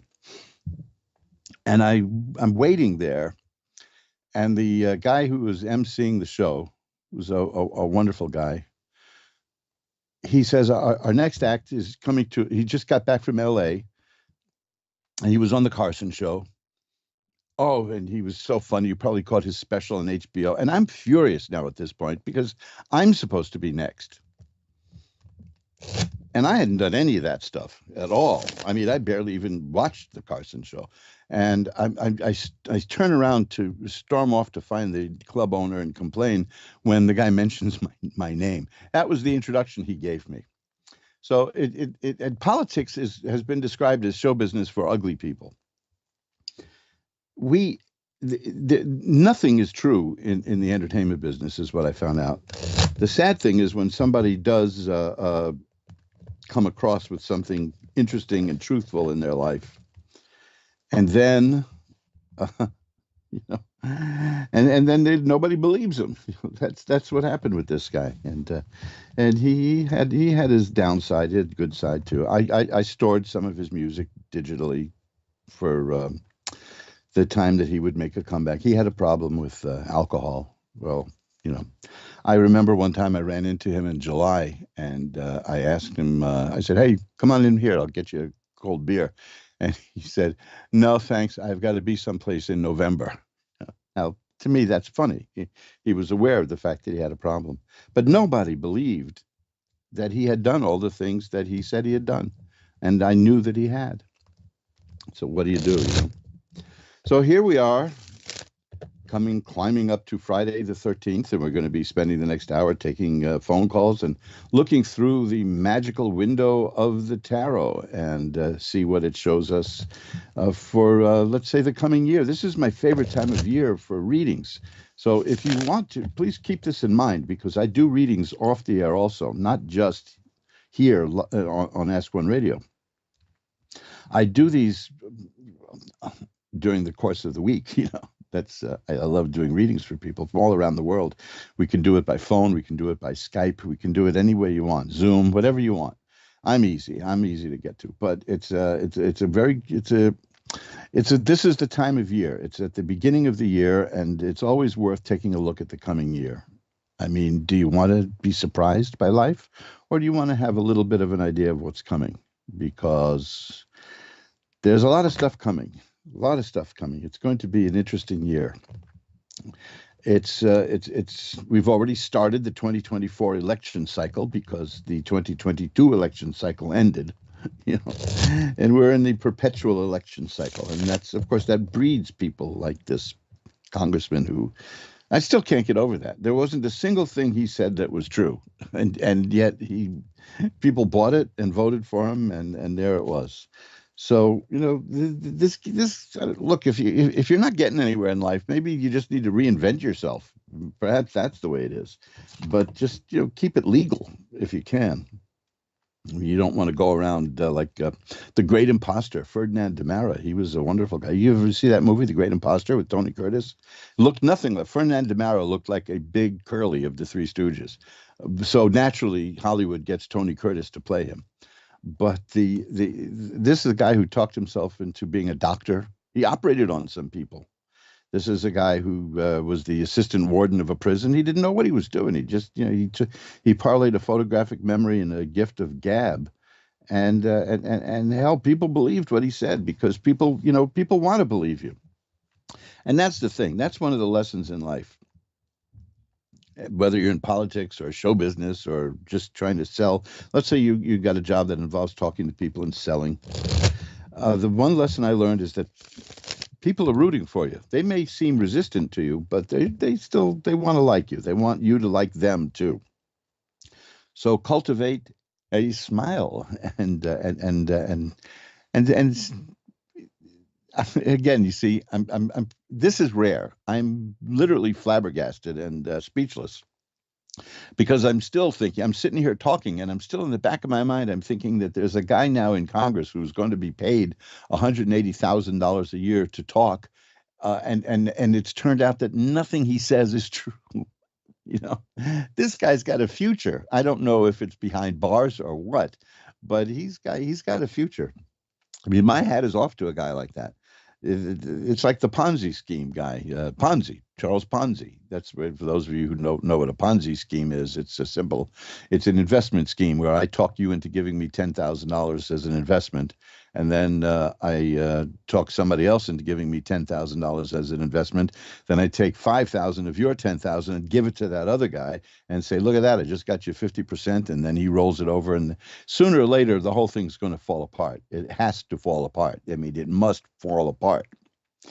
That's the flaw there. But until it does, there used to be unlimited opportunity. If you could spot one, if you could get in on the ground floor, you'd make money. But now, of course, if you make money in a Ponzi scheme, even though you're an innocent participant, the government will take it from you and spread it among the people who got robbed, which I guess that's equitable. I have no idea how that works, but I don't go out looking for Ponzi schemes because you'll end up, living under a bridge. Because there's a lot of them out there. I did a screenplay years ago for a producer who wanted to do a movie about a mobster who puts his son through Wall Street training school, business school. He puts the kid through business school, and the kid gets a job on Wall Street. And during the course of the film, he finds out that these people are bigger crooks than his family. And then he turns the tables on them. But I learned an awful lot at that point. I did my research. As a good screenwriter, I went and did research, and I found a guy who was a broker. He went and he was very happy making, this was in the early 90s. He was very happy making about $150,000 a year. And his friends, all of his friends from business school, he said, used to laugh at him because he was making the least amount of money of all of them. And then he said, but on the other hand, I'm the only one in my graduating class who didn't go to jail. So you see, honesty can be the best policy. Puffery, the Supreme Court has ruled that that kind of lying is okay. That's, if we got rid of all lying, we'd have no advertising. It'd be no more. Now, that's not such a bad idea, but there you go.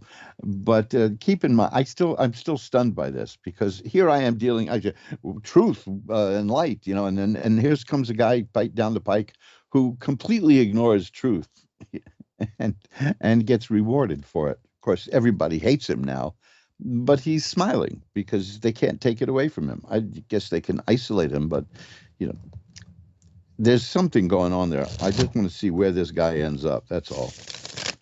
Well, we'll shuffle these up now, and that's enough for that for now because, frankly, I am still speechless. I finally found what can render me speechless, which is something chutzpah doesn't even cover it. This guy it's just tremendous. If you asked him what time it was, he probably wouldn't tell you the right time. But unlike me, I'll tell you the right time. It's just 1:45 Friday the 13th right now. So we're moving into Friday the 13th territory, and folks, it's been one of those days for me, and I'm so glad that I'm with you because this is the highlight of my week, and that's not a put down. I mean, that doesn't mean my week is bad. I just get so much energy doing this show. I love it. I've been doing this for over 10 years now, and I just love it. And we're going to start off right now with somebody who's in a state that I once thought I would move to. But first, we're going to ring a bell 3 times to declare sacred space. Notice I did that fast. Melissa in Batesville, Arkansas is on. Hi, Melissa. You're on with Reverend Elliott. Well, hello. So you Hi, thought how about are you? moving here, huh? Yes, I thought about. I guess you know what it was. I think I saw an interview with Johnny Cash, and I think he lived in Arkansas at the time.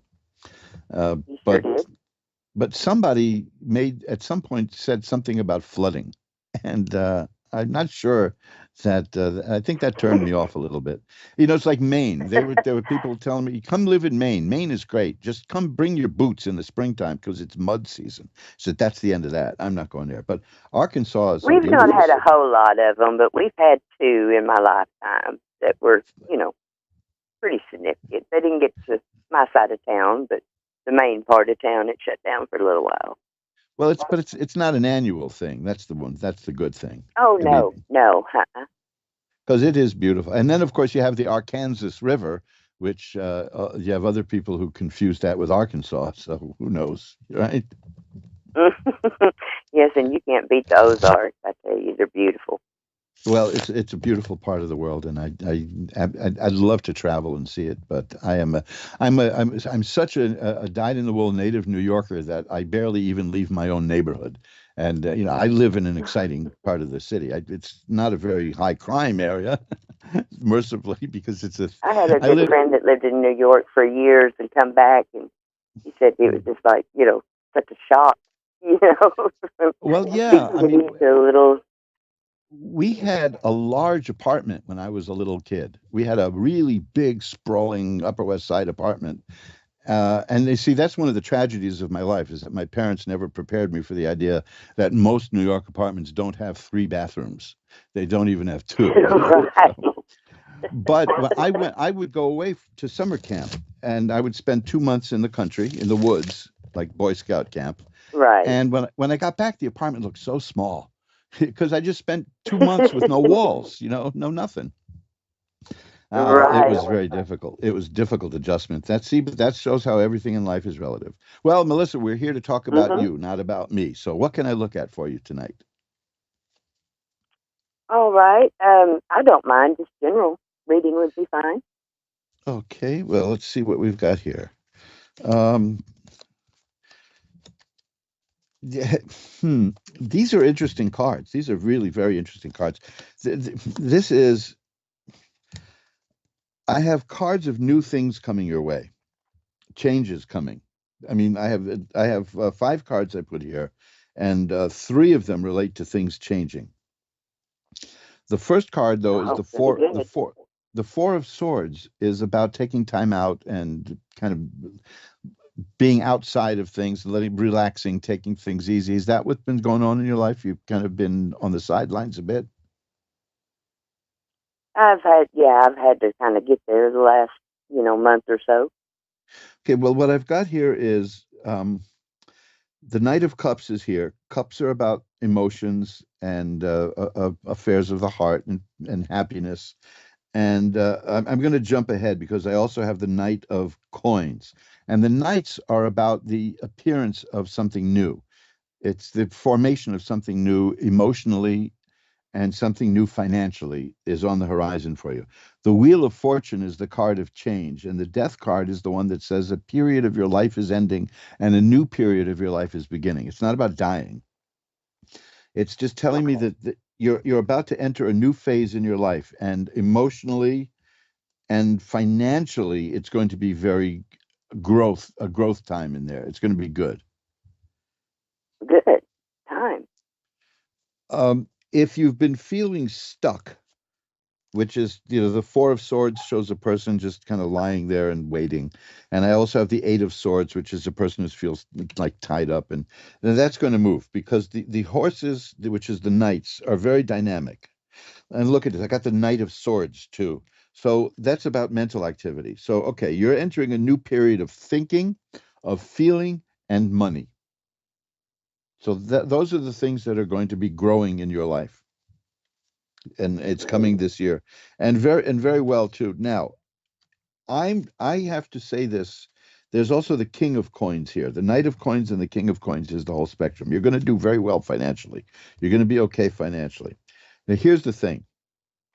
The 9 of Coins tells me that you're not a hermit, but you're able to be by yourself and be happy and be satisfied. Is that who you are? Yes. Okay, because that's good. That drives people up the wall. There's many people who just can't be at peace with themselves. But I see that you have that ability, and you've been kind of in a break in your life. But there's new things coming your way emotionally, mentally, and financially. And I'm not getting any indication that it's bad either. So that's good. Right. So, yes, in it's fact, time. I have the 6 of Rods here as one of great success and happiness.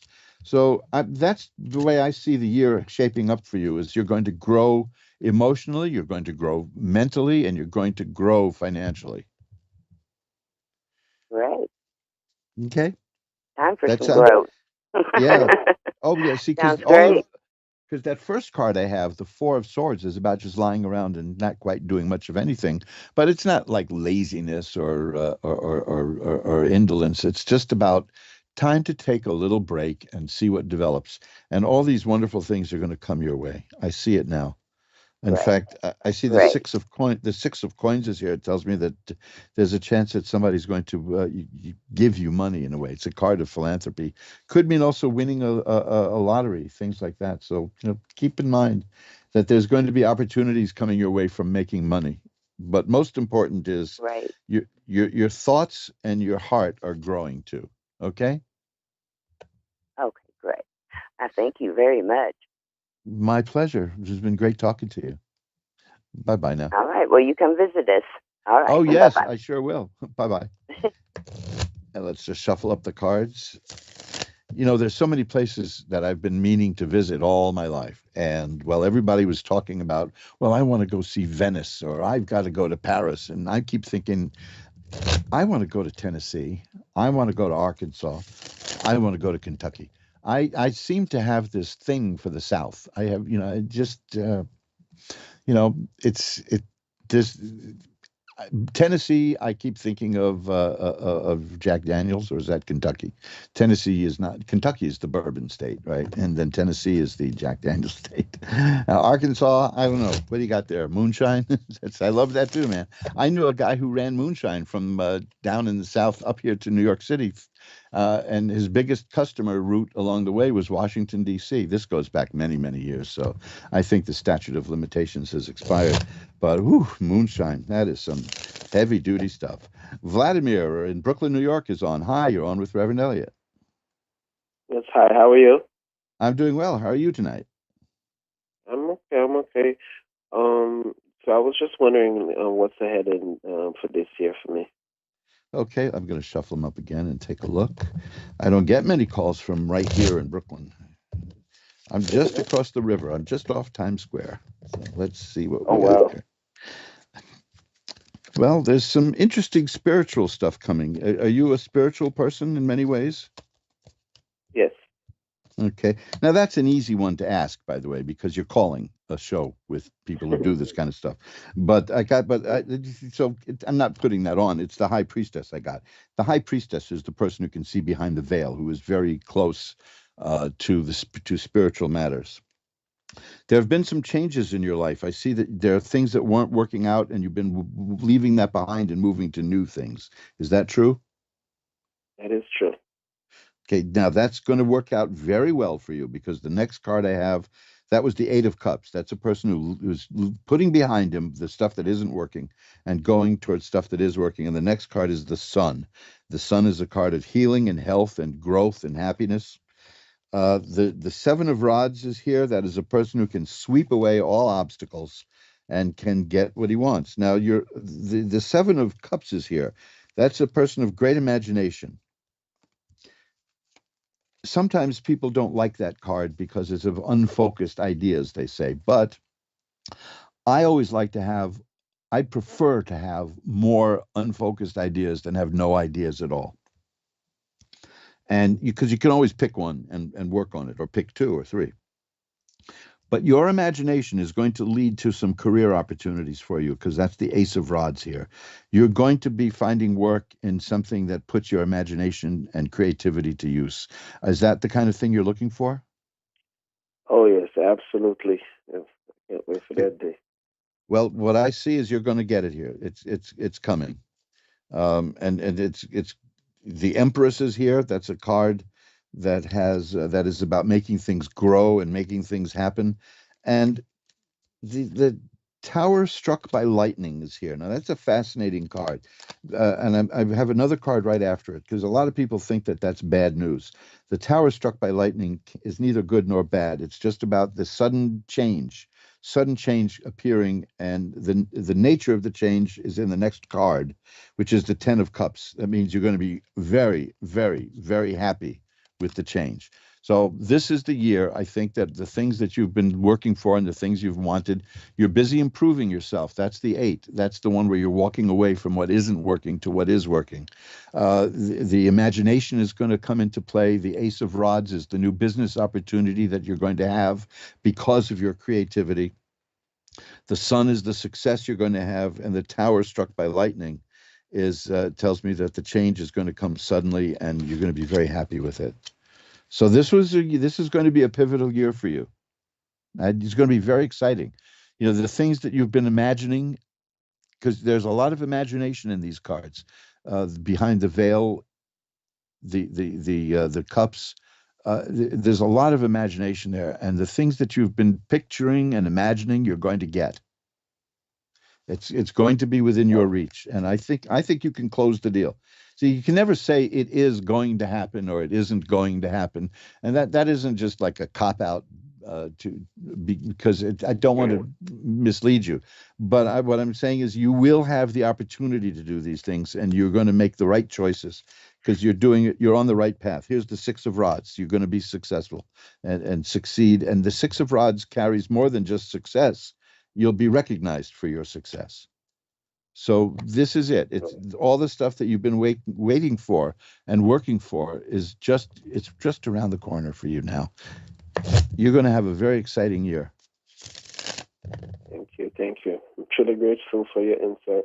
Thank you. Thank you. Well, thank you for calling. And remember, this is all your work. These are your cards. Let me give you one last thing, because it's important here. I have this Ten of Swords here. That is an important card. If there's been bad things in your life, bad times, this card means they're over. and that you're moving away from that. And it shows a person who has been beaten down a little bit, but will get up and will move, will go on. So the bad stuff is over, is what that means. Keep that in mind, okay? Okay. Thank you again. Thank you for calling. Bye-bye now. I really love these positive readings. And of course, we've all been trained by movies to say, oh, look at that. I'm a stranger read my tarot cards and I'm going to die. That doesn't happen. That just doesn't happen. I've been reading these cards for decades, and only once did I see something like that. Only once. And it was quite obvious.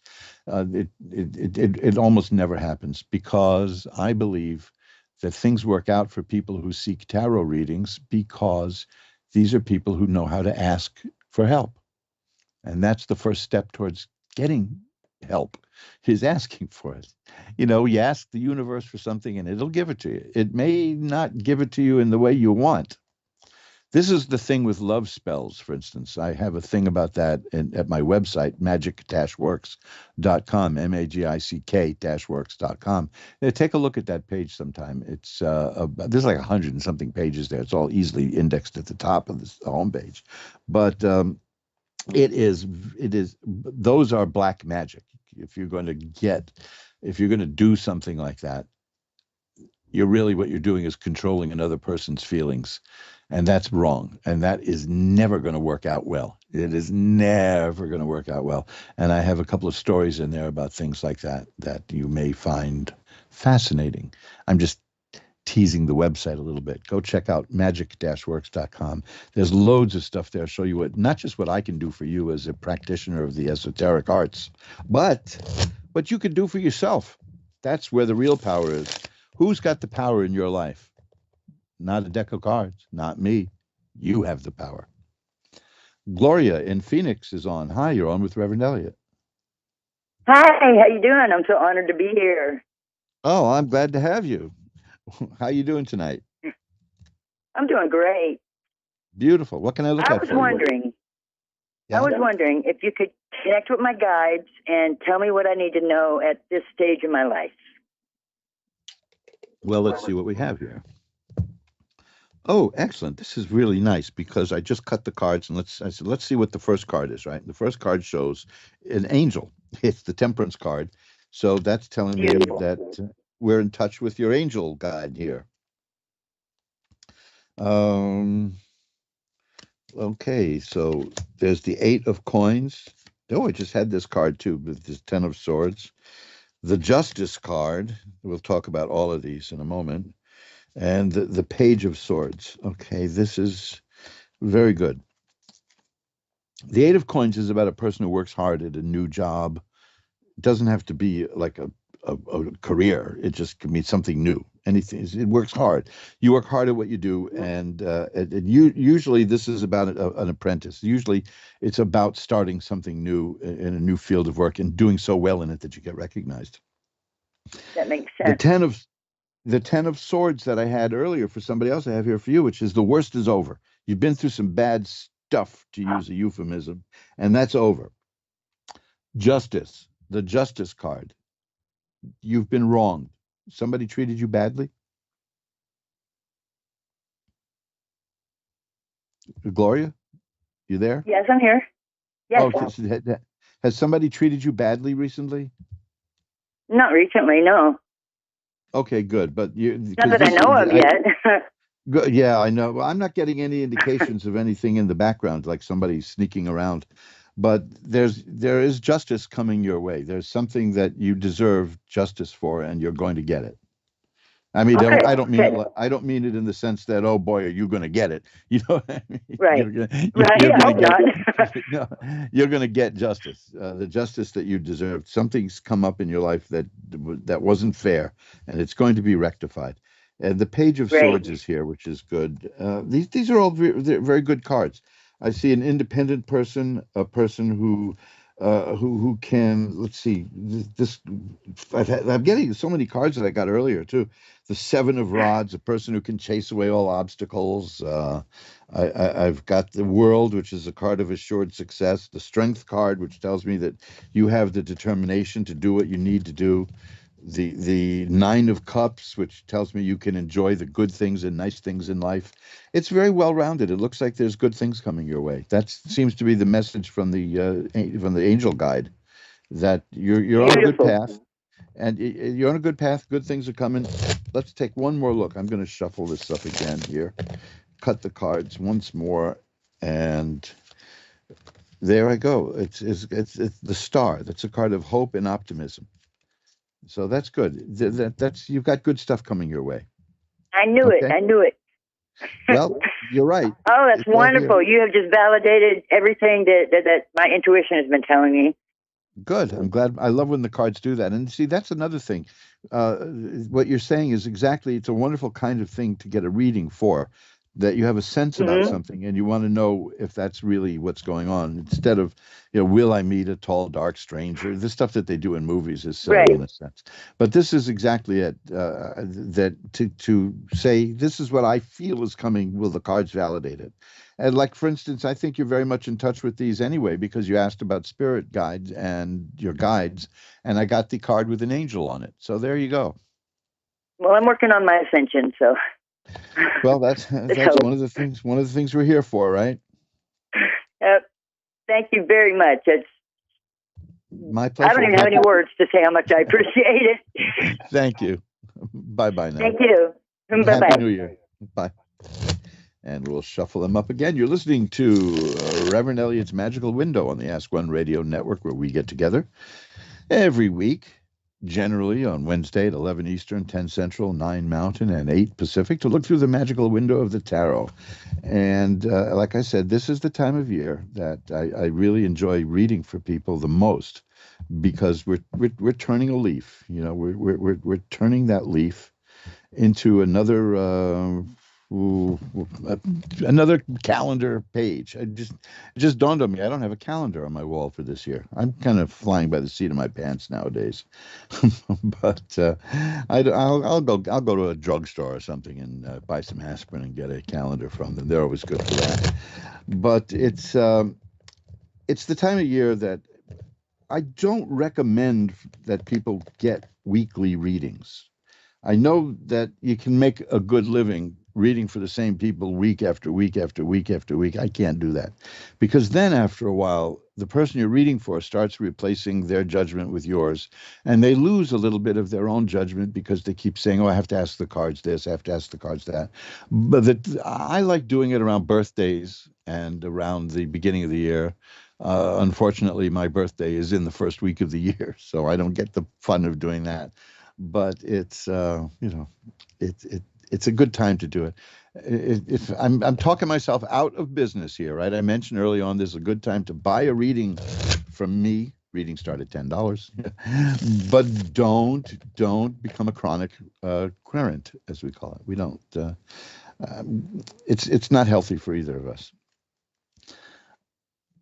You can learn more about what I do at magic-works.com, magick-works.com. And specifically, if you're interested in tarot and you want to do this too, I'm holding these cards in my hand now, but you can hold cards in yours.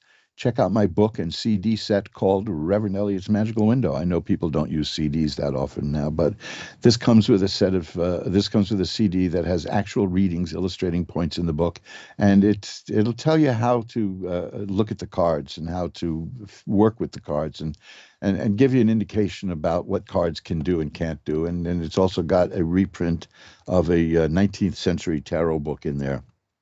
That's one of the best for teaching you the meanings of the cards. But there's so much more to it than that. And I called the book Reverend Elliot's Magical Window, which is the same as the show, because you guys out in the audience there, you inspired me to write it. And it's dedicated to you. Catherine in Denver, Colorado is next. Hi, you're on with Reverend Elliot. Hi, Reverend Elliot. Thank you for taking my call. Oh, that's what I'm here for. That's what I'm here for. What can I look at for you? I'm interested in career and finances and my love life. Okay, just those things, right? Those few things, those little unimportant Yeah, those things. things are kind of paramount for me at Yeah. the moment. Let's take a look. The first thing I've got is a card of cups, and cups are emotion and romance, and then I've got a knight of rods, which rods are career, and then I've got coin cards here, all kinds. Geez, these cards are covering the gamut here. Oh What's wow, coming? those three pulled up. That's amazing. Yeah, what's coming up here is the first card is the Queen of Cups, and that means that something is taking shape with you in terms of emotion and feelings and romance. Is there something new going on in that field with you? No, I've been in a relationship for almost 4 years, but we're separated, not like in a negative way, but this month by location. Okay, well, I'm really well, the Queen of Cups I don't know how to. I mean, that's silly. I mean, I don't know how to explain it. I was going to say in this context, but of course, it's my job to explain it. I should know how to explain it. It's about the feelings are still developing. The feelings are growing. This is why I ask if it's relatively new, but a few years is not particularly new. But your feelings are still growing in this relationship. The moon is here, which is about the unconscious mind, and it's a message generally to pay attention to your dreams, and you can get some information from your dreams. Do you keep a dream book or a journal like that? I don't. I very rarely remember any dreams, to be honest. They say that's the whole point with the dream book. It's bizarre. It's one of those weirdest things in life. Is that I wake up from a very vivid dream, and then a half hour later, I don't remember it at all. I just know I had a dream. But if you can keep a book by your bed and start writing down what you dreamed as soon as you woke up, you can keep it that way. And this is saying that you may benefit from that. I will say, Reverend Elliot, my feelings are huge. Like, I'm deeply in love. He's the love of my life, but I'm trying to see if his feelings are going to develop. You're going to see what? I didn't catch the last part. If his feelings will develop more deeply again. Well, let's see what we've got. You want me to take a look at that? Yes, please. Thank you. Okay. I'll shuffle them up and take another look at that. Okay. And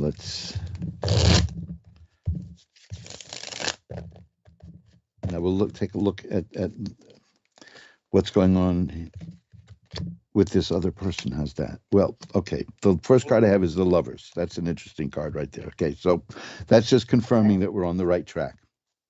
There's a couple of cards that I've had before today. It's the Seven of Cups.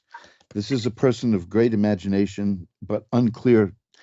The thoughts are not clear. You know, there's a lot of thoughts, but it's not. It's sometimes unrealistic thinking, and sometimes it's just dreaming. But it's not very stable in that sense. You know, it's fluid, the thinking. Yeah. Emotionally speaking. The Page of Cups. The Page of Cups is about. It's almost the direct opposite of that. The Page of Cups is about the emotions solidifying. So I'm seeing that there's a possibility that this is growing. Because you go from the Seven of Cups, which is unfocused and nebulous, to the Page of Cups. The pages are earth. The pages are very concrete in that sense. The Seven of Rods is here. Now, that is the person who has learned to sweep away obstacles. The Ten of Cups is here. That is a card of great happiness and joy in a relationship. Ultimate happiness. I put a card above it all to see what the aura is around the whole question. And the question, I have the Three of Swords, which is a sad card. I'm getting the sense that this is a person who's been hurt before. And so that's kind of getting in the way. He what? We've all been hurt. I mean, he has, but who hasn't?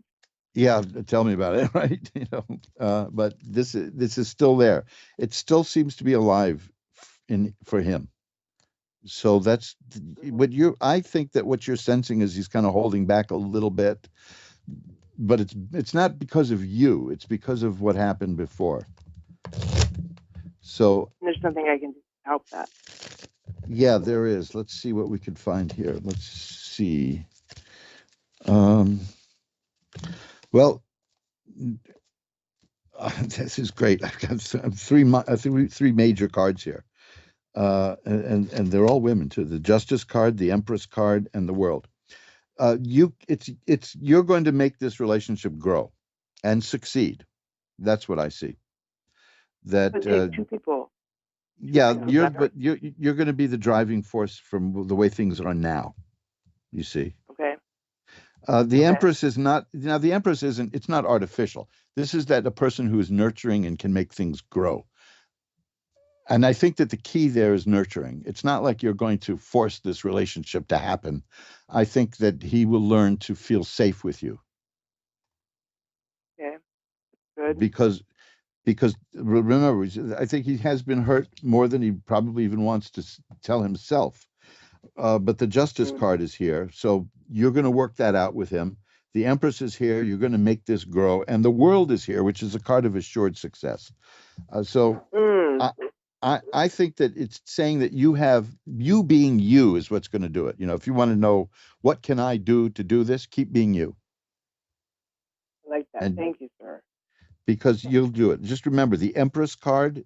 That's the person who nurtures and makes things grow. The Justice card is the person who heals in a very real way. I mean, we're talking about healing a heart that was broken, really. And the World card, the World is the card of success. And it can be done. I love the way that plays out. Now, it gives me a lot of assurance. Thank you. Now, I've got to run because I only have a couple of minutes left, but if you need to hear this again, you can always go to askonradio.com and look at the archive and play this show. And you can download it in the podcast section, or you can download it in there's other sections, partner section. There's all kinds of ways you can get hold of this show, even at YouTube, and listen to the last part where I speak to you, and you'll hear it, because you have the potential. I got it again here, the 10 of Cups. That's a very happy family and a happy home. So there's great potential there. Thank you so much, Reverend Elliot. That's huge. Thank you. My rest pleasure. was a peaceful heart tonight. Thank you. Bye-bye now. And hey, look at that. We're rounding the corner to the end of another edition of Reverend Elliot's Magical Window. And I just want to tell you that I have been a busy little guy here. I've been playing with the computer. Remember, I was away for quite a while because the computer died on me. And I really blew their mind because I didn't want to buy a new computer. I wanted them to rebuild this, and they did. It cost enough, but it was less than getting a new computer. But money wasn't the object. I'm accustomed to this particular computer. And they didn't upgrade it, which is fine. Eventually, I'm going to have to upgrade the operating system because that's the way it is. I mean, I have a telephone sitting here right next to me that I can't use to make phone calls anymore because it's got a dial on it. And they've upgraded my phone system here so that dials don't work anymore. But hey, what can I tell you? There's still gadgets you can buy that you can hold up against the mouthpiece of a phone and hit the buttons and get the number you want that way. But I'm making up for lost time, and I have been designing, and this is what I want to talk to you about for a moment. If you go to magic-works.com, magic-works.com, last time I was on, I mentioned that I'm restoring a book from 1833. And I am restoring a book from 1833. I mean, who would lie about that except a member of Congress? But that's tough on the eyes. That's really my vision is not so hot these days. So to relax, I've been adding to my collection of occult jewelry. You can find that at magic-works.com, magic-works.com, and click on the occult jewelry thing there. There's always a sale going on. It's not me lowering the price. It's the company that you buy it from, and they ordinarily take 15 to 20% off.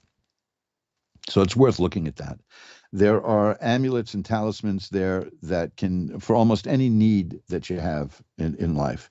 And those are important because these things are symbols that focus our energy. I'm wearing one right now. I've got one right now. It's a talisman of the moon, and it works towards getting you what's going on and what you want in life. Hey, listen, you know something? I've got a couple of more minutes left. Kathy in Wyoming, I'm told, is holding on. Hi, Kathy. Did I overlook you? Oh, I did. Hi. Kathy. Hi, I'm sorry. I just got done saying that my eyes aren't what they used to be, and I realized I missed I missed you on the board there. So we got a couple of minutes left, about 5 minutes. What can I look at for you?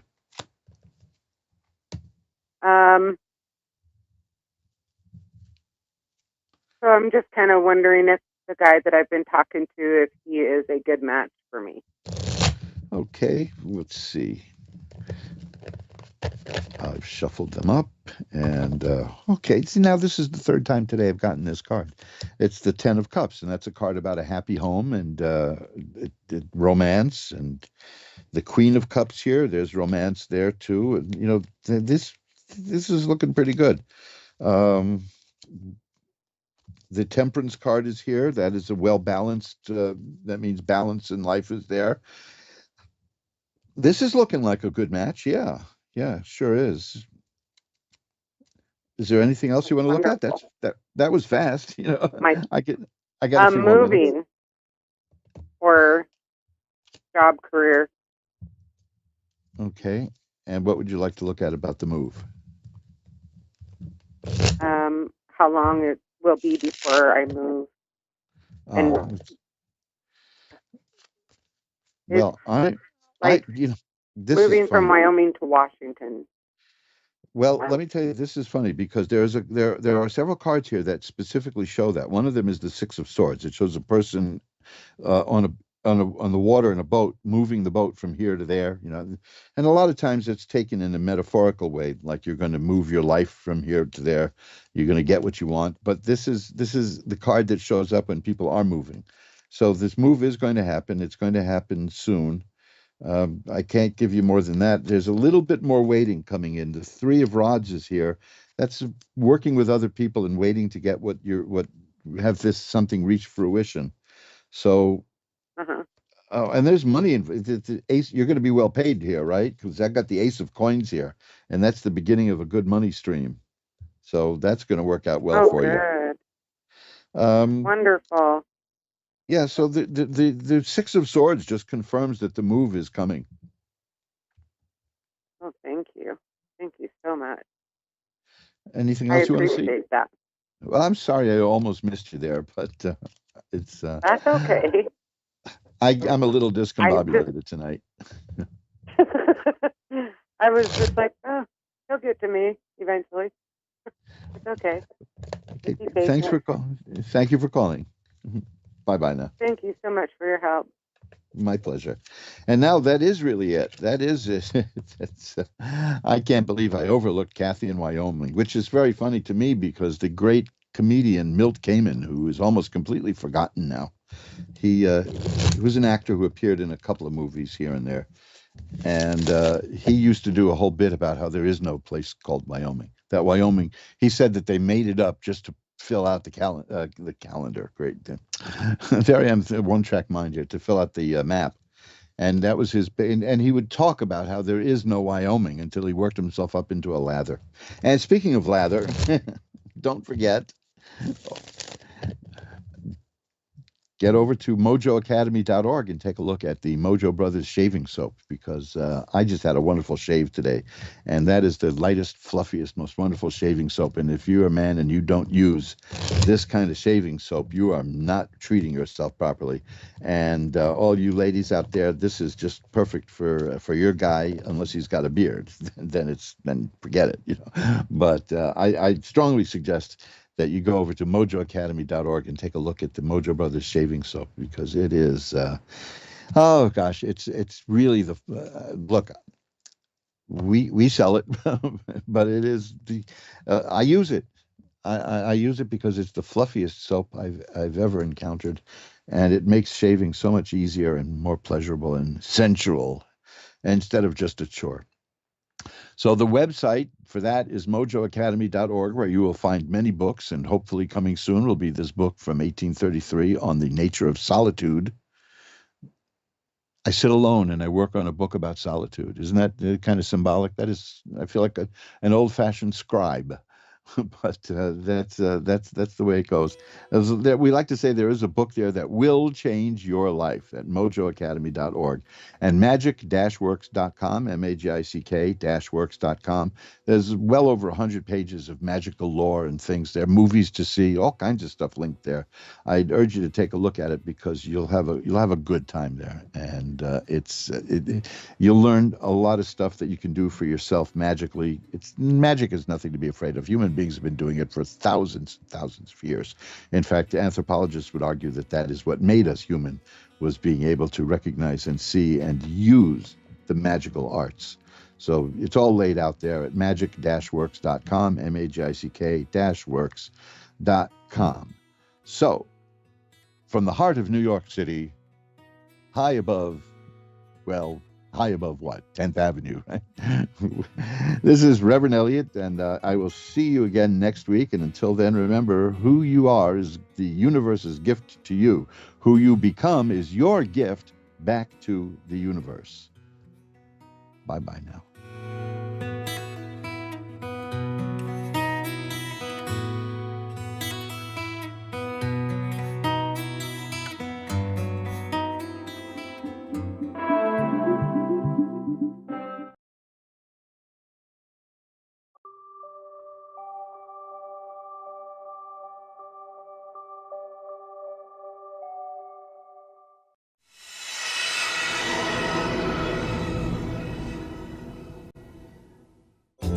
Hey guys, happy full moon. I hope you all had an awesome Christmas and awesome New Year.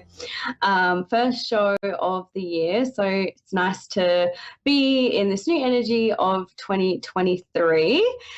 Today I'm going to be talking a little bit about the full moon that we're in right now. I'm going to be talking a little bit about rituals on how you can cleanse and, release some energy and work with this full